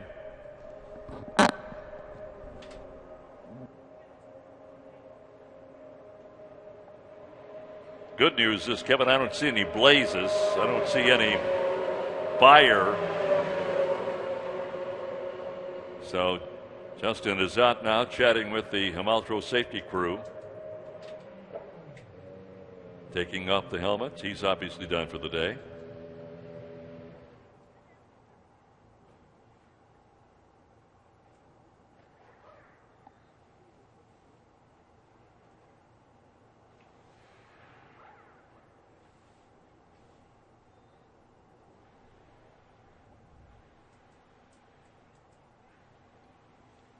This is obviously not the best of days for folks at Andretti. It is not. Already Simona Di Silvestro and her car suffered significant damage, and that will end the activity today. Di Silvestro's from an onboard fire from a fuel leak when the Buckeye didn't close properly. So that puts a wrap on today, and it was busy. And the fastest time of the day turned in early before 1 o'clock by Elio Castroneves. 227.514 miles an hour. His Team Penske teammate Simon Pagenaud next fastest, 227.382. Late in the day, Scott Dixon, 226.789. He was the third fastest today. Justin Wilson, fourth, 226.688. And Townsend Bell finishes in the top five at 226.519. Then it's Will Power, Tony Kanaan, J.R. Hildebrand was the sixth quickest today. Marco Andretti was ninth quick, followed by his Andretti Autosport teammate, Carlos Munoz. All right, Kevin, that'll wrap things up for us today here at the PA stand. We're delighted you folks joined us today, and we welcome you back to the Speedway tomorrow for another full day of practice in preparation for the 99th running of the Indianapolis 500.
audio, Justin?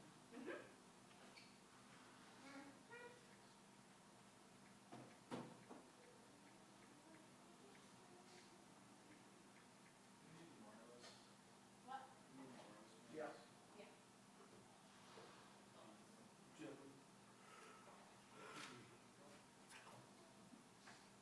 Russ, like lots of questions. What? Russ, like lots of questions. Oh. No.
first here?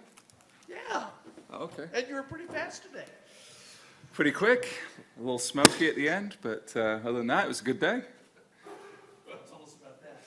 Yeah, I was just coming through turn 4, and I just felt the vibration and puff, and look in the mirror, and there's a lot of smoke coming out of the exhaust. So, yeah, it's unfortunate. I'm not sure. I don't know any more than that right now, but. I think looking back over the day, I think we've had a pretty good day. The car's been quick.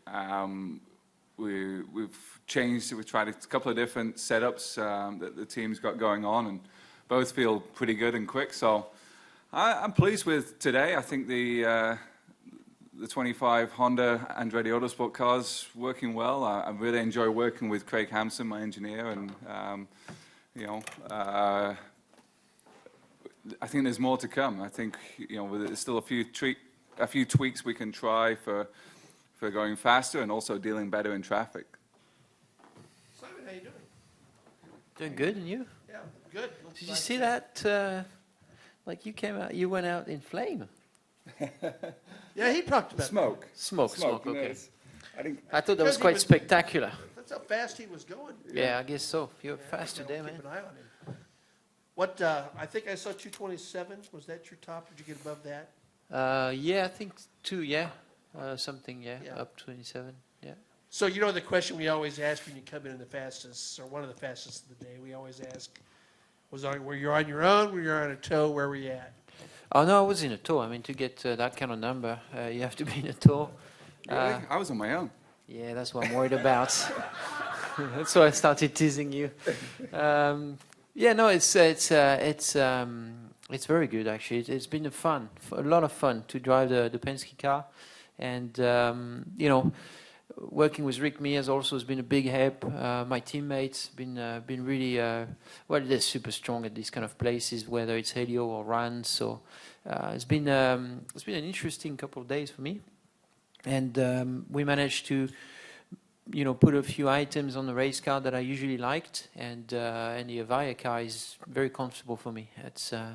We're good in traffic. We've been working on traffic mostly, and did a lot of laps today, and I'm very, very comfortable, pretty happy. I mean, obviously, it's pretty cold condition, which is always going to be easier than hot on the race day, but it was good to get a good sense for it. Come on in. And Elio joins us. Yeah, and you? Simon, okay? Yeah.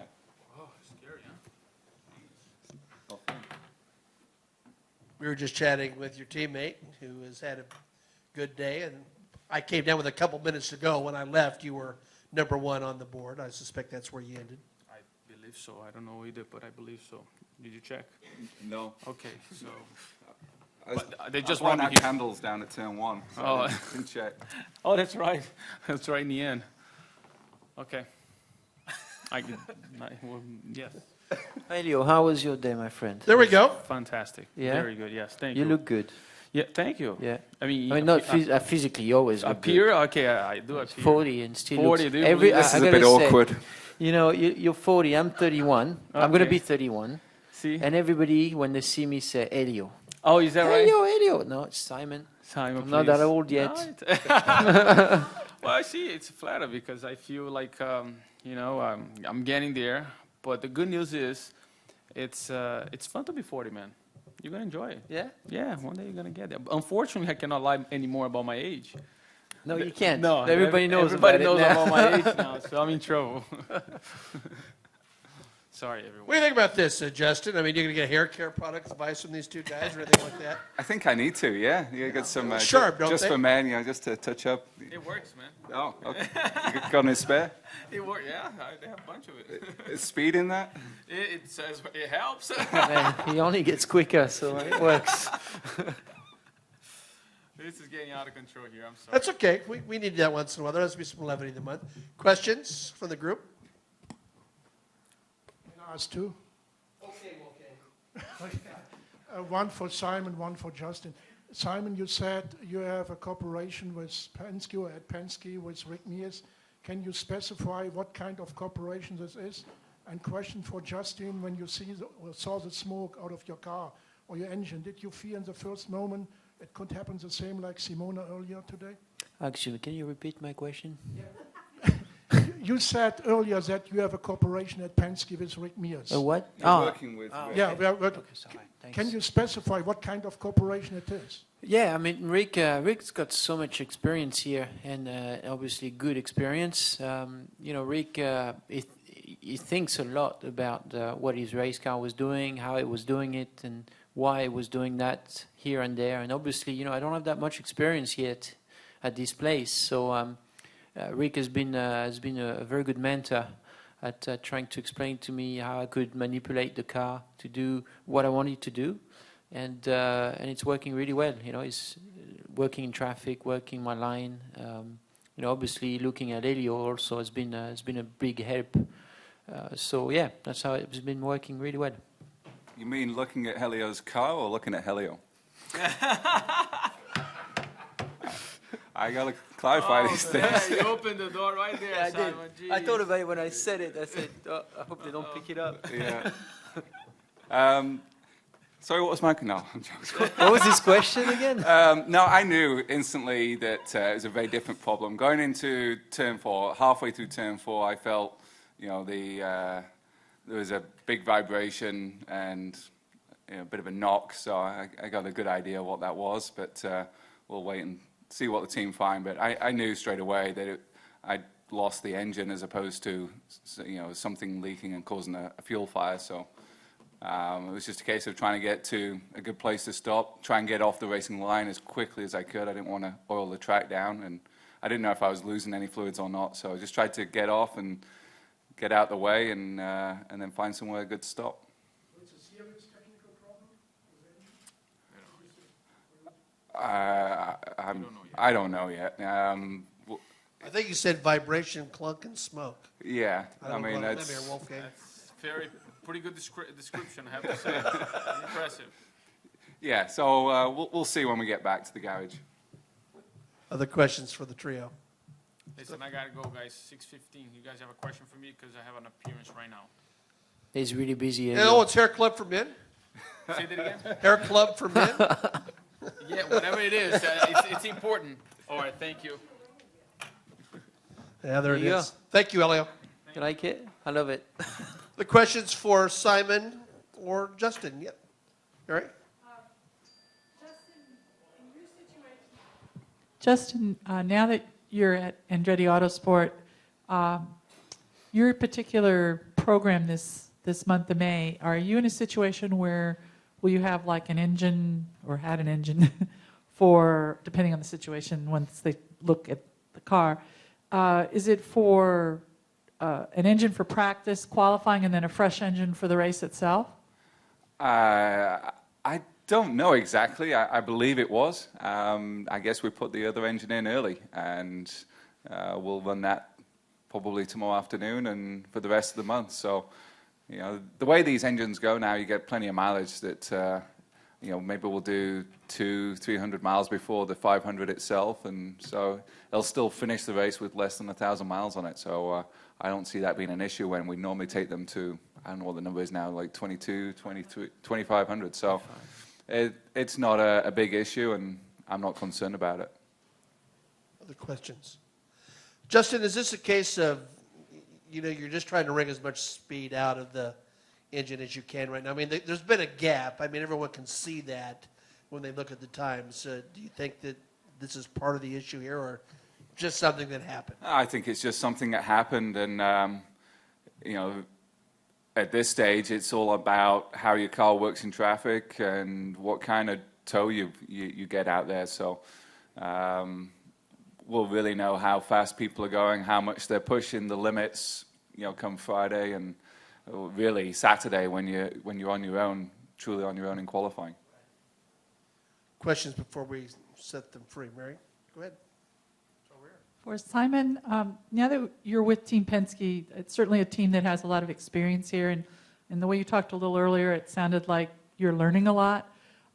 Is there a lot of data that you look at that you maybe haven't had access to with some of the other teams you've been with now that you're with Penske, you have to study, and I think you alluded to the fact that your teammates, in addition to Rick Mears, are helping you along.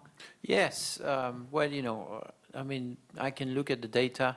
On an oval, it's not like a road course. I mean, especially here, it's not like you're braking or, or accelerating or decelerating a lot. So you can look at the lines. We've got onboard cameras we can look at. So there's definitely lines that you can look. I've studied a lot of that.